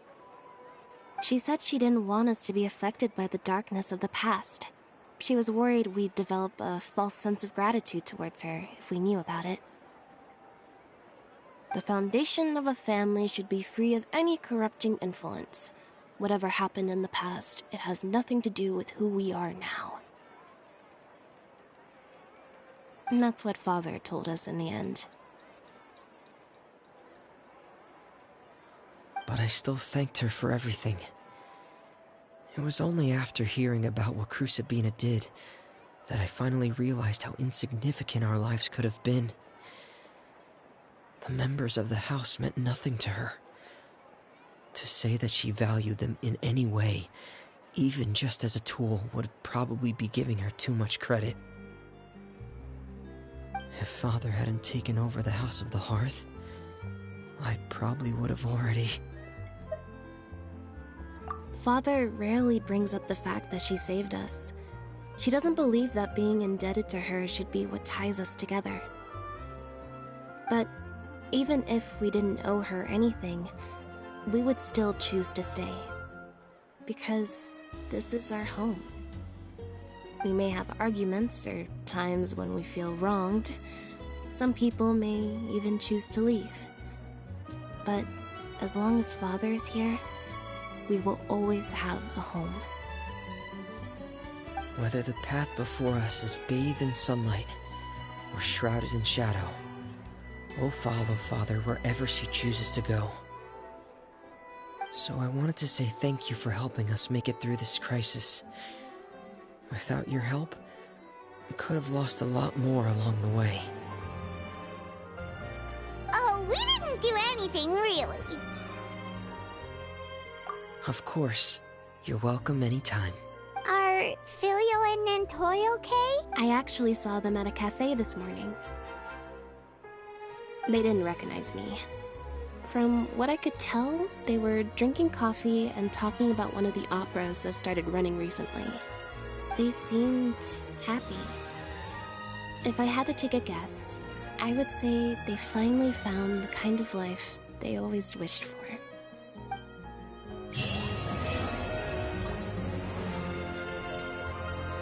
Shower me with praise!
Tea parties are a must for the well-mannered.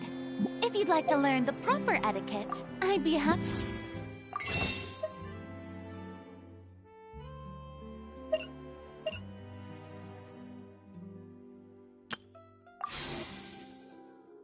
To teach you.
If you've got nothing else to do, why don't I tell you a story?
Afraid? Or do you not even have the courage to be afraid? Hey! The Temple of Wisdom!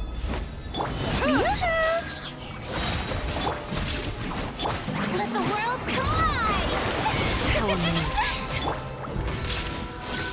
With these rising flames!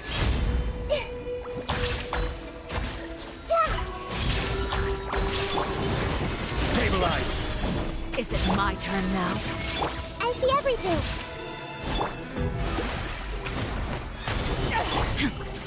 Inazuma shines eternal! Now that's more like it. How amusing.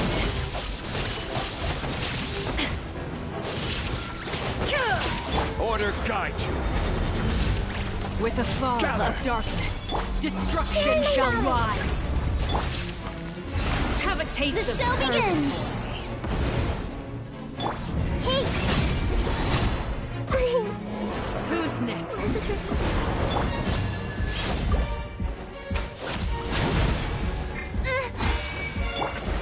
Solidify! How amusing.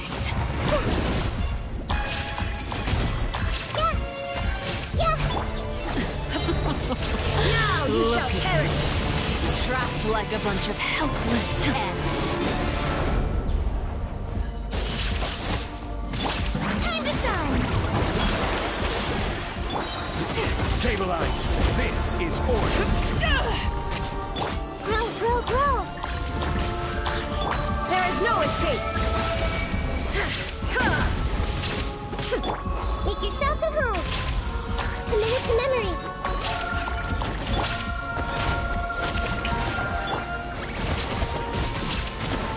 Not bad. You've proven to be a worthy opponent after all. I see everything! Closer now. I see your power. How amusing.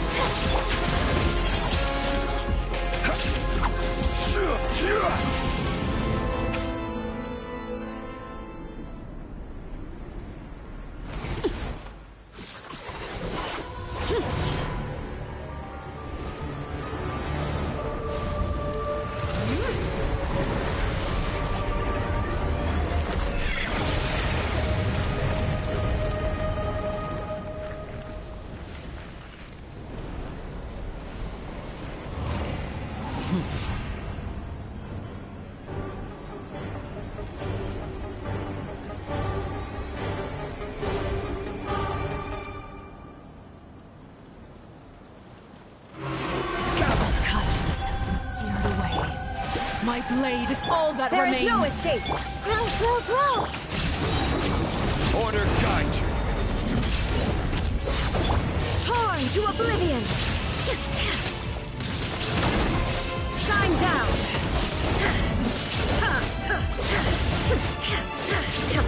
Let's play for a little. The Temple of Wisdom. Let my name echo in song.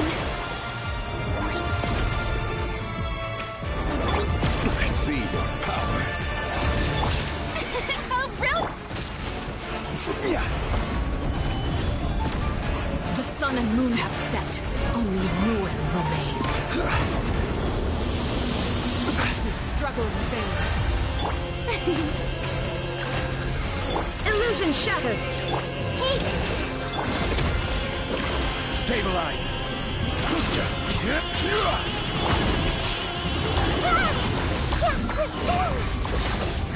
This is order.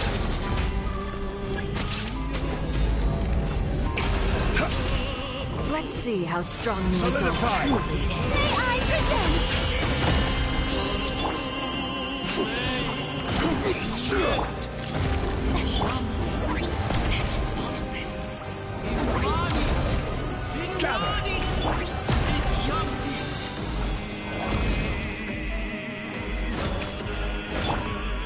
Shine down.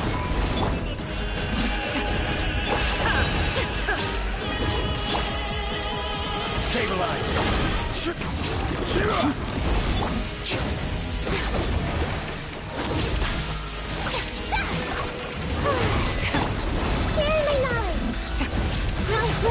Inazuma shines eternal. Suntown is only the beginning.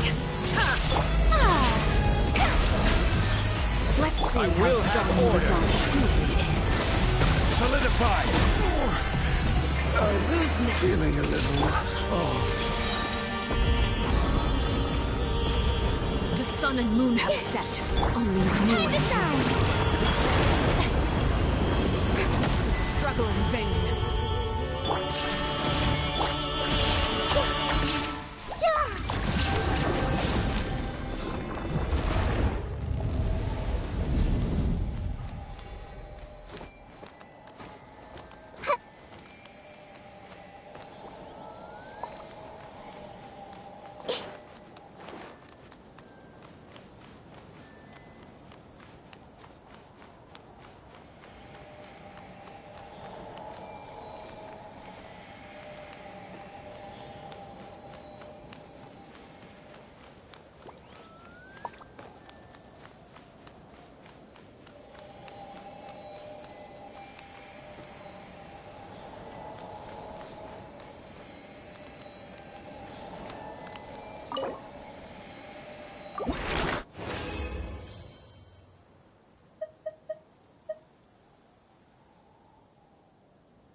Shower me with praise.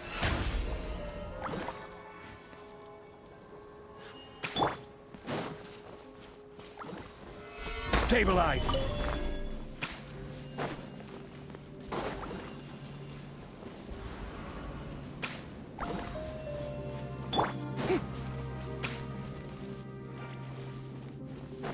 Ignorant and vulgar. Solidify. I see everything. There is no escape. The show begins. Could I scare you? Now you shall perish. Illusion shattered. I can still... Let me try.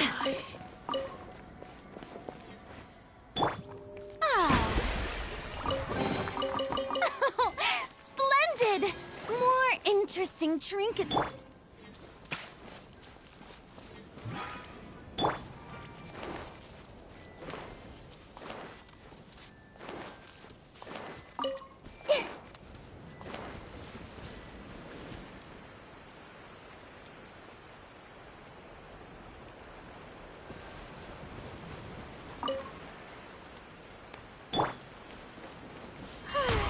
Yoo-hoo! Everyone hold hands. There is no escape. This is order.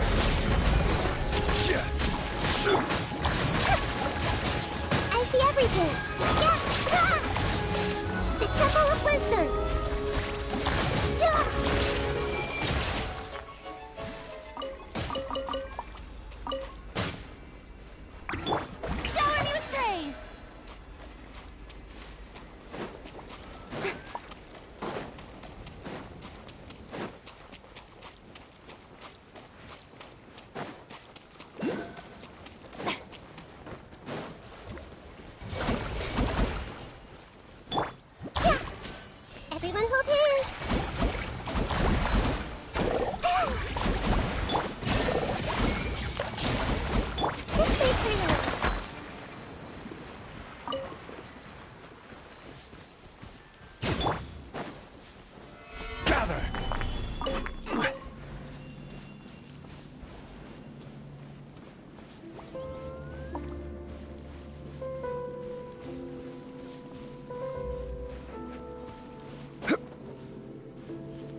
Solidified!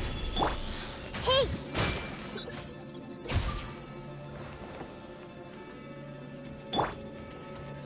Illusion shattered! Grow! Crumble! Shine down!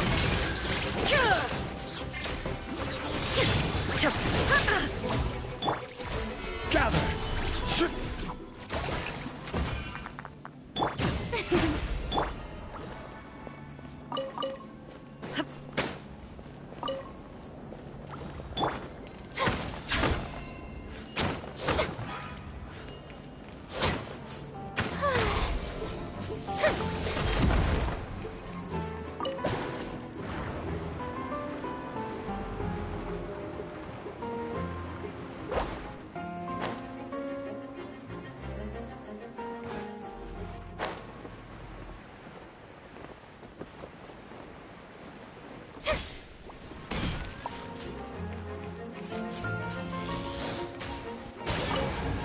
Strike a pose! Stabilize! This may hurt a little. There is no escape!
I see everything.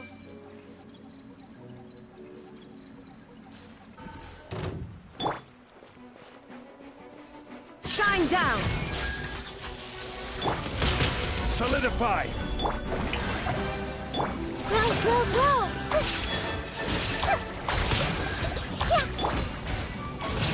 Order guide you!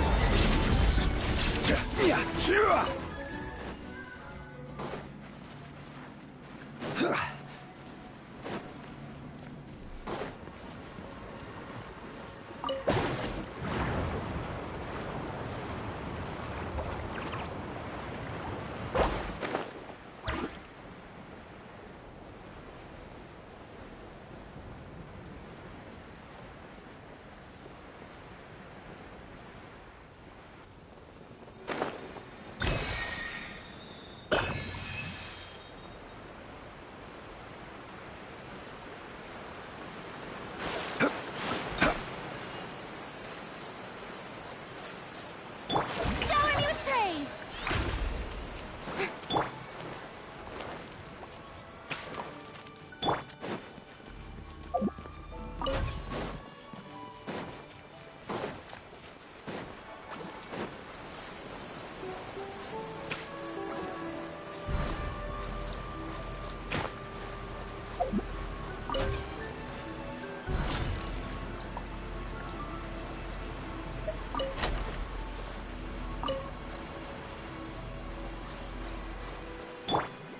May I present?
One man's stone is another man's gem.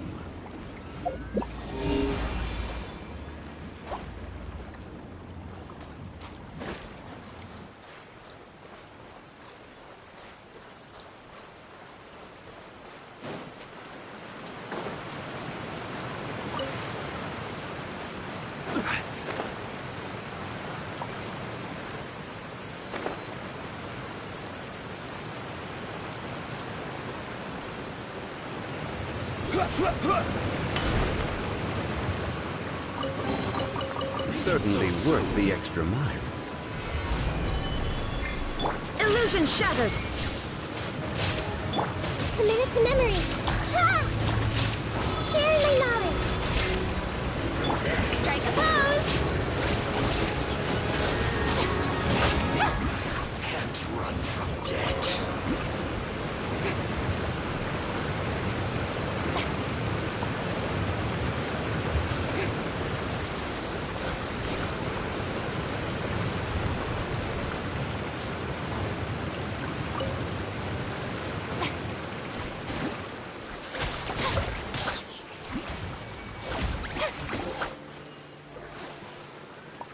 There is no escape!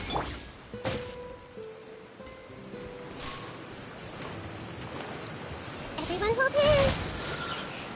Yeah, yeah.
Ignorant and vile.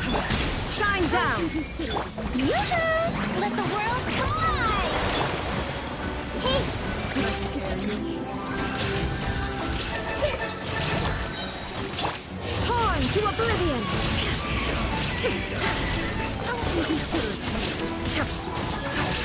This is order.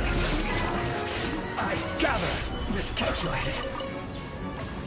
This was well done. Go! Yeah! Put this through. Curiosity deserves a reward.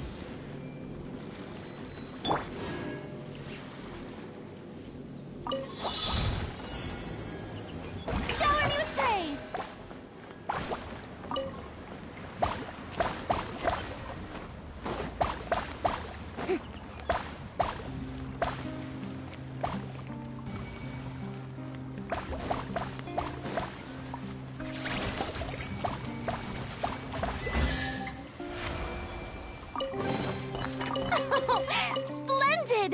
More interesting trinkets for me.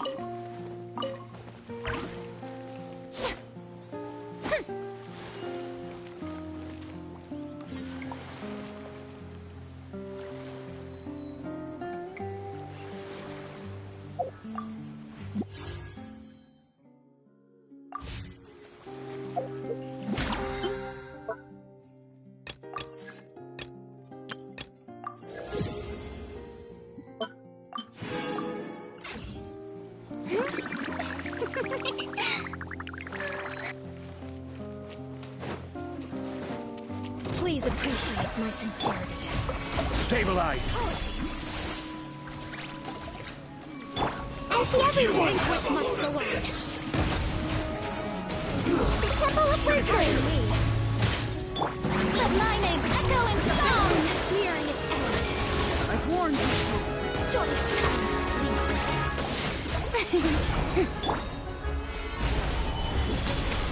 I will have order. Everyone hold hands! Now you shall perish! Did I scare you? There is no escape! A gift for you. This was well done. Gather! Hurry up! The show begins! Shine down! This may pretty little.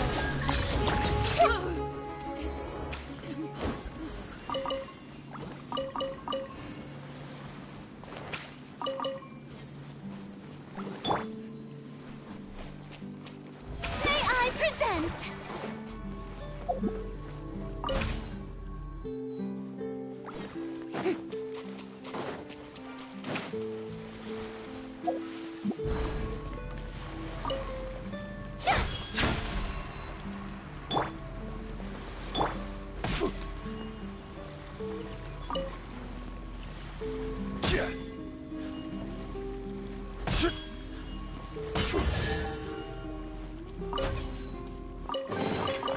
Certainly worth the extra mile.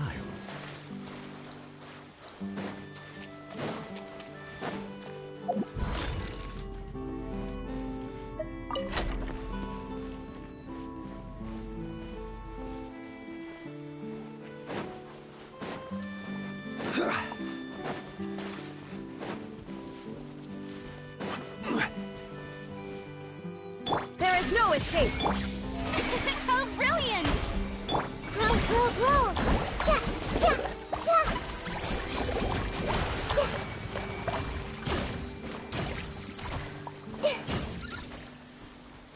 Hey!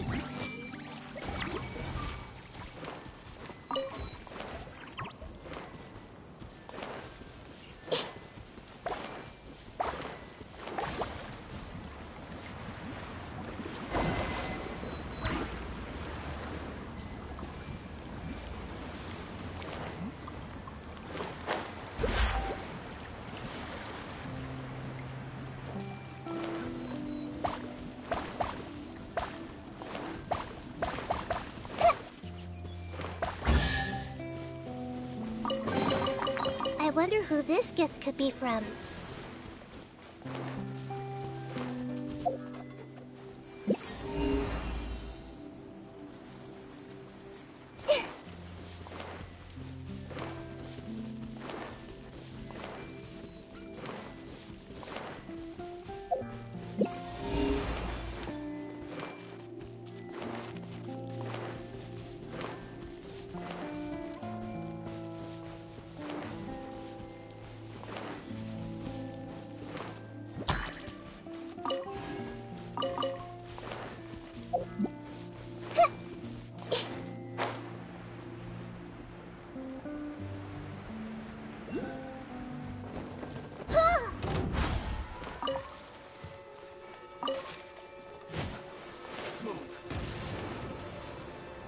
I see everything!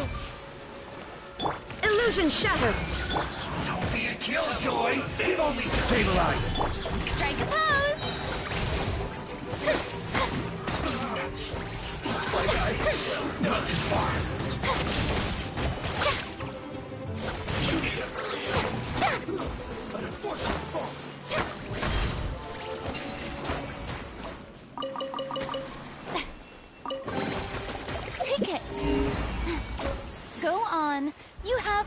evil.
I've taken a look at your proposal.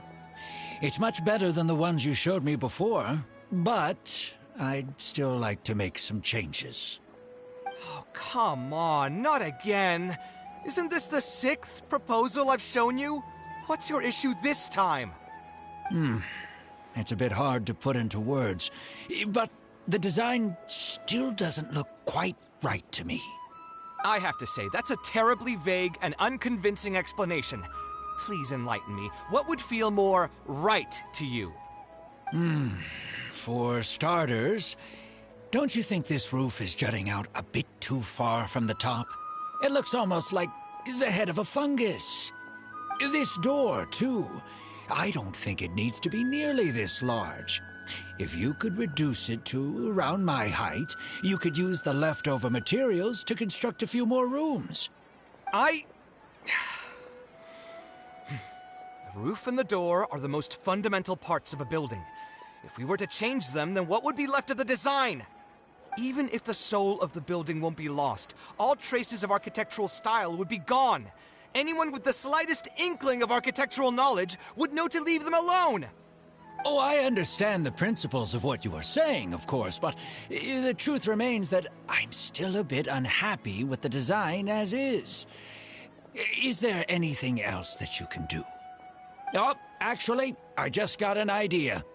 Can we get rid of all the extraneous sections on the roof, so the whole design will just be one vertical structure, similar to that of a tree trunk?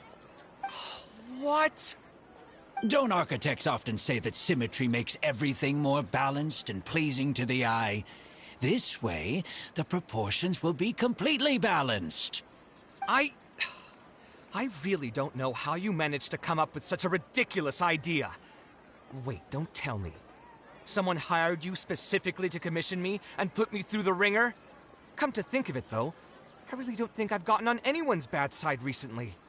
Anyway, that's it. I will not be working on this commission anymore. Goodbye. Maybe you can find yourself some other genius who'll be able to satisfy your demands. Hey, young man, please wait! Oh.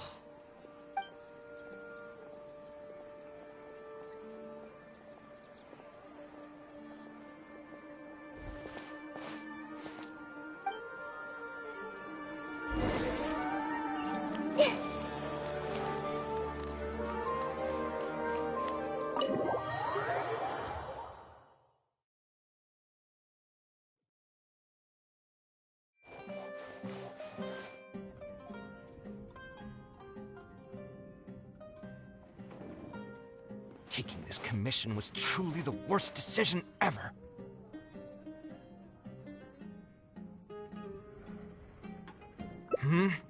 Oh, hey, I wasn't expecting to run into you here.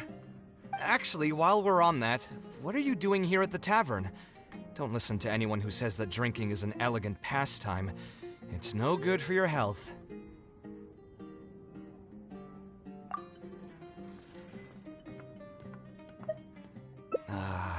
So you saw all that, did you? Ugh, I thought I was in the clear. I made sure to double-check that nobody I knew was around. Anyway, thanks for looking out for me. Honestly, it wasn't that big of a deal. I'm used to it by now.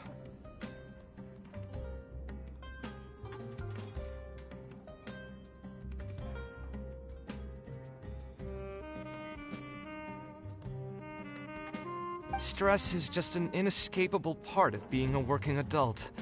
Boss, I'll have a glass of wine, same as last time. Do you want something too? I'll put it on my tab.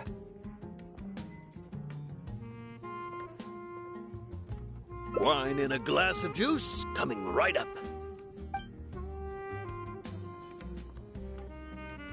I know you're already keeping a secret from me, but if you could add this one to the list as well, I'd really appreciate it. Arguing with a client is not a good look for me. If word gets out, other potential clients might be afraid to work with me.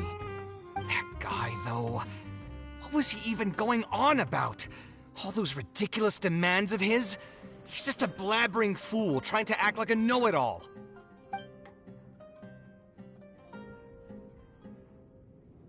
Another glass, please, boss. I'm not leaving today till someone has to carry me out. You've got it, sir. I gotta say, though, it almost feels like you're saying that every other day now. It really is every other day that you'd run into a client who knows nothing about construction requirements or architectural style. If this was in the past, I'd never have gone through 6 whole drafts trying to accommodate the client's preferences. But perhaps getting used to this just means that I've grown numb to it. I've worked on so many projects since graduation, and none of them have been approved at the first pass. I would spend a lot of time altering my designs, and by the time the clients were finally satisfied, all my passion and enthusiasm would be gone. It feels like I'm straying further and further from my artistic vision with every change I have to make. I suppose, though, that just sticking to your guns and completely disregarding other people's feedback would also not be a good thing. All of this makes for a real paradox, one that particularly crops up in my work, too. In the end, what is the true meaning of art? Should I see it as a divine gift of inspiration from the gods, or an expression of the light of my own wisdom? Here's your drink. How are you already spouting nonsense after just one glass? Your tolerance is usually much better than that. Boss, what do you think is the meaning of art? The meaning of art? Really, my friend, who in Sumeru understands art better than you? Anyway, I don't know about art, but I do know that I'm interested in business, and some patrons are waiting to be served. So, you'll have to excuse me for now. Just holler if you need anything. What do you think, traveler?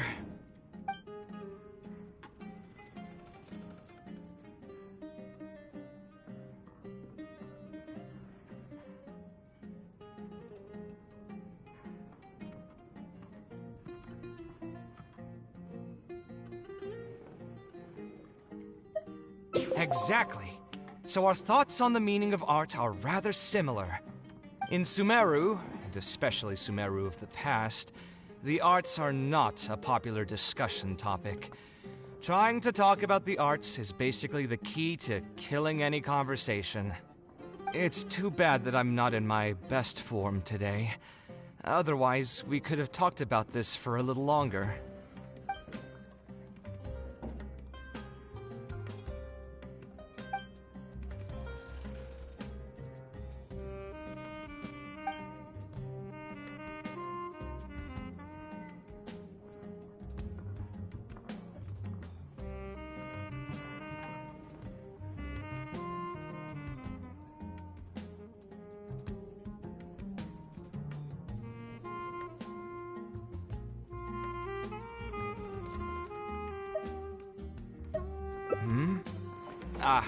Thanks for offering, but you've seen how he is.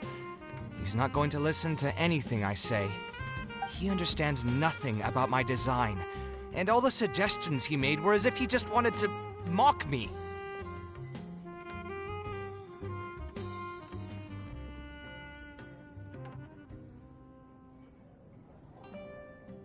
Okay, it is possible that I was just jaded by my frustration. Well, given I'm already on my 6th draft, I can probably push myself to make a 7th. Let's go have another talk with him. I know where we'd be able to find the guy. There's no time to waste. The wine can wait until another time. I'll go take care of the bill.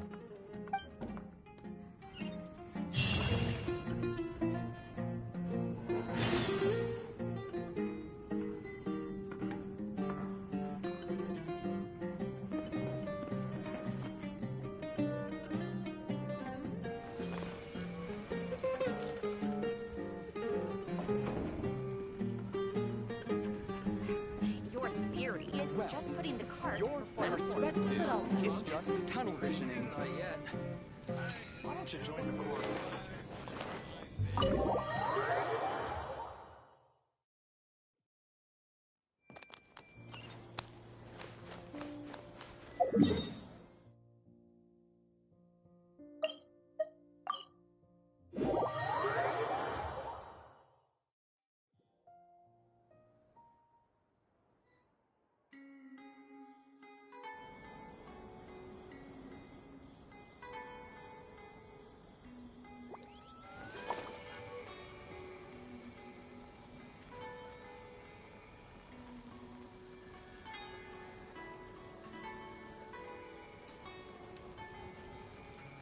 Want to buy some spices? Hello there, my friend. We have all the usuals, but at affordable prices.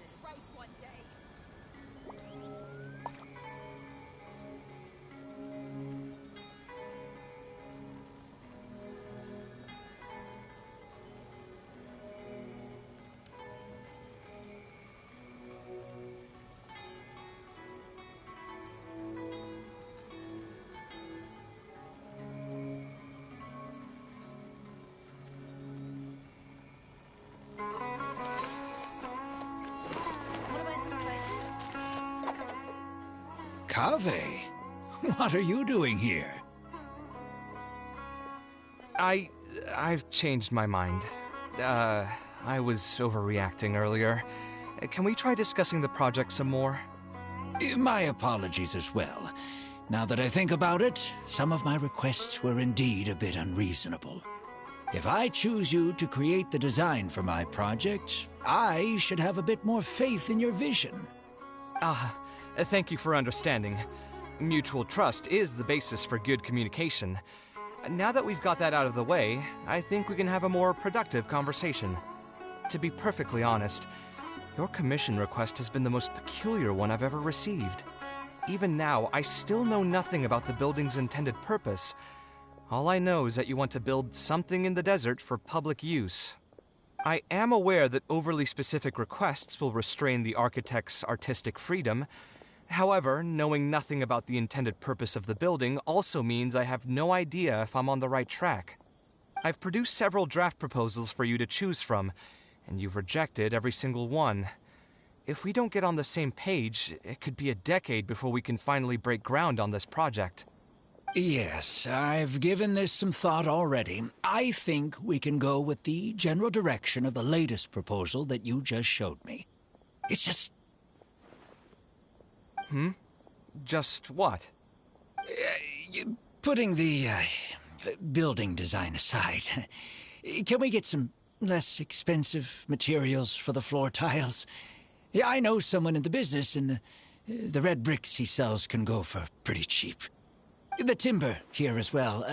We should be able to find some substitutes. Please give me a moment. My head's starting to hurt again. Just please hold on for a second. So, let me get this straight. You want to reduce the cost of the project, right? But if we implement your suggestions, then I'm afraid we have to scrap the entire design. Architectural design cannot be neatly split into discrete parts. Any change to one part of the design will affect the quality of the whole thing. I decided to utilize high-end timber for this section because the weight-bearing structure requires the supporting materials to be durable and strong. Same with the tiles. Switch them out and the entire mural will have to be redesigned. More importantly, if we make such a change, both its practical functionality and aesthetic value will take a great hit. If all you need is a building with a roof that can keep people dry in the rain, you shouldn't have commissioned me. Many architects would be able to build you one of those while charging far less in commission fees. Actually, Please tell me, are you absolutely sure that there's no room for any changes in this draft of the design?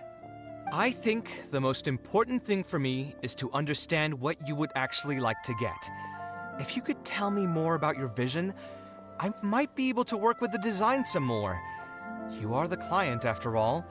You should have the final say on how the project turns out. I want to build something unique. Something quiet and warm inside.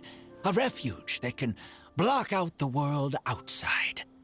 I want all who enter this building to be able to temporarily forget everything that's going on outside of the building and just focus on their task at hand.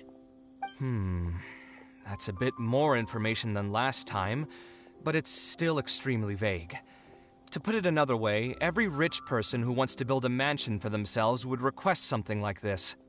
We've gone through many proposals, and this draft is already the cheapest one. Cutting costs by substituting building materials will not only detract from the overall effect of the building, it also won't save you much more in the grand scheme of things. Thank you for giving it so much thought. Please, give me some more time to mull over the budget. I'll get back to you once I've figured out a solution. I still have a few business meetings that I must attend, so I'm afraid I'll have to leave for now. You can just leave the proposal as is. I'll get in touch once I've given it some more thought.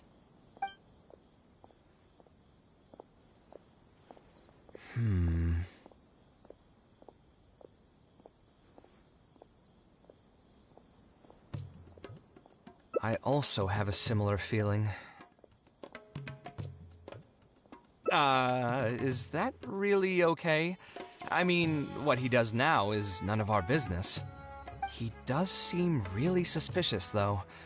He dresses like a rich person, but when you talk to him, he hardly sounds the part. That's actually pretty common. Not all rich people are spendthrifts. Many are just, as if not more, stingy than him.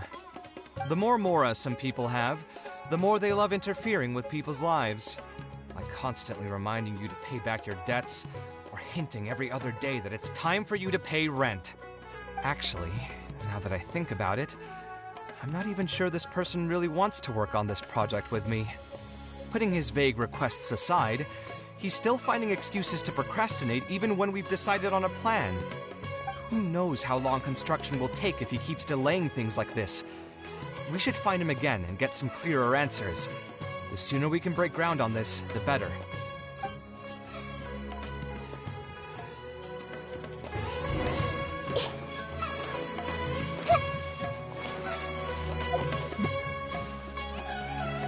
Huh? Where did he go? I could have sworn he went this way. Let's keep looking.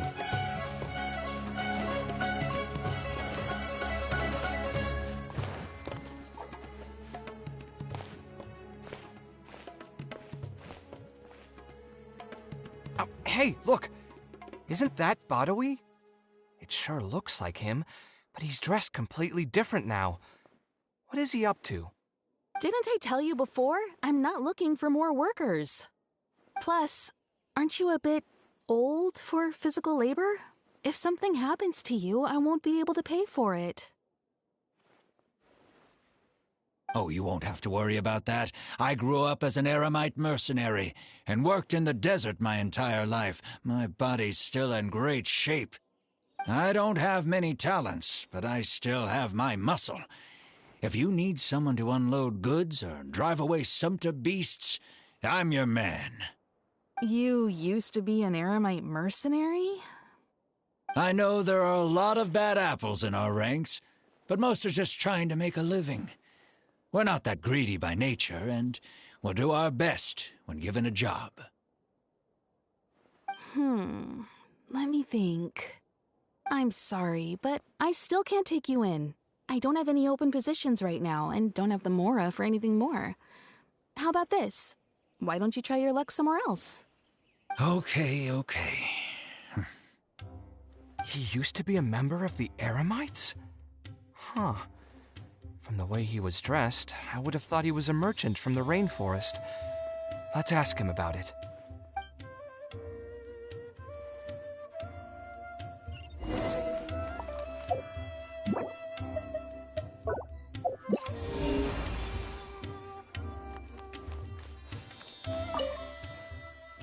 We meet again. Huh? Why are you guys here? That's what we wanted to ask you. Who are you? Why did you dress up like a merchant to talk to me about our project? There's no need for us to continue this project if you still want to keep hiding things from us. I don't work with individuals I can't trust. Believe me, I didn't have any bad intentions. It's just... All right, there's no point hiding anything anymore. The building I'm trying to commission you for is not really a personal residence for me, but rather a library for children living in the desert. A library? Funded entirely by yourself? Shouldn't this be the responsibility of the academia? I've heard that the academia will be looking to prioritize the desert with the allocation of educational resources and materials. It sent over a large shipment of regular goods just last month. You're right, and I was aware of these happenings as well. I just figured what I want to do is a separate effort from what's already being done by the academia. The desert is too vast. Even if the academia spends a lot of effort trying to disseminate knowledge in those parts, it might still take decades, if not centuries, to reduce the educational gap that already exists between the two regions. And what's more, I don't know if the academia would ever reverse its stance in the future.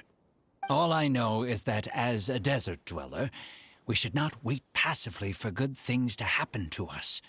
If we only did that, we'd never be able to stand up and hold our heads high.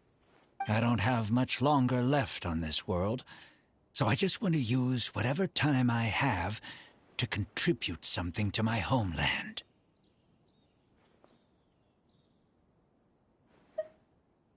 I didn't want you to know that I came from the desert. I've lived in the desert my entire life, and there wasn't anyone here that I could trust. I figured I needed as much safety as I could get. To the point that you even disguised your identity? That's certainly taking playing it safe to the next level. Hold on. Don't tell me you've also been scammed before. When I first came to Sumeru City, I brought a lot of Mora, hoping to find an architect that I could work with.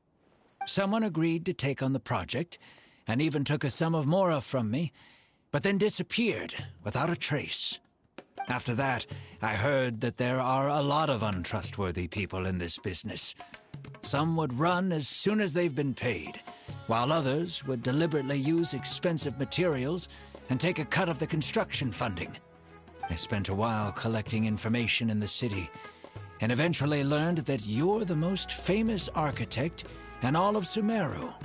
I figured that you wouldn't need to make Mora by scamming people, so I decided to reach out to you. By the way, how did you know I was scammed? I don't think I've ever mentioned that to anybody. Just a hunch. A while ago, I accepted an offer to work on a project in the desert, and was also scammed out of a large sum of Mora. I ran into someone who was living in a pretty run-down house. I noticed a load-bearing wall on the verge of collapse, and suggested that I build a new house for him. He said that he had no way to pay for it, so I loaned him some of my own Mora, and told him to get some stone and timber from the local vendors. Soon after that, I found out that he had gone gambling with all the money, and lost everything, down to the last coin. And after that, he even borrowed Mora from me twice more, using a different excuse each time. I didn't even suspect him of any wrongdoing until he hired a group of mercenaries and tried to ambush me in his own house. According to him, I looked like an easy target because I was an academia scholar who didn't have any family or friends in the desert. What kind of person would just look at someone else and think, this guy looks like an easy target? Those kinds of things do happen every once in a while, yes. Folks like him are the exact reason why us desert dwellers' reputation has gone down the drain. I must apologize to you on their behalf. It's all right. Jeez, Grandpa. You were also scammed by someone from Kasharwar, after all.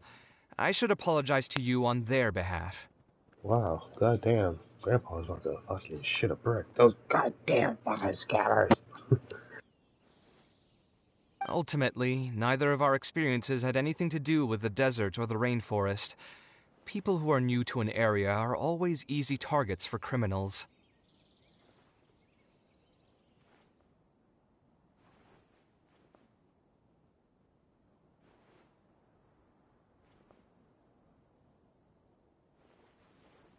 Yeah, you'll find both good and bad people everywhere. I can't understand the logic of those who like to take advantage of others, but I have to accept their existence as a fact of life. Anyway, I digress. Let's return to the topic at hand. Did you keep rejecting my designs because you thought I was deliberately using expensive materials to take a cut as a middleman? That's what I was afraid of initially, yes. I eventually understood that you weren't out to cheat me. But unfortunately, I still don't have nearly enough Mora to pay for the design you proposed. I've done the math and know that we should be able to make it if we cut some corners. However, after our conversations, I can see that you're passionate about your design, and I'm quite fond of the proposal as well. So, I decided to try and see if I can afford your proposal as is. I've been looking for work every day, and in another month, I should be able to cobble together enough Mora to meet the budget. By cobble together, you mean you're going to spend your entire life savings on this project? But then, what will you do if something unexpected comes up, and you find yourself stuck with no emergency fund? To be honest, I haven't really thought about that. I mean, when you've lived to be my age and something happens, you can't really call it unexpected anymore. All I want is to build this library before I leave this world, so that the children of the future would have some books to read, and the desert dwellers would be able to learn their letters and pick up some practical knowledge. A while ago, I heard that the Academia had decided to recruit a number of exceptional children from the desert. Of course, this is welcomed news. But as someone who's spent their entire life in the desert, I still have a few concerns. I know the desert life and can predict what the problems will be. Many children from the desert have had neither the interest nor the proper environment to learn. So even if the Academia would take them in, once they enter the halls, they might find themselves surrounded by other children who look and act very differently from them. And as a result, they might become socially isolated. Yes, I can imagine that. My father passed away at an early age. Even though I had a good number of friends during my years at the Academia, for some time I still sensed many critical looks in my direction. I'm sure a child coming all the way from the desert will have an even harder time. But let's bring this back to the building itself. I think you said that you want this building to be quiet and warm, with its doors serving as a solid barrier to block out the sound and fury outside, and allow one to focus on the book in their hands. Building it according to the current plan will be quite costly. Even if I don't charge you any commission fees, I don't think we'd be able to keep it under your budget. Any ideas on what we can do?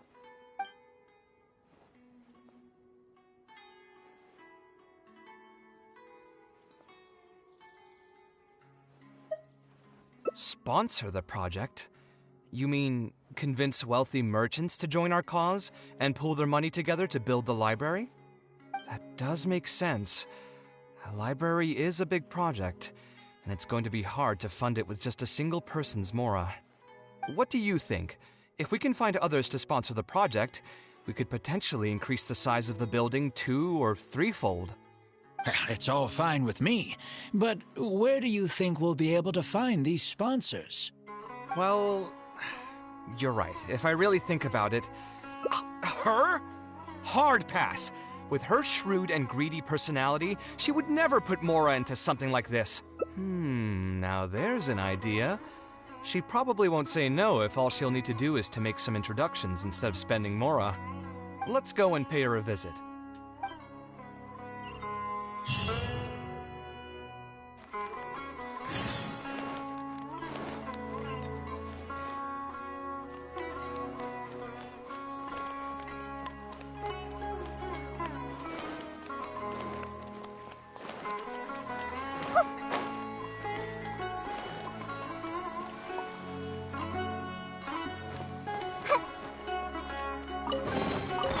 Find anything you like?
open it.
What do we have here?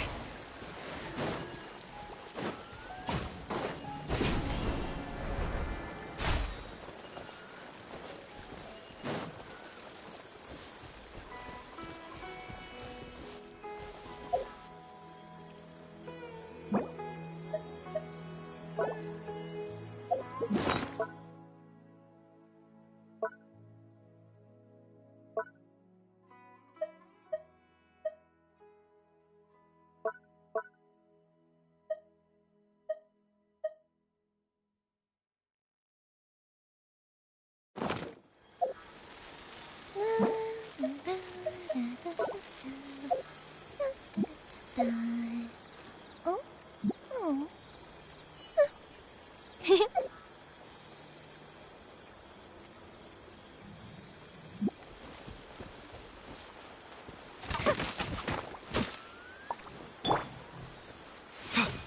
Yeah.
Ooh, let me open it.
are for now, but friends are forever.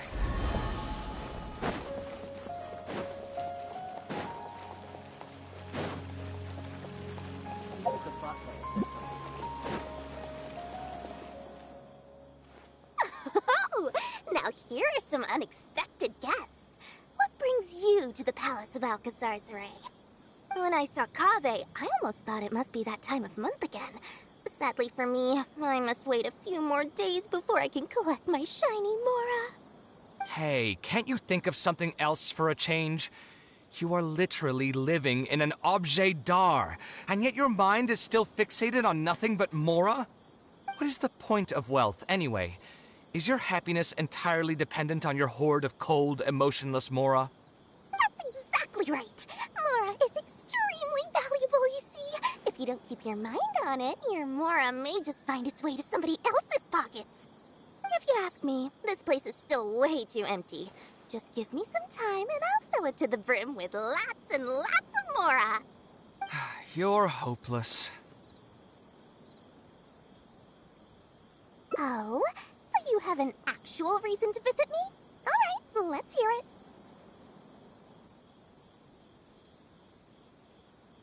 Merchants? Why? Is there some kind of business opportunity? Oh, I see. So you're just looking for someone to help you fit the bill. I knew you wouldn't be interested in something like this. Still, you wouldn't refuse just making some introductions for us, would you? Sure, I can connect you with some folks, but with every service comes a fee, you know. A fee? You mean just for introductions? Of course! Making introductions means using my connections and putting my reputation on the line. Why wouldn't I charge a fee for something so important? Since we've known each other for so long, though, I'll give you a huge returning customer discount. How about 500,000 Mora? 500,000? I guess that's okay. But why are you charging a fee before we've even secured any funding? That just doesn't seem right. Besides, by helping us out, you'd be doing a great service to the public. Can't you take your mind off your Mora even for just 1 second and focus on something far more important?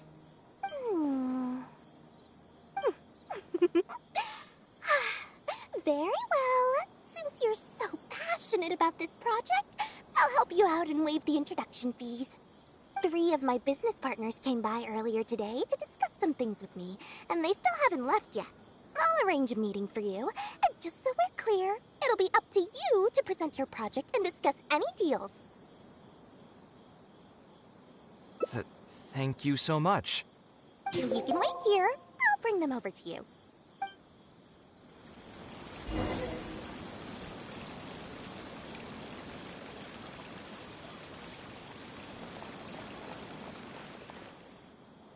Dory gave us a brief introduction about the two of you. You are Kaveh, the renowned architect, and you are the traveler. Practically all of Teyvat has heard of you by now. To be frank, I don't feel like there's an obvious business opportunity here, but since Dory took the time to introduce you, we can spend some time to have a conversation. So, let's hear your idea. All right, here's the situation. I've been commissioned to build a library in the desert, with the intended goal of allowing the desert dwellers to have more access to reading materials. So it's a public welfare project? Correct. Then the commission fees will likely be very low. You should be careful. I'm not too concerned about how much I'll get for the commission fees, actually. I'm fine with doing it for free. I just want to get this project rolling as soon as possible. We're just a little short on funding. So what? You can't possibly expect that we just cover the shortfall for you. Besides, what does a library in the desert have to do with us? If you want to build it yourself with your own Mora. Seems simple enough to me. Hey, there's no need to be so harsh. They are Dory's associates after all. Here, can you tell us a bit more about what we can gain from sponsoring this project?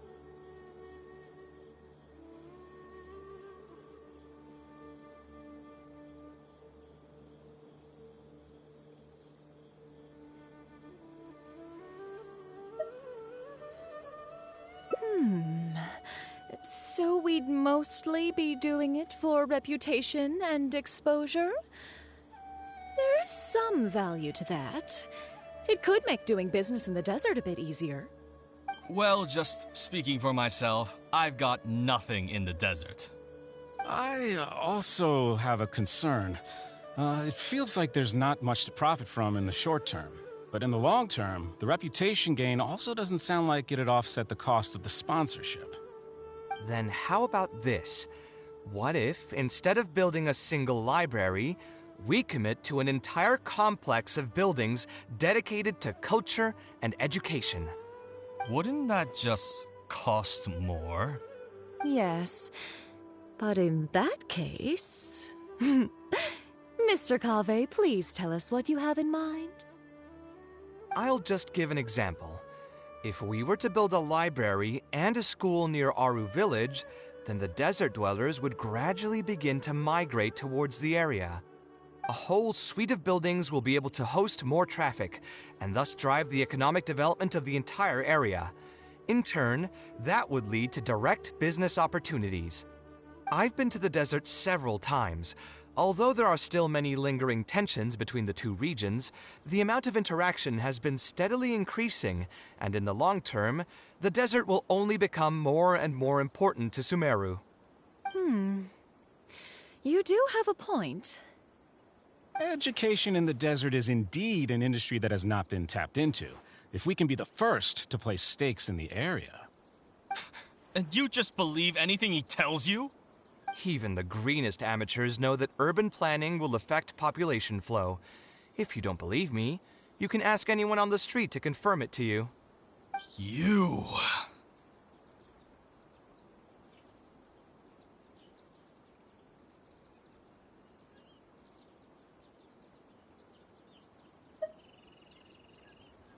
Wait, something just occurred to me. If we're going to build a library in the desert, Aru Village would obviously be the best place for it. But it seems we're not the only ones with our eyes on the village. I heard a rumor a while back saying a lot of land and buildings in Aru Village have already been secretly purchased by a big-name merchant. What? What? In other words, if we try to join the fray now, there won't be much left for us. If we want to build a suite of buildings focused on education and culture, Aru Village is the prime location. If we want to build it anywhere else, we'll have to deal with a far larger list of problems. It's not impossible, I suppose, but... Then there's no hurry. We can wait for Aru Village to develop more first and get into the market for expansion to other areas. But if you were to do that... Is there nothing else to discuss? Great timing! I pretty much heard all I want to hear. If there are no other urgent matters, I'll be on my way. I'll be off as well. If you have any new ideas, please feel free to reach out. It seems like the others are not interested in funding this, so no point in me doing this on my own. Let's revisit this another time. Hey, guys, what... Well, what can I say? I guess it went somewhat as expected. They are Dory's friends, after all. As soon as they heard that there's not much more in this for them, they lost all interest. Yeah, it's just another day doing business with people. But I can never get used to that. Those people never think of anyone other than themselves. Looks like we'll have to figure out some other way to get the funding. Let's go. How did the meeting go? Want to talk about it?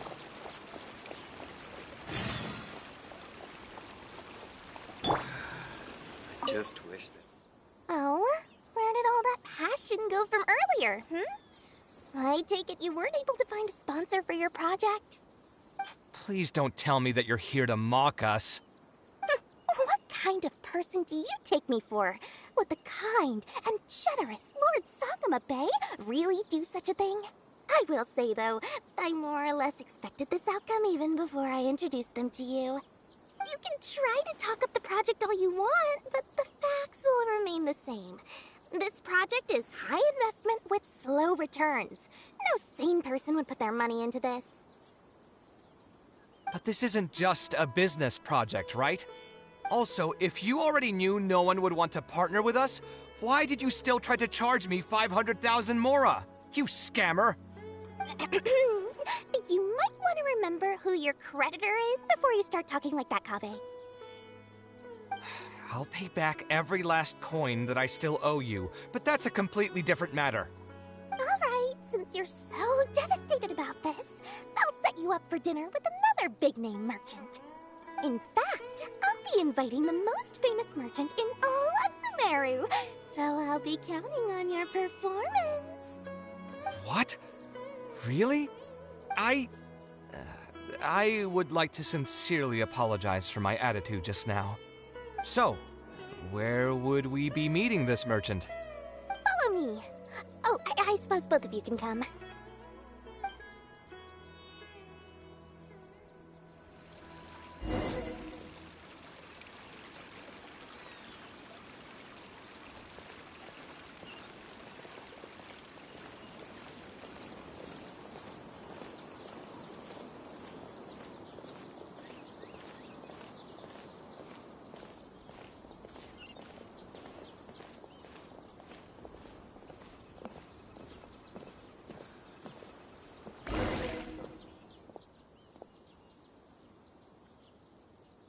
This is the place. You said you're going to introduce us to the most famous merchant in Sumeru. Well, where are they? You still don't get it, huh? The most famous merchant in Sumeru...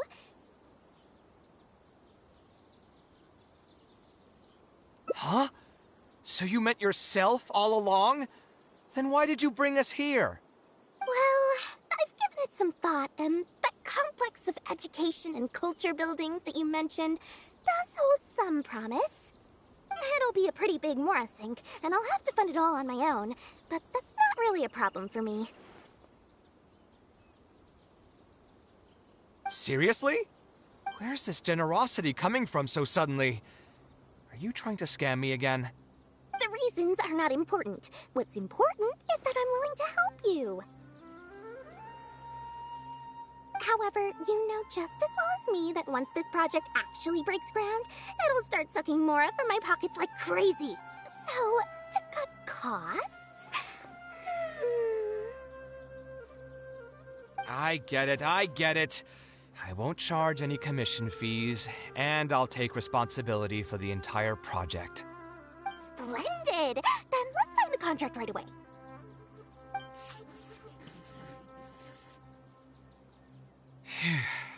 This way, the children of the desert will have some books to read. Their lives should improve a bit after this.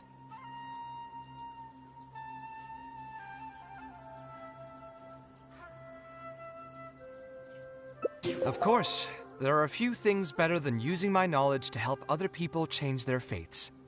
I must thank you as well, Dory. I used to say you only cared about Mora, which might have been some prejudice on my part. Sorry for that. I will also try to pay back my debts as soon as possible. Now, let's have a quick discussion. Where would you want the library to be built? That will be the most important building. There's no rush. I'll provide you with a copy of the deed when we get back. You can just use the address on the document to find the lot. Huh? The deed? So hold on a sec. The person who has been buying up everything around Aru Village was you all along? Oh my, did I not tell you about that? Yep, yours truly has been buying up all the land. I must thank you for bringing your ideas to me. Before our conversation, I had no idea what to build on all those lots. So, from my perspective, this has been a great turn of events. I didn't put much in and easily got a lot in return. But what about my commission fees? Huh? Didn't you waive those yourself?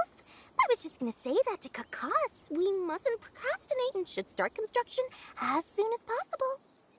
But before I could finish my sentence, you volunteered to waive your commission fees and even promised to take responsibility for the whole project from start to finish. I'm so touched, really. It's obvious that you used every trick in the book to deceive me. You deliberately paused for a long time while talking about the project and kept glancing at me with that menacing look in your eyes. Huh? You really think so? Well, The contract's already been signed, so there's no point in dwelling on the details. You know what? I'll pay for tonight's dinner.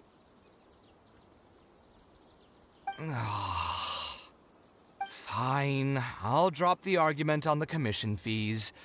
But since you said you're paying for dinner, I'm going to order the best dishes and booze this place has to offer, and lots of it. Tonight, we're feasting until I've recouped my full commission fees. I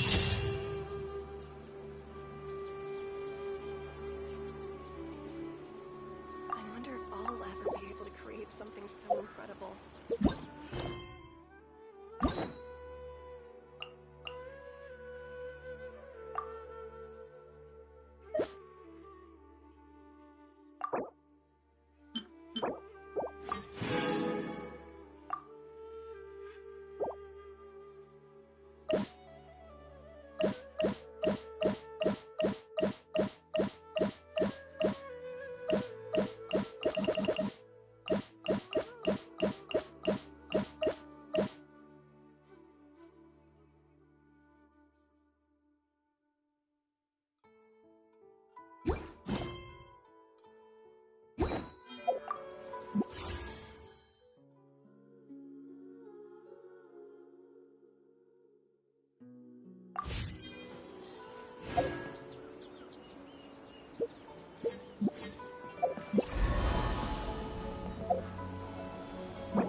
I just got in here, and I can't even find my fucking phone. I don't know where the hell I put that little bastard.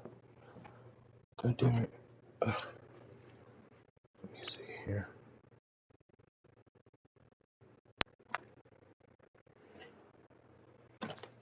Look.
Okay.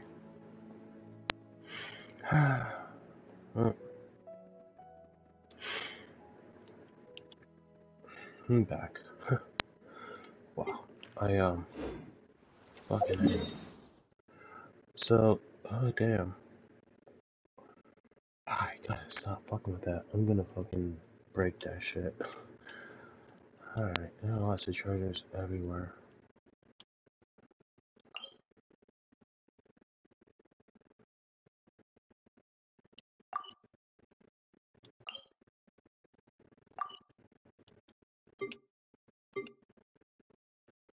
I think I will.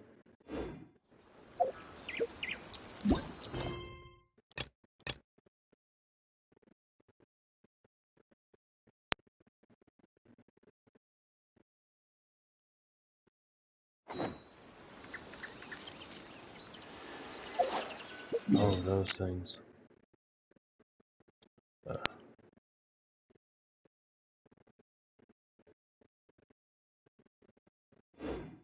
I'm not doing that. That's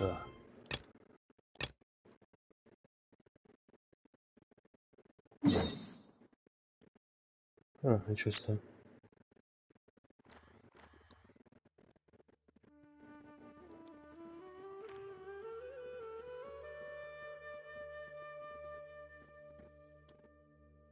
I think I should take this.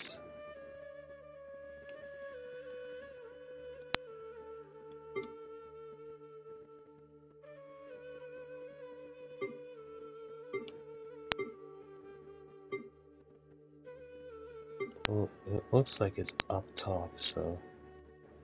Anyways, I will take. All these routes seem to suck.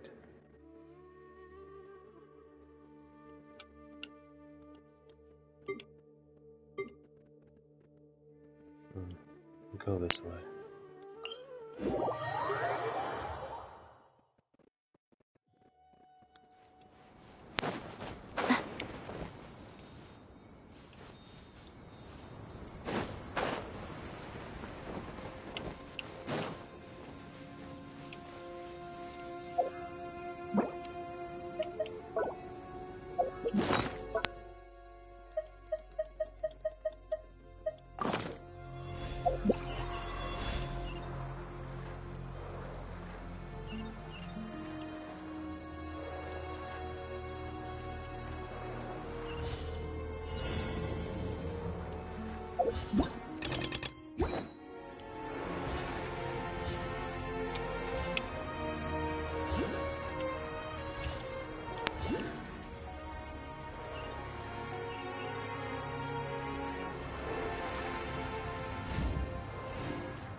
Anyway, so I did that, which means I have this now.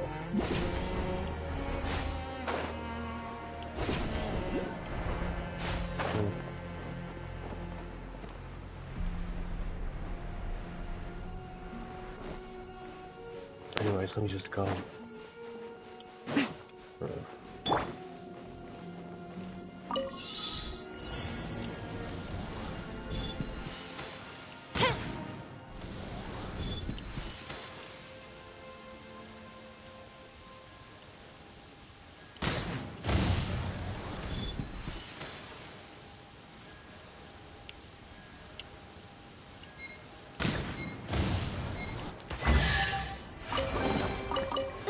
Let me open it.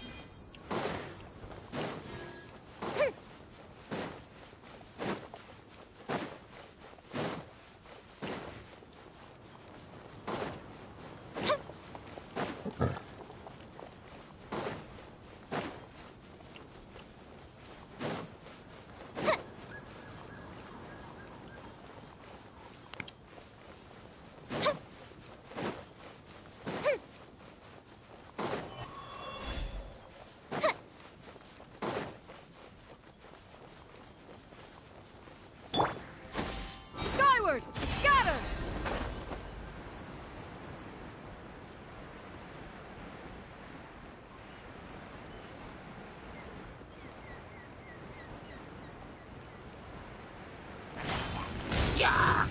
Right here. Emerge. A bitter pill to swallow. Skyward!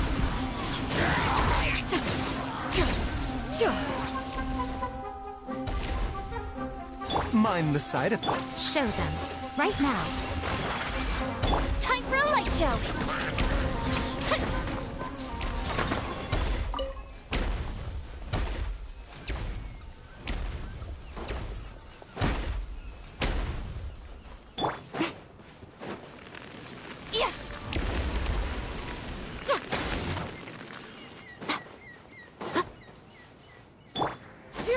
Skyward!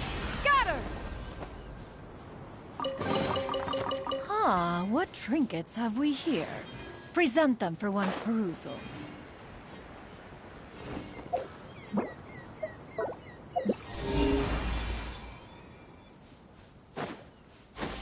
Skyward! Scatter!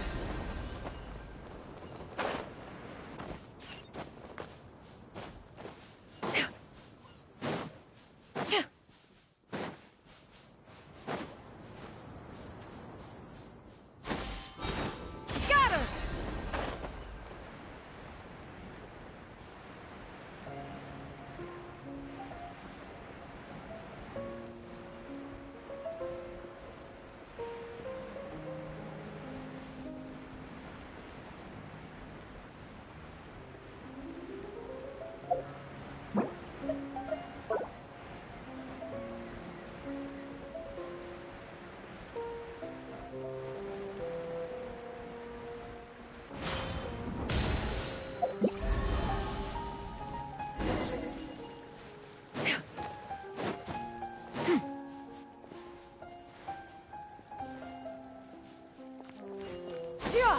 Skyward! Scatter!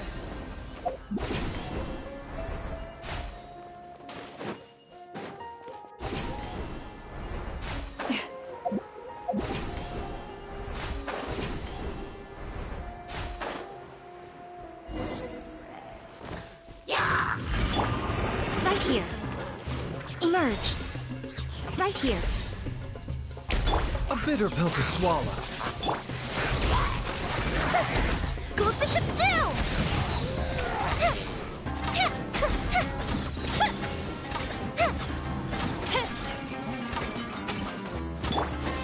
Skyward! Scatter!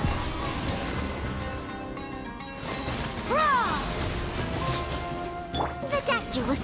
Come on out. Emerge. Right here.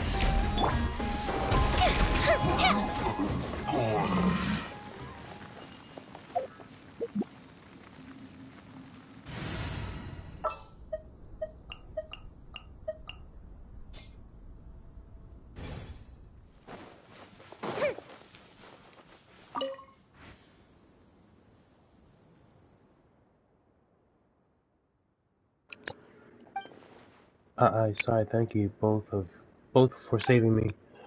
I had a wonderful dream last night. In my dream, Caterpillar was standing at the end of the pilgrim's path, waving to me, and in that dream, well, it was strange. Why was the path just one cavern after another?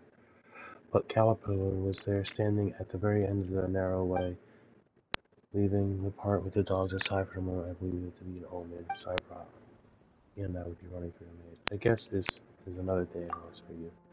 But you can blame me. This place is even harder to navigate than the sewer Fontaine. What do people of Sumero even think? This isn't what you're thinking about. My life has been but a series of affairs, one ill-advised step after another. Why did I leave the place in mourning? It's good omen, my true pride. I should have been completely honest. Neutral moment, I have to ask you to lead the way. I wouldn't have ended up in this situation. Oh, why did I leave Fontaine in the first place? My life here, if it had not become... You won't just yet, we can still take you to the place for now. Food for Popper. Or away. Yeah, even if they aren't worth much in terms of Mora, they're precious. Speaking of which, where's Pepper? Isn't it with you? That heartless creature ran off long ago. It's probably relaxing in some hiding spot of its own right now. That's kinda hard to believe. Well anyway, why don't you return to your camp first and treat your injuries. We'll come back and look for you once we find the lost items. Thank you.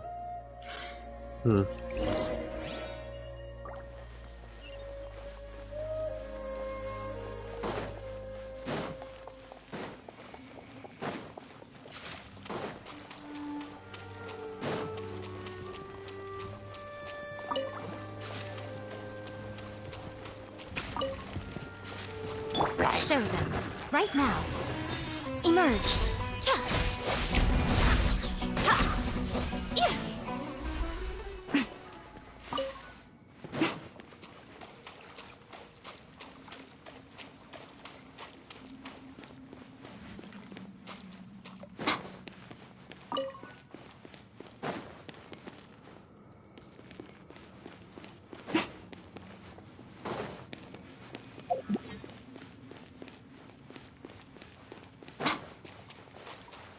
Right now. Emerge. Right here. A bitter pill to swallow. Fire hazard!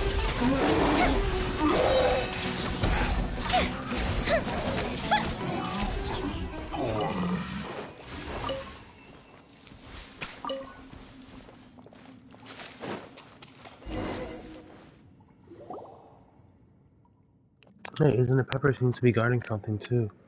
Wait, this feels kind of familiar. It seems to have recognized you and wags its tail. Wait, it's guarding Julian's sketches. Pepper barked twice before leaving quickly. Perhaps they'd like some interior decorations. Perhaps they use it as toilet paper.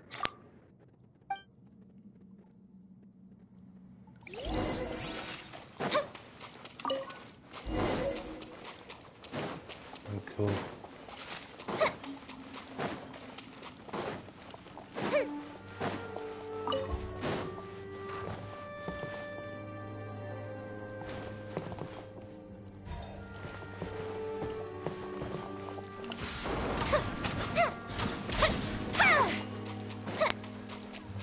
Didn't I leave this way before or something? Yeah. Did all that. Cool.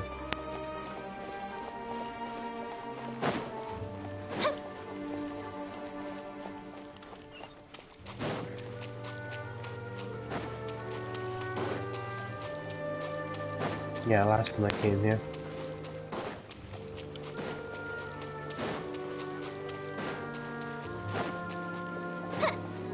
Yeah! Skyward! Scatter!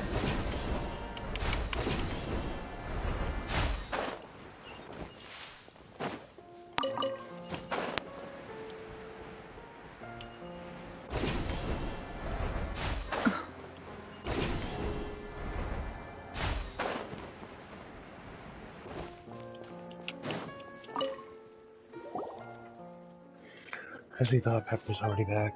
Hey, Julian, we found your sketches. Thank you so much, my friend. Think that you went through all this for such a worthless item. Don't say that. Aren't you a famous artist from Fontaine? Your sketches would sell for a pretty sum, wouldn't they? Well, I suppose so. To be honest, I don't really think about these things like that. True art should be priceless, right? Oh, well, no wonder you're a famous artist. Your words feel so full of artistic flair. Speaking of which, Pepper was guarding the sketches when we found them, just like before. That's right, Paimon thinks it still cares a lot about you. You mean that same dog who keeps leading me down strange paths no matter how long I've been fed and leads me to face the hellish trolleys on my own? Well, it probably... Okay, anyways. One photo. There's a picture of a dog clipped between your sketches and it looks like Pepper. The color used to be quite unique. Actually, I drew that one. Seriously, Jess? You're pretty good, Mr. Renowned Artist. Not only did it look lifelike, but you used colors that was very artistic. Don't ask me to get it either. Perhaps this is art beyond your comprehension. Okay. Cool. Friend's power, I'm not able to draw. Okay.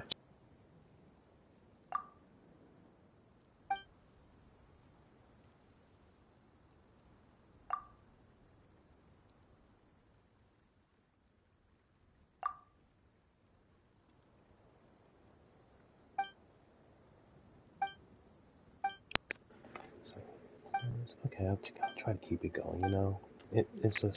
We'll suffer through. A friend, a most reliable friend of mine, he was the one who told me that following the path of those choice pilgrims will allow me to find a tomorrow's cure. How super suspicious. What sort of friend is this again? Shrek, oh, he is so much. Wow. This is a miracle. You're talking about Caterpillar now, huh? You know, hope.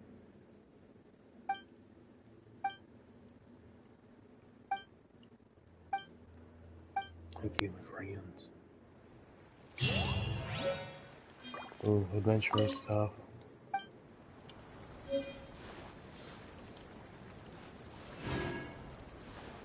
Can't I feel it?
It's time to help this sad, sad person here. I just can't believe it. Would someone really think a camera and to take a camera to myself? Okay.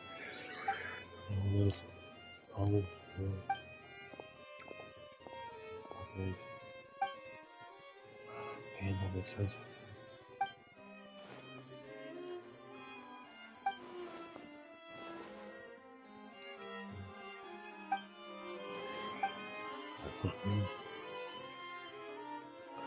What are you doing? Hello. So, are you busy with official business? Please. You know what? I'm just gonna go through it pretty quickly.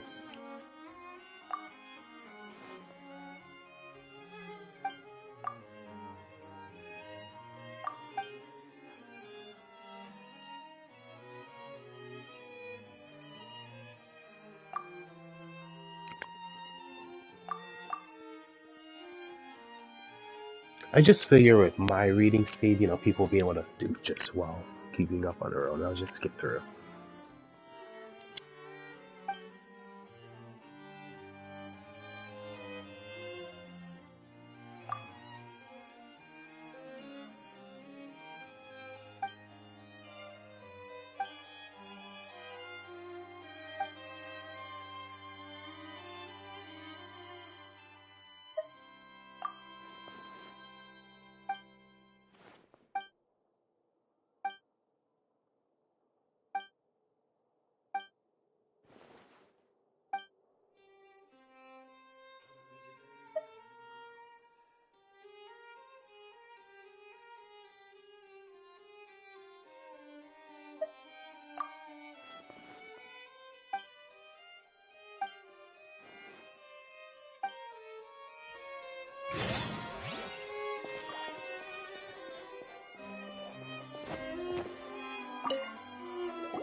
Right now.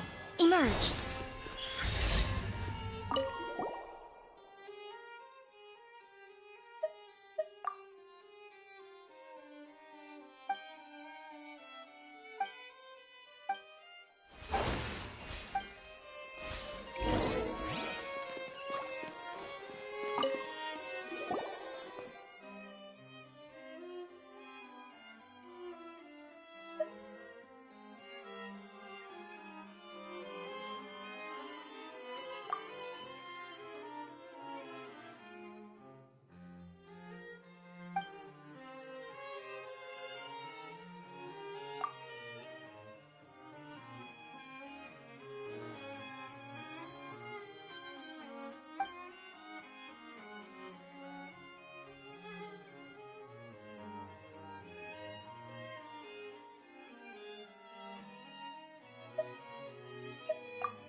Holy shit, this mission is gonna kill me.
Skyward!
Yeah!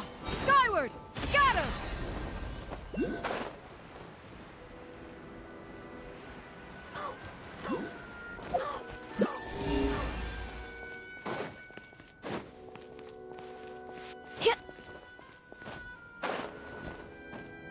Yeah! Skyward! Scatter!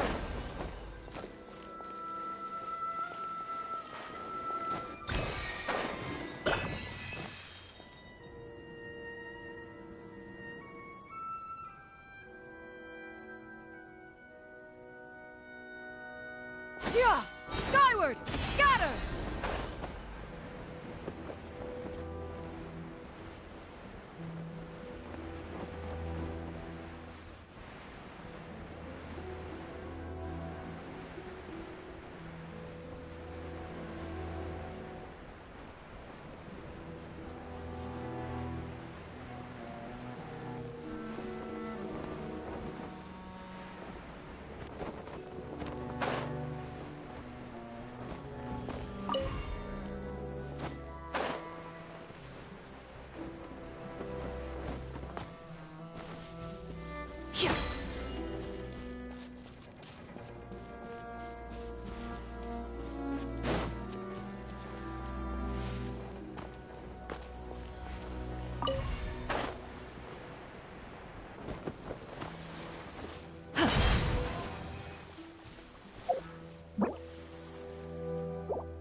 These could be salvaged for parts.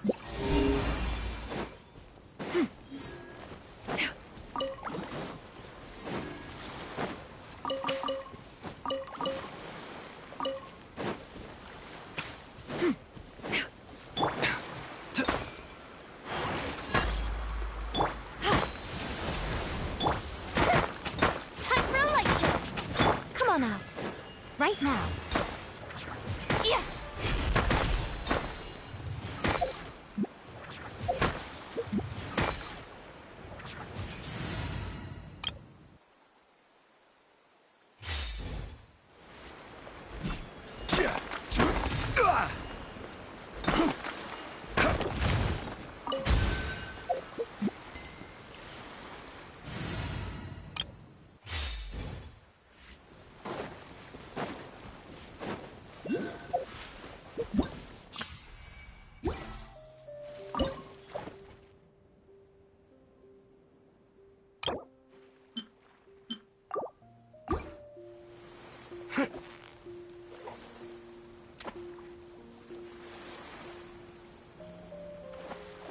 So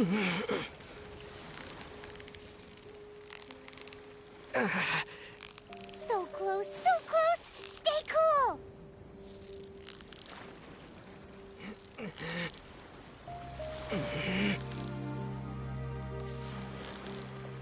You made that look easy!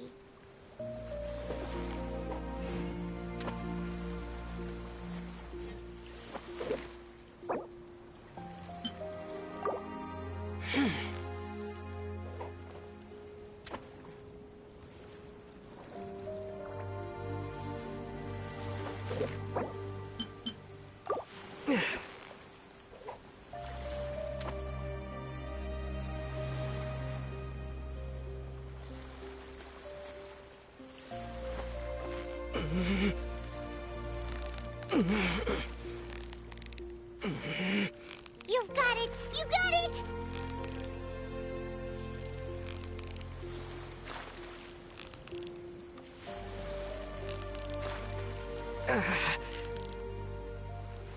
What is it? What is it? Is it another Paimon?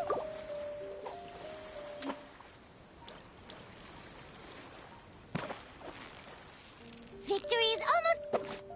Whoa! Nice catch!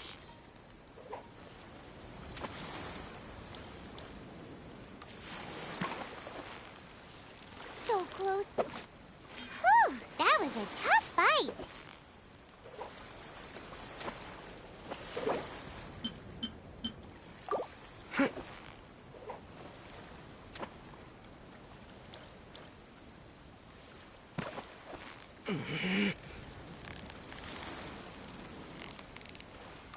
Victory is almost ours! Whew! That was a tough fight!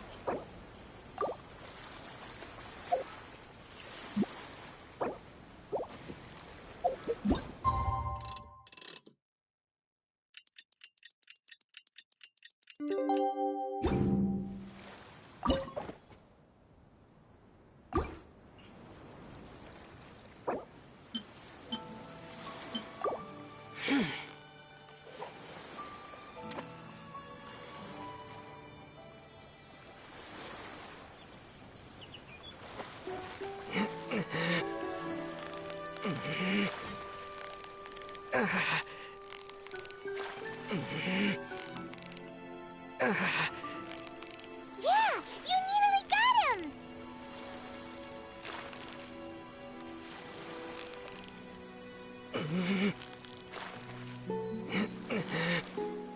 What is it? What is it? Is it another Paimon?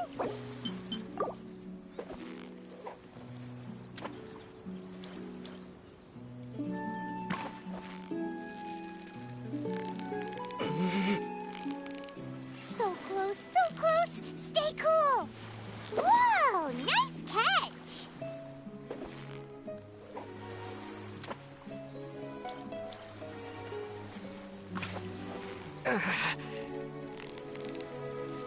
Yeah! You nearly got him! What is it? What is it? Is it another Paimon?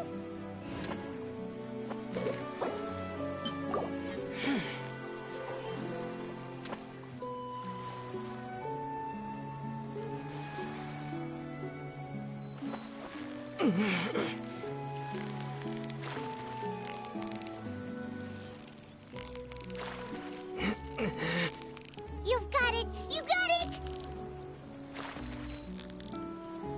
Whoa! Nice catch!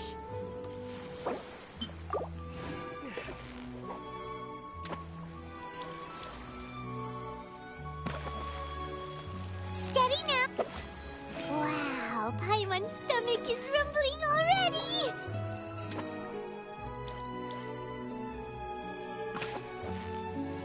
So close. Wow, Paimon's stomach is...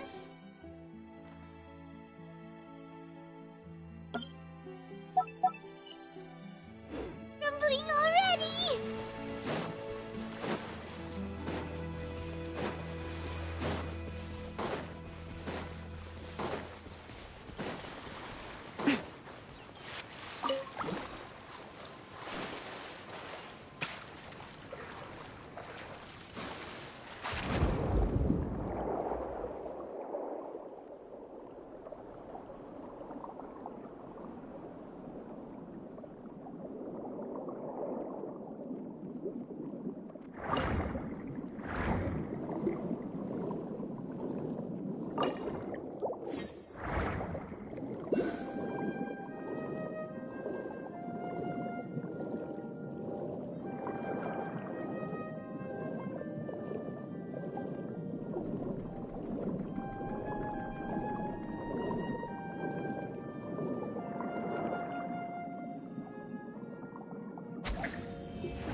Right here. Mind the side effects. Here comes the fireworks! The fuse is lit!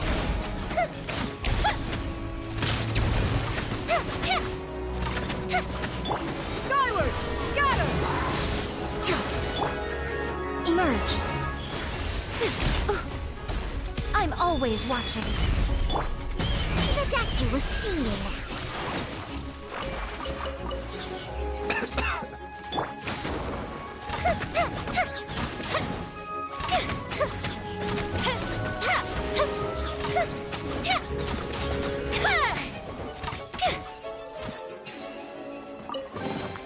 What do we have here?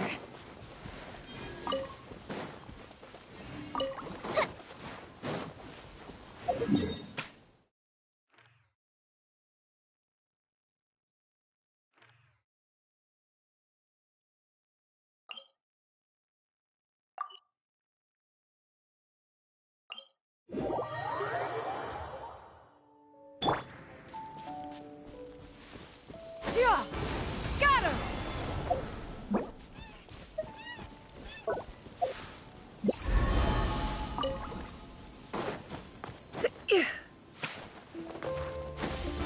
Scatter!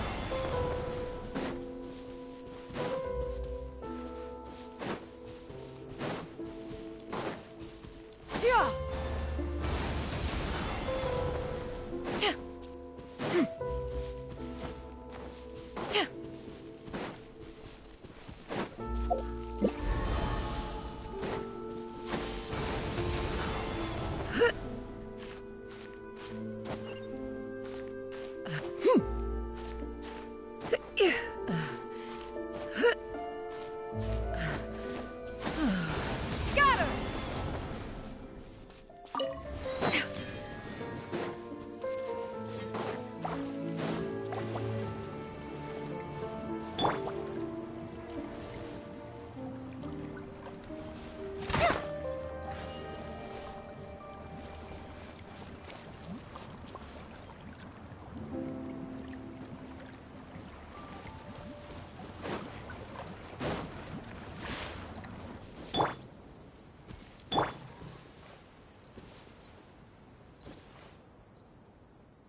Yeah!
What? So all that running around was for this? Shang Shang, behave.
These could be salvaged for parts.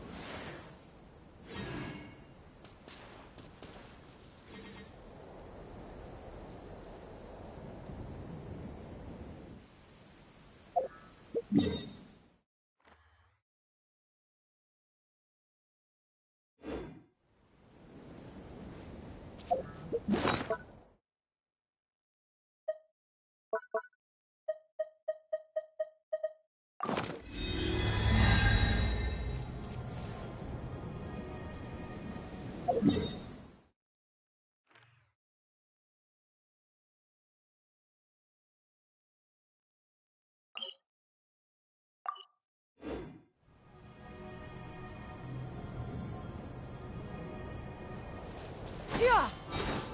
Got her!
Mind the side effects. Right now.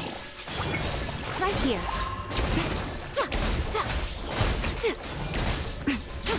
Time for a light show.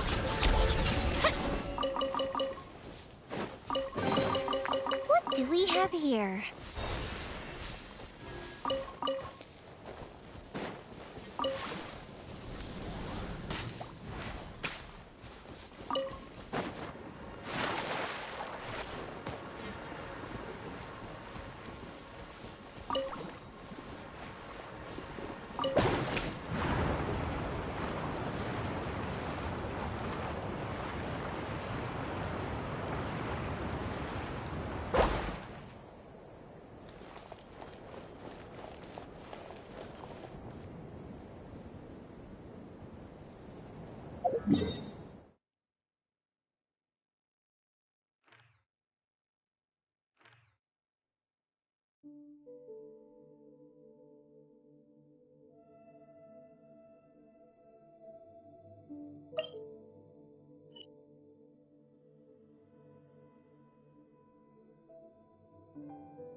Skyward!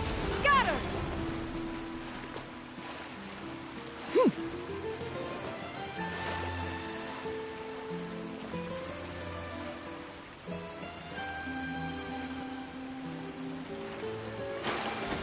Skyward! Scatter!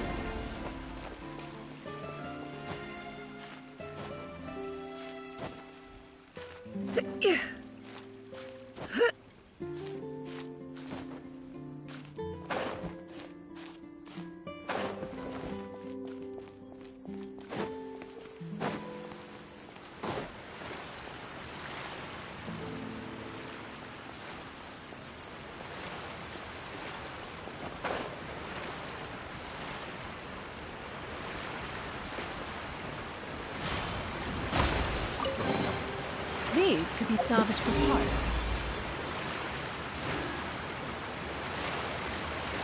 Yeah! Skyward! Scatter!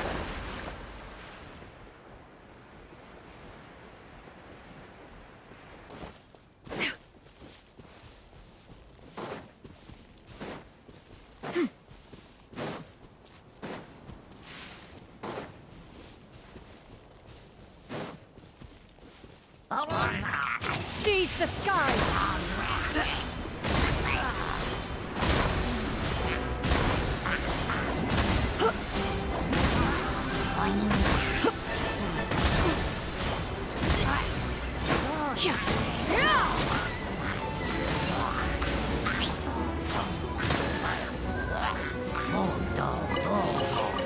Ah, what trinkets have we here? Present them. Right now. Emerge. Right here. What a nuisance.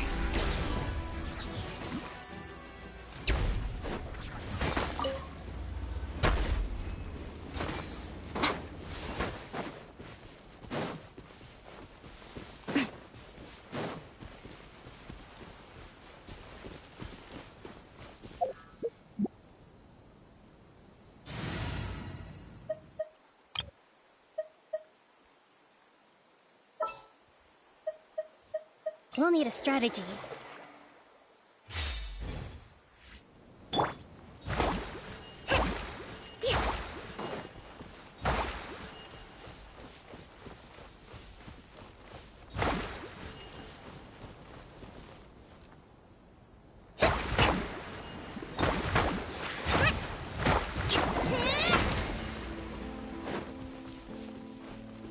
Allow me!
Allow me!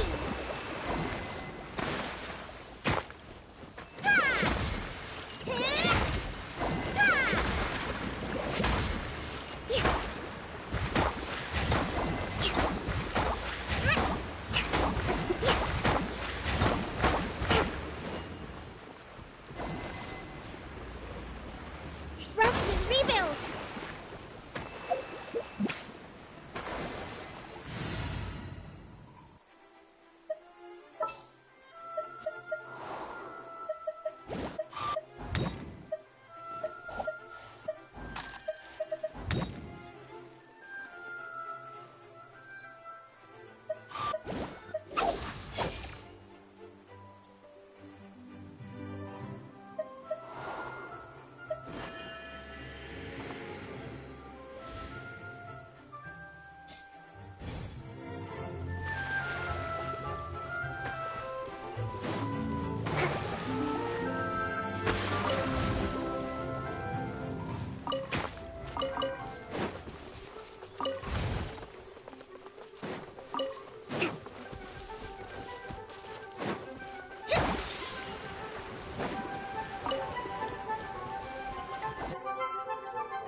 We should make the most of these supplies.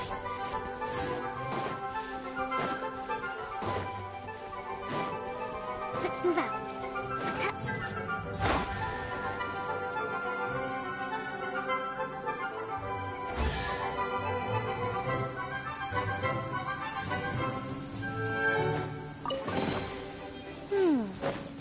So this is the thrill of adventure.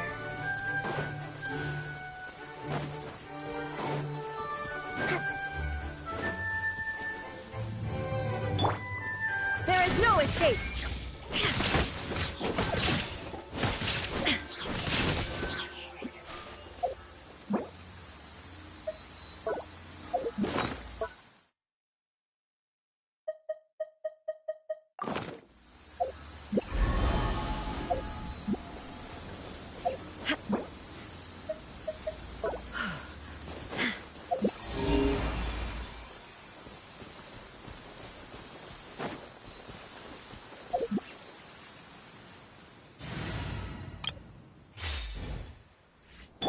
Yeah!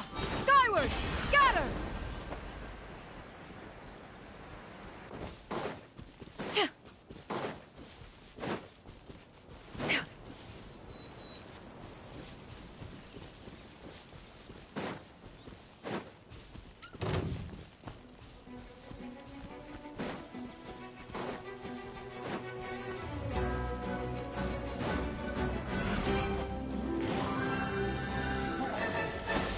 Skyward! Scatter!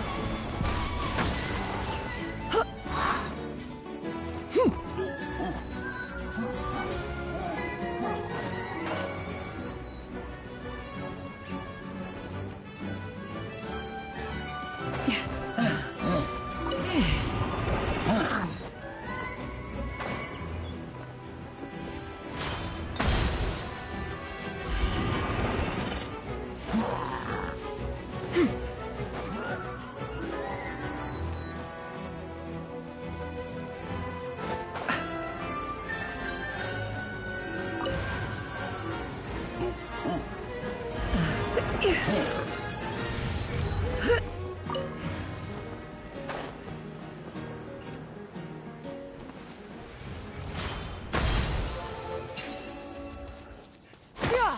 Skyward! Scatter!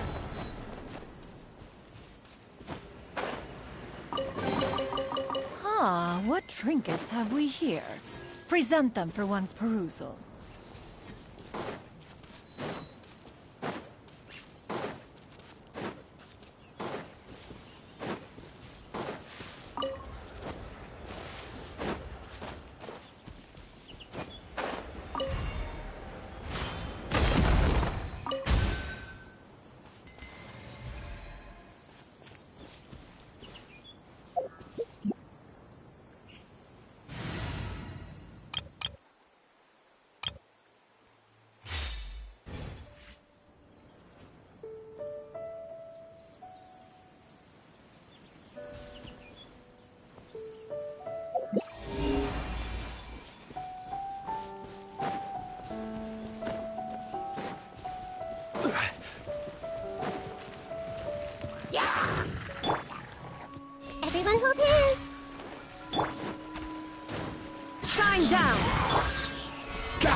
on, open it up. Show me what's inside.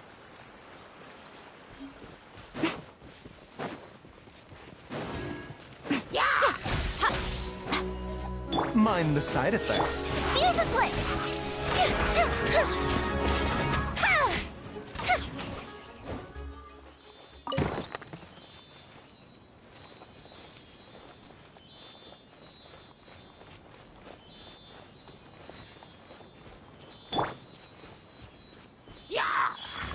Right now. It's right here. Time for a light show!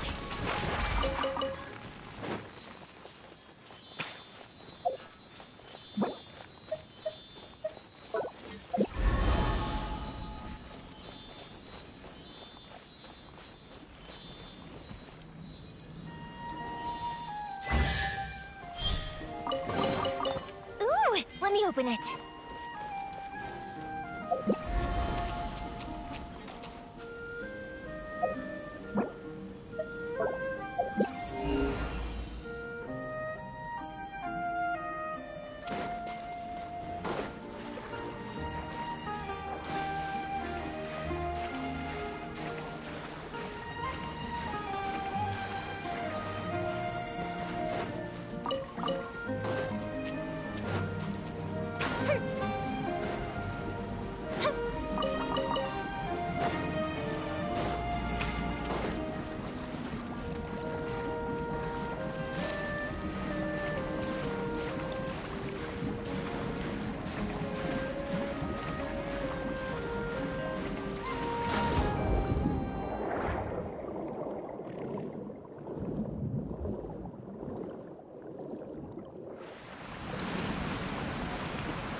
Emerge!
A bitter pill to swallow.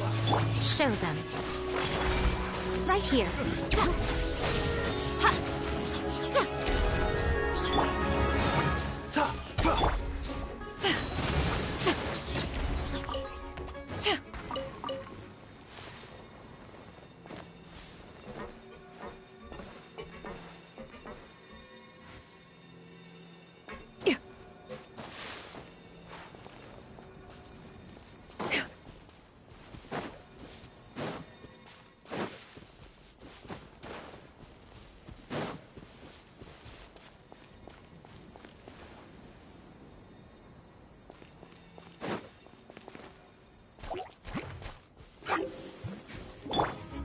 Nothing lasts forever. Emerge. The doctor will see you. Skyward! Scatter!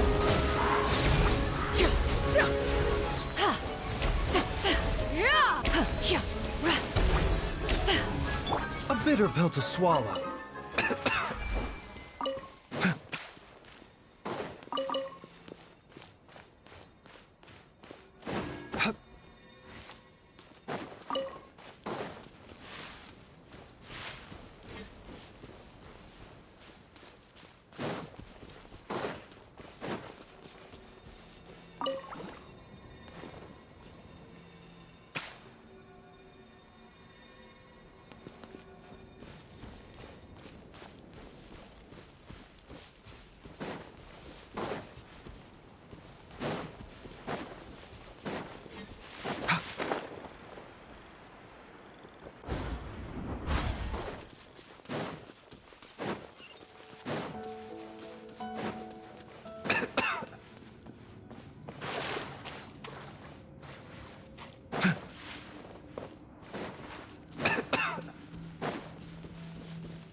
Mind the side effects.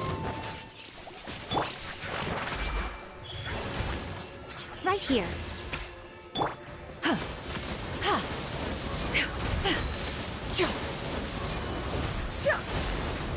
Skyward! Scatter!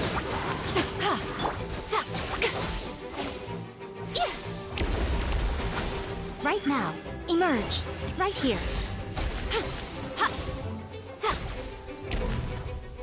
The doctor will see you now.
The life of an adventurer certainly isn't easy.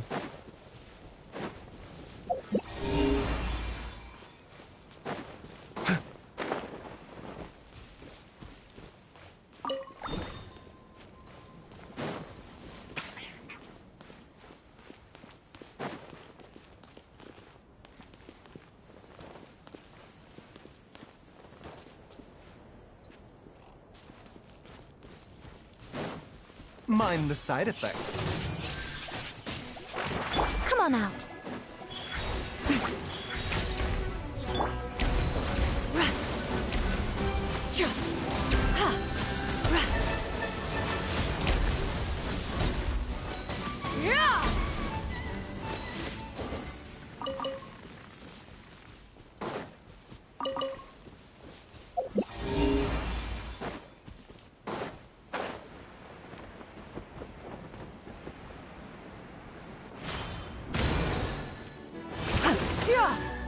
Skyward!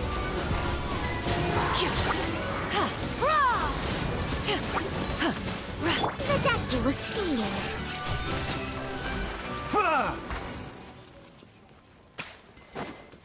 Let's do this thing! Show them. Right now. Seems like an emergency. Mind the side effects. Fire hazard!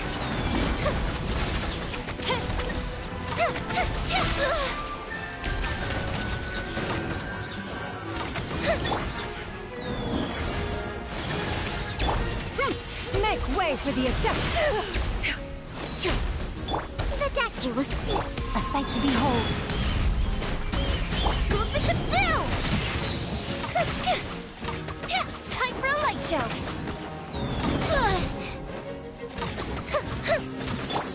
Mind the side effects. Emerge. Right now.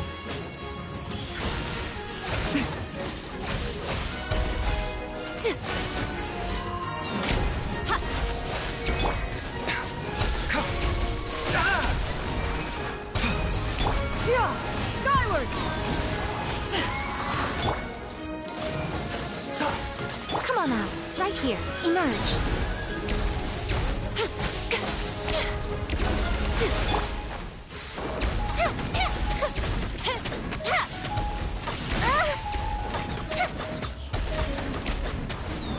The doctor will see.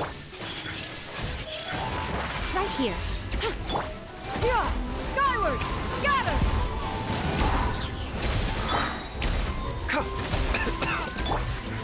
Emerge. Right here.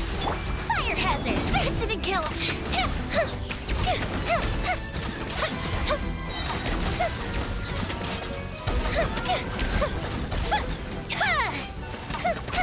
Show. Dear, right? Right here. A bitter pill to swallow. Skyward! Seize the skies!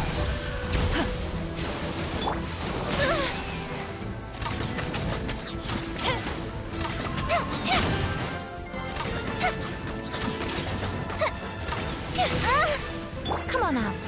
Emerge. Right here. Nothing lasts forever. Right now. Right here. Right now.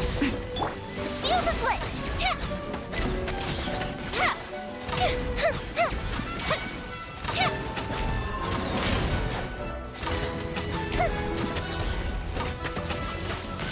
The doctor will see you.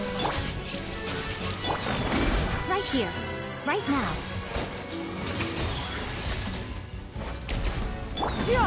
Skyward! Taking a turn for the better. Mind the side effects. Fire hazard!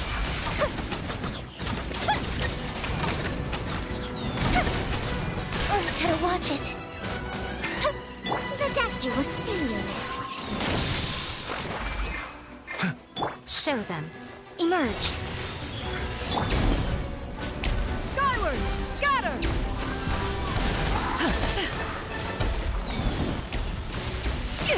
Incandescent! I'm too hot to handle! Right here. A bitter Feel the split!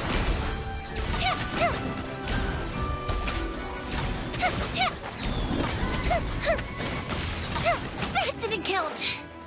The doctor will see you. Come on out. Right now. Skyward! Scatter! I'm always watching. Right here. Emerge. Right now. Time good!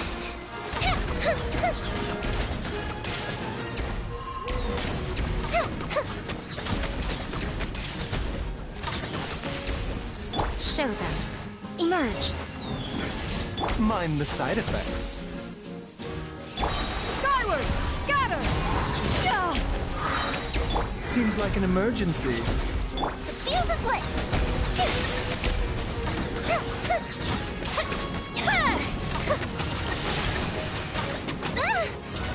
Come on out. Right here. Right now. Stray clouds converge! Scatter!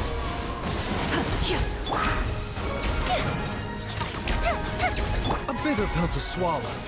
Show them. Emerge.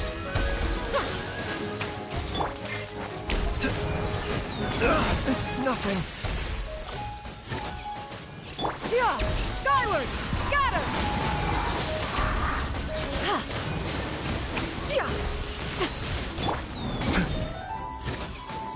Come on out. Right now. seemed too right. I'm too hot to handle. Mind the side effects. Yeah. Skyward! Scatter! Emerge, a sight to behold. Seize the skies! Yeah!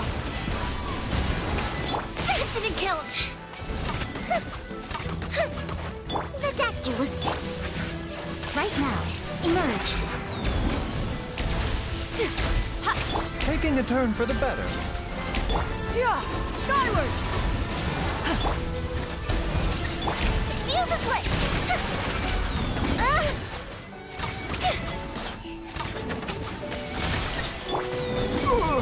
A bitter pill to swallow. Show them, right now. Skyward! Scatter!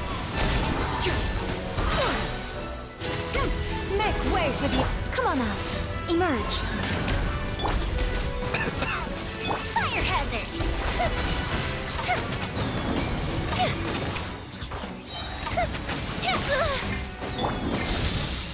Mind the side effects.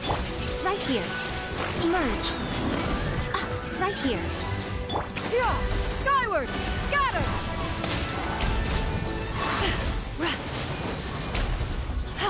I'm always watching. Show them, right now. Emerge. A festive retreat.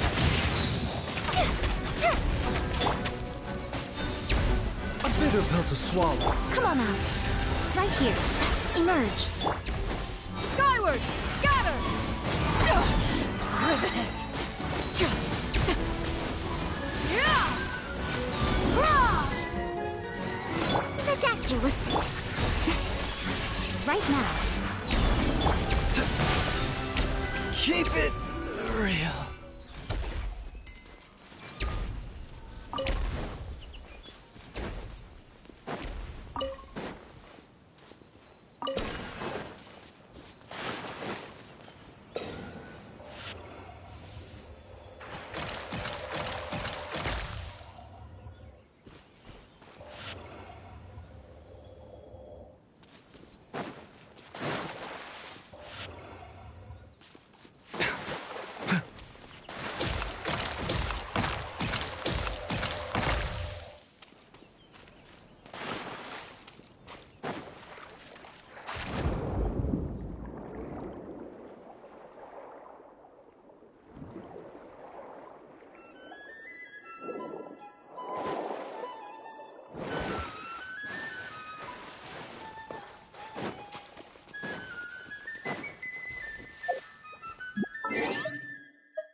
He had no idea he was in my way. Question is, will all of it be worth it? I don't know. What gems do I have? Close. Probably better if I just do a couple treasure chests in this mission.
Right now. Mind the side effect. Fuse is lit!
Time for a light show!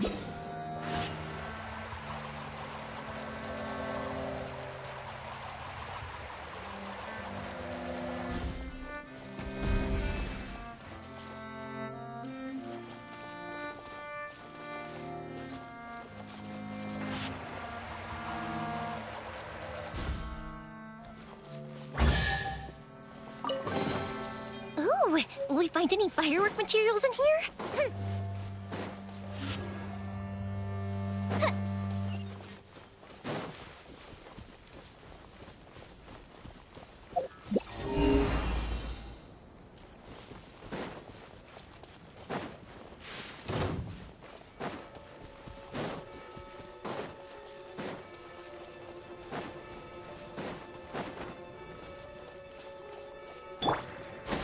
Skyward!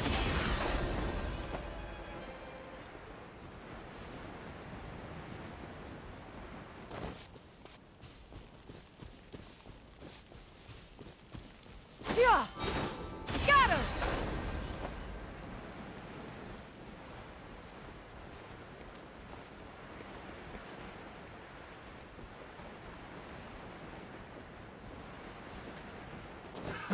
Another test subject.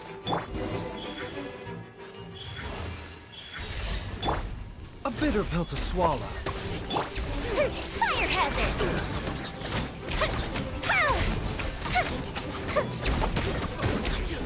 Goes Bishop down! Mind the side effects. Yeah. Show them. Emerge. The doctor will see you. Time for a light show.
Come on out.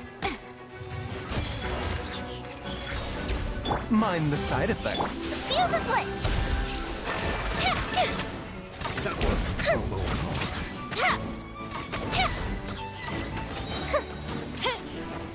becomes the hunted.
do we have here?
Yeah!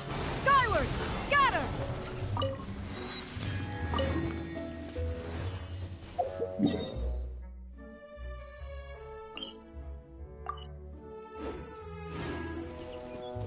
Yeah! Skyward! Scatter!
Ooh, let me open it.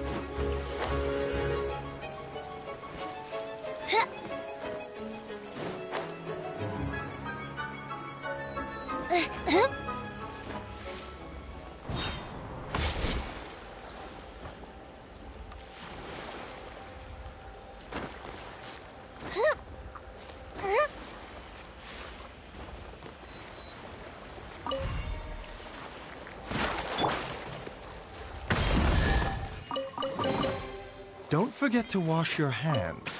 Goodness knows where these things have been.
Right here.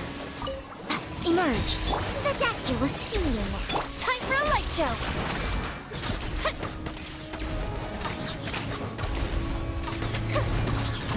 Yeah! Scatter! Skyward! Right now.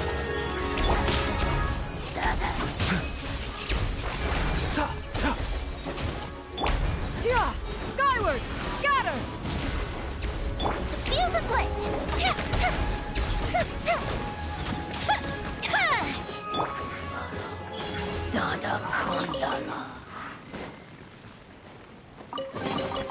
Don't tell me that's everything.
You've got it! You got it! Whoa! Nice catch!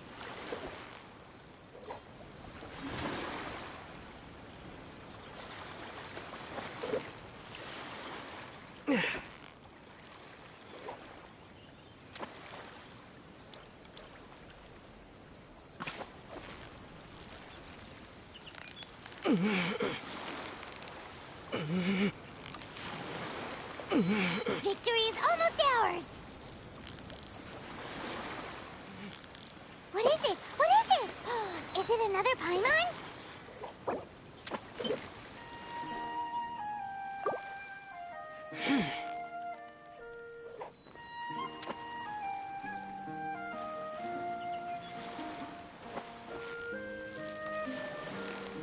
Yeah! You nearly got him! Whew! That was a tough fight!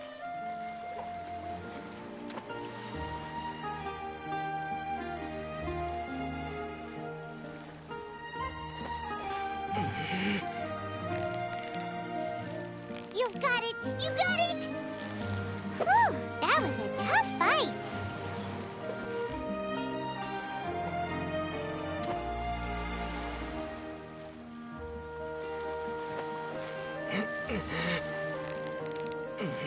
Steady now! It's the final... What is it? What is it? Is it another Paimon?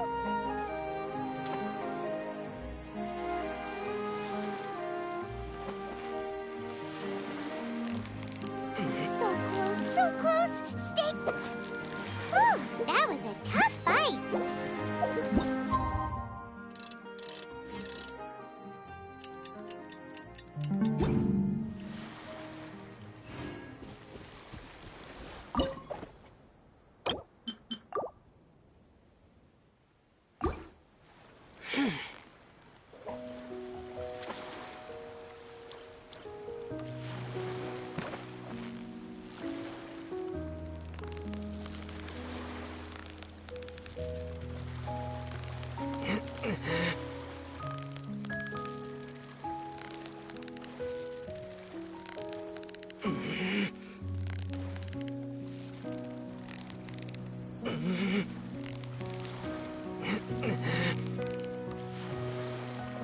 Steady now! It's the final stretch!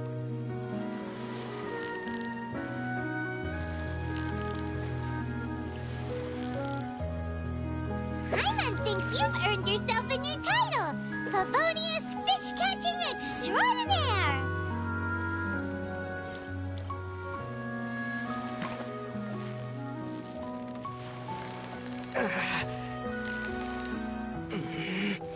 Yeah! You nearly got him! Wow! Paimon's stomach is rumbling already!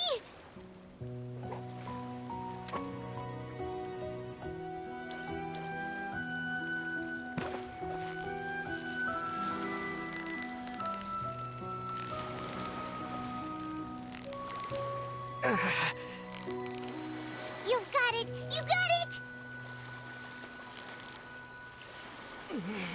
Yay! Time to celebrate!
Is it another Paimon?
The secrets of the mechanical arts are too profound to convey in a few simple words. Oh, but why must the listener grow weary whenever I begin to divulge them?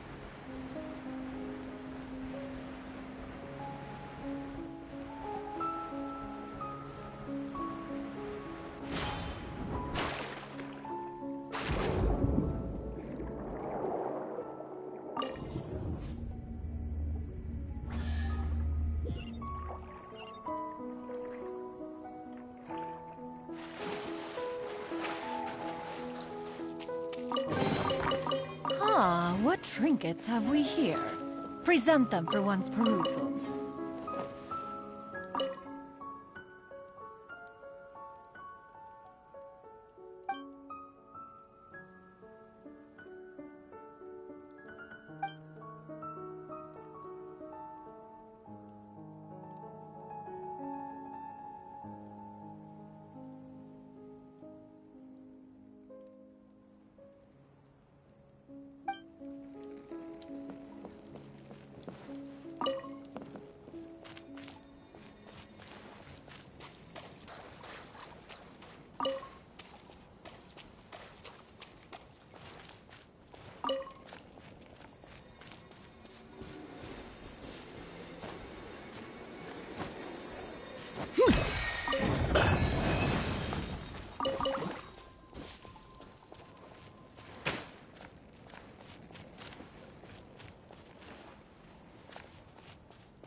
Peace prevails throughout the land, and all things are made new, as buds and...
The secrets of the mechanical arts are too profound to convey in a few simple words.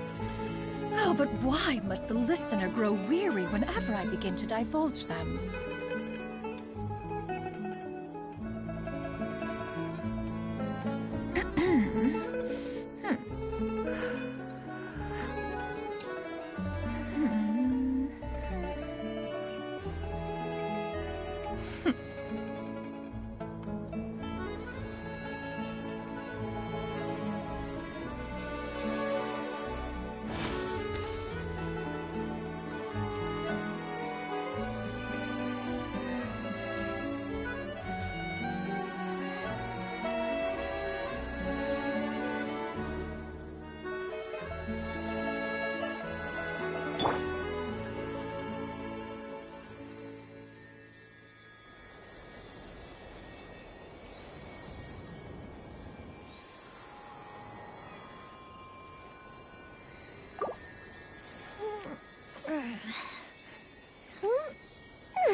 Hey you, yes you fiddling idiot.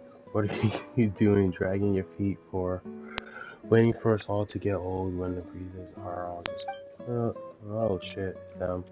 No boss, it's just that these bosses are too heavy. Hey!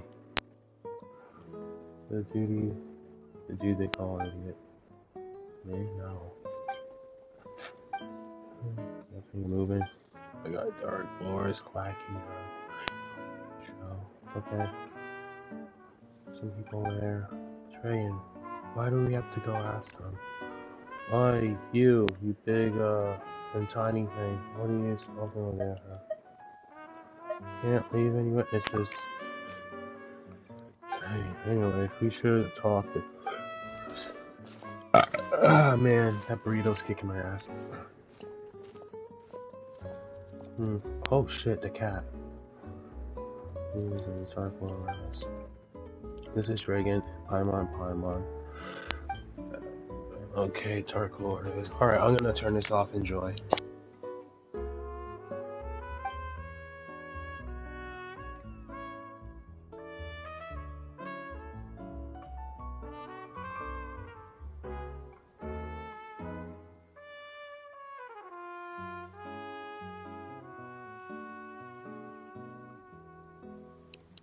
As you know, this was once a peaceful town. In those days, it was not yet named Pretishor.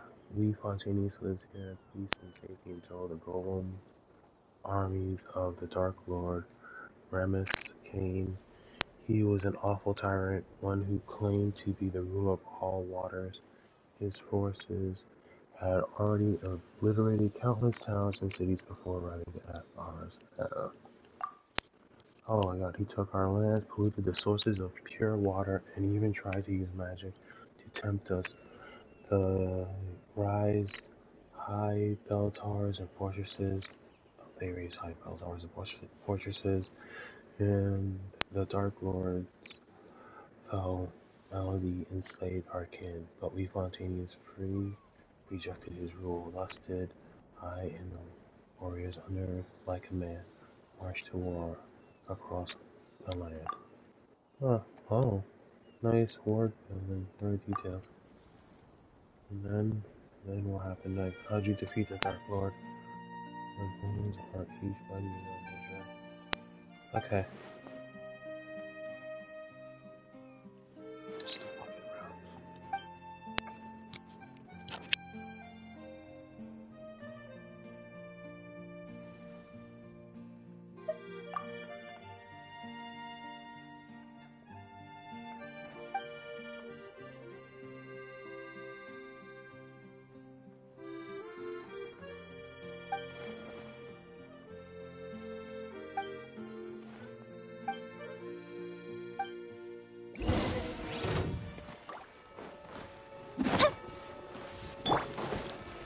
Emerge. Right here. Emerge. Mind the side effects.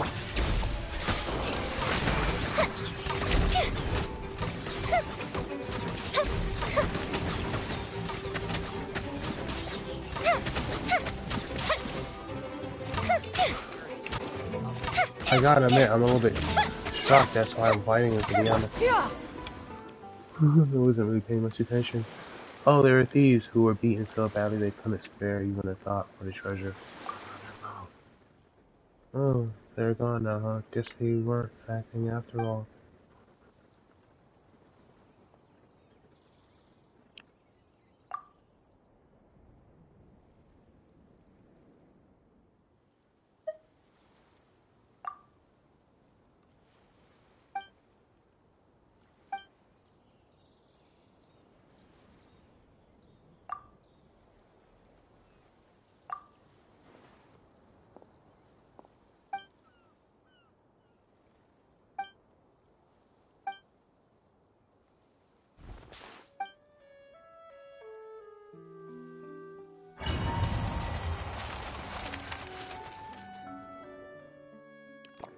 How unforgettable the harsh... Okay, I can't do this.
Chin up, soldiers! Look to your equipment. Don't use them again.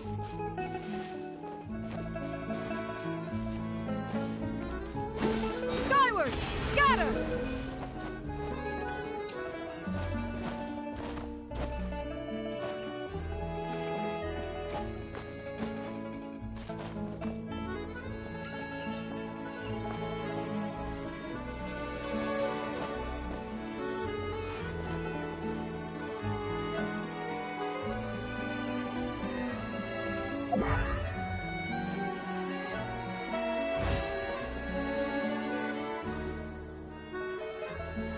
Yeah!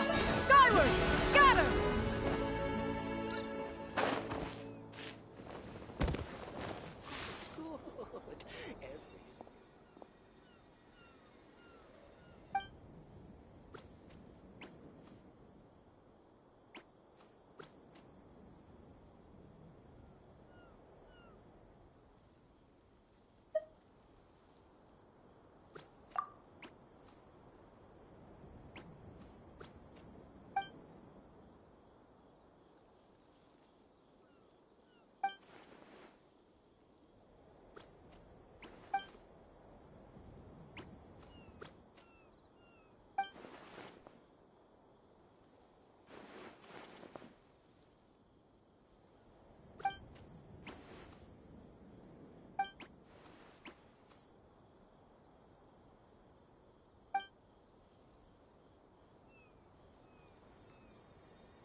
Right!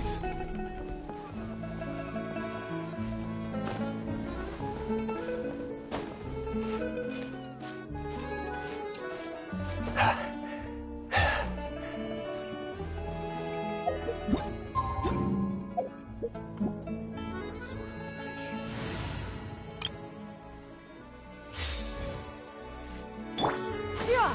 Skyward!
Ah, what trinkets have we here? Present them for one's perusal. What sort of fish I cook?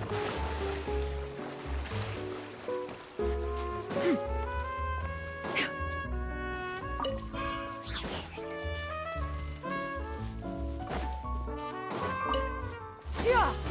Scatter!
These could be salvaged for parts.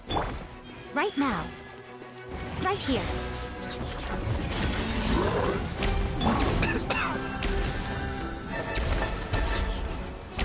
The doctor will see you. Time for a light show. That didn't count.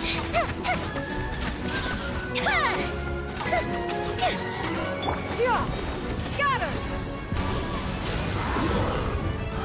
Show them. Emerge. Right here. Mind the side effect. Fire hazard.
life of an adventurer certainly isn't easy.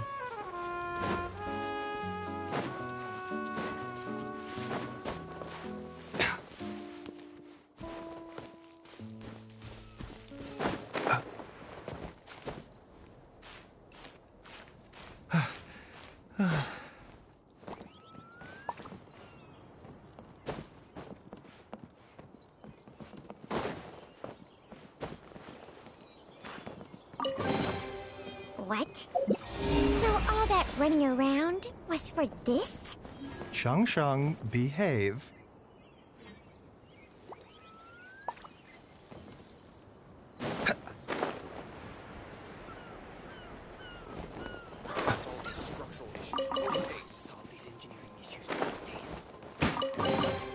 What? So all that running around was for this? Shang, behave.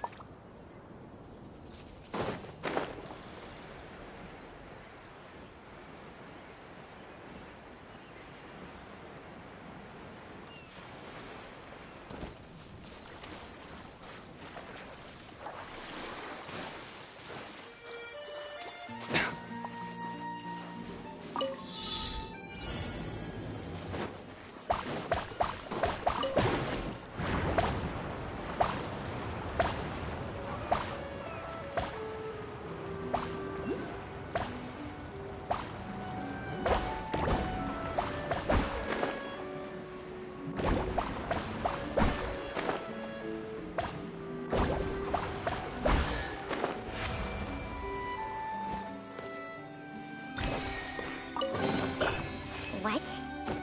So all that running around was for this? Shang, behave.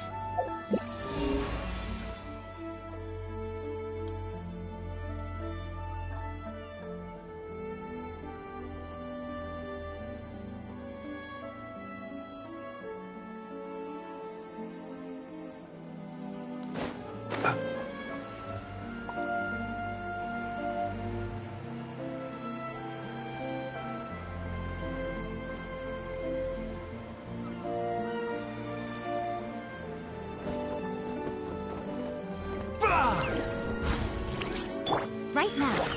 Emerge. Right here. The doctor will see you now. The fuse is lit!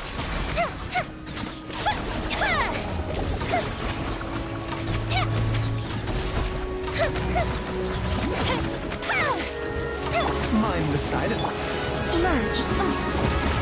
What a nuisance. Right here. Emerge. Right now. Nothing lasts forever. A bitter pill to swallow. Yeah! Skyward! Scatter! Mind the side effect. Come on out. Right here. Emerge. Yeah.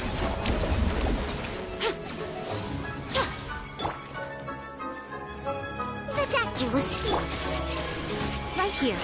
Right now. Right here. Time for a light show.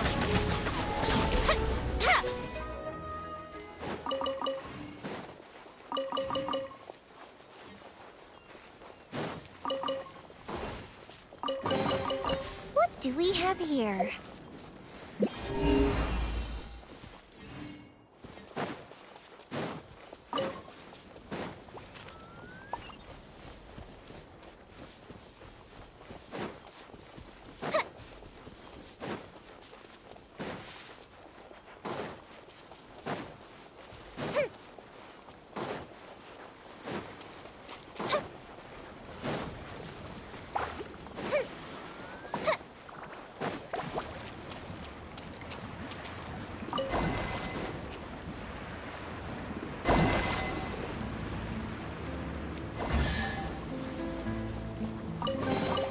Ooh, will we find any firework materials in here?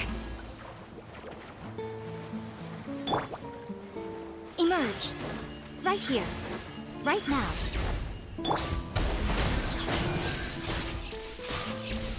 Fire hazard!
Yeah! Skyward!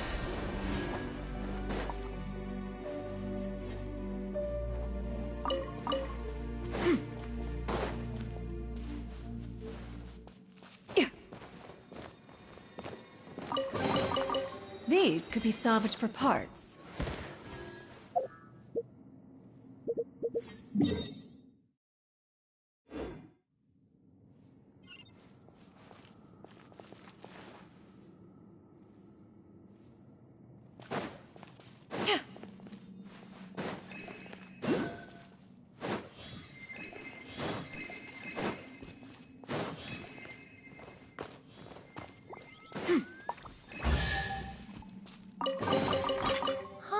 What trinkets have we here? Skyward!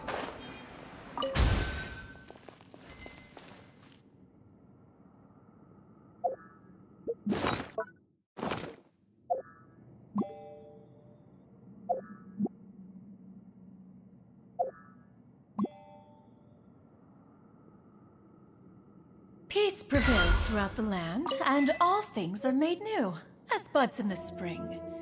This is an auspicious era for humanity.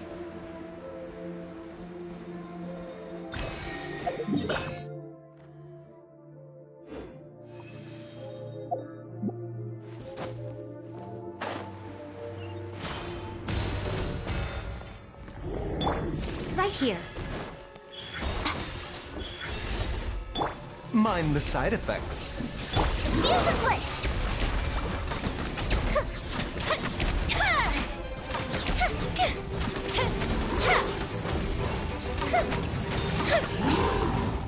A bitter pill to swallow. Yeah! Skyward! Scatter! Right now. Right here.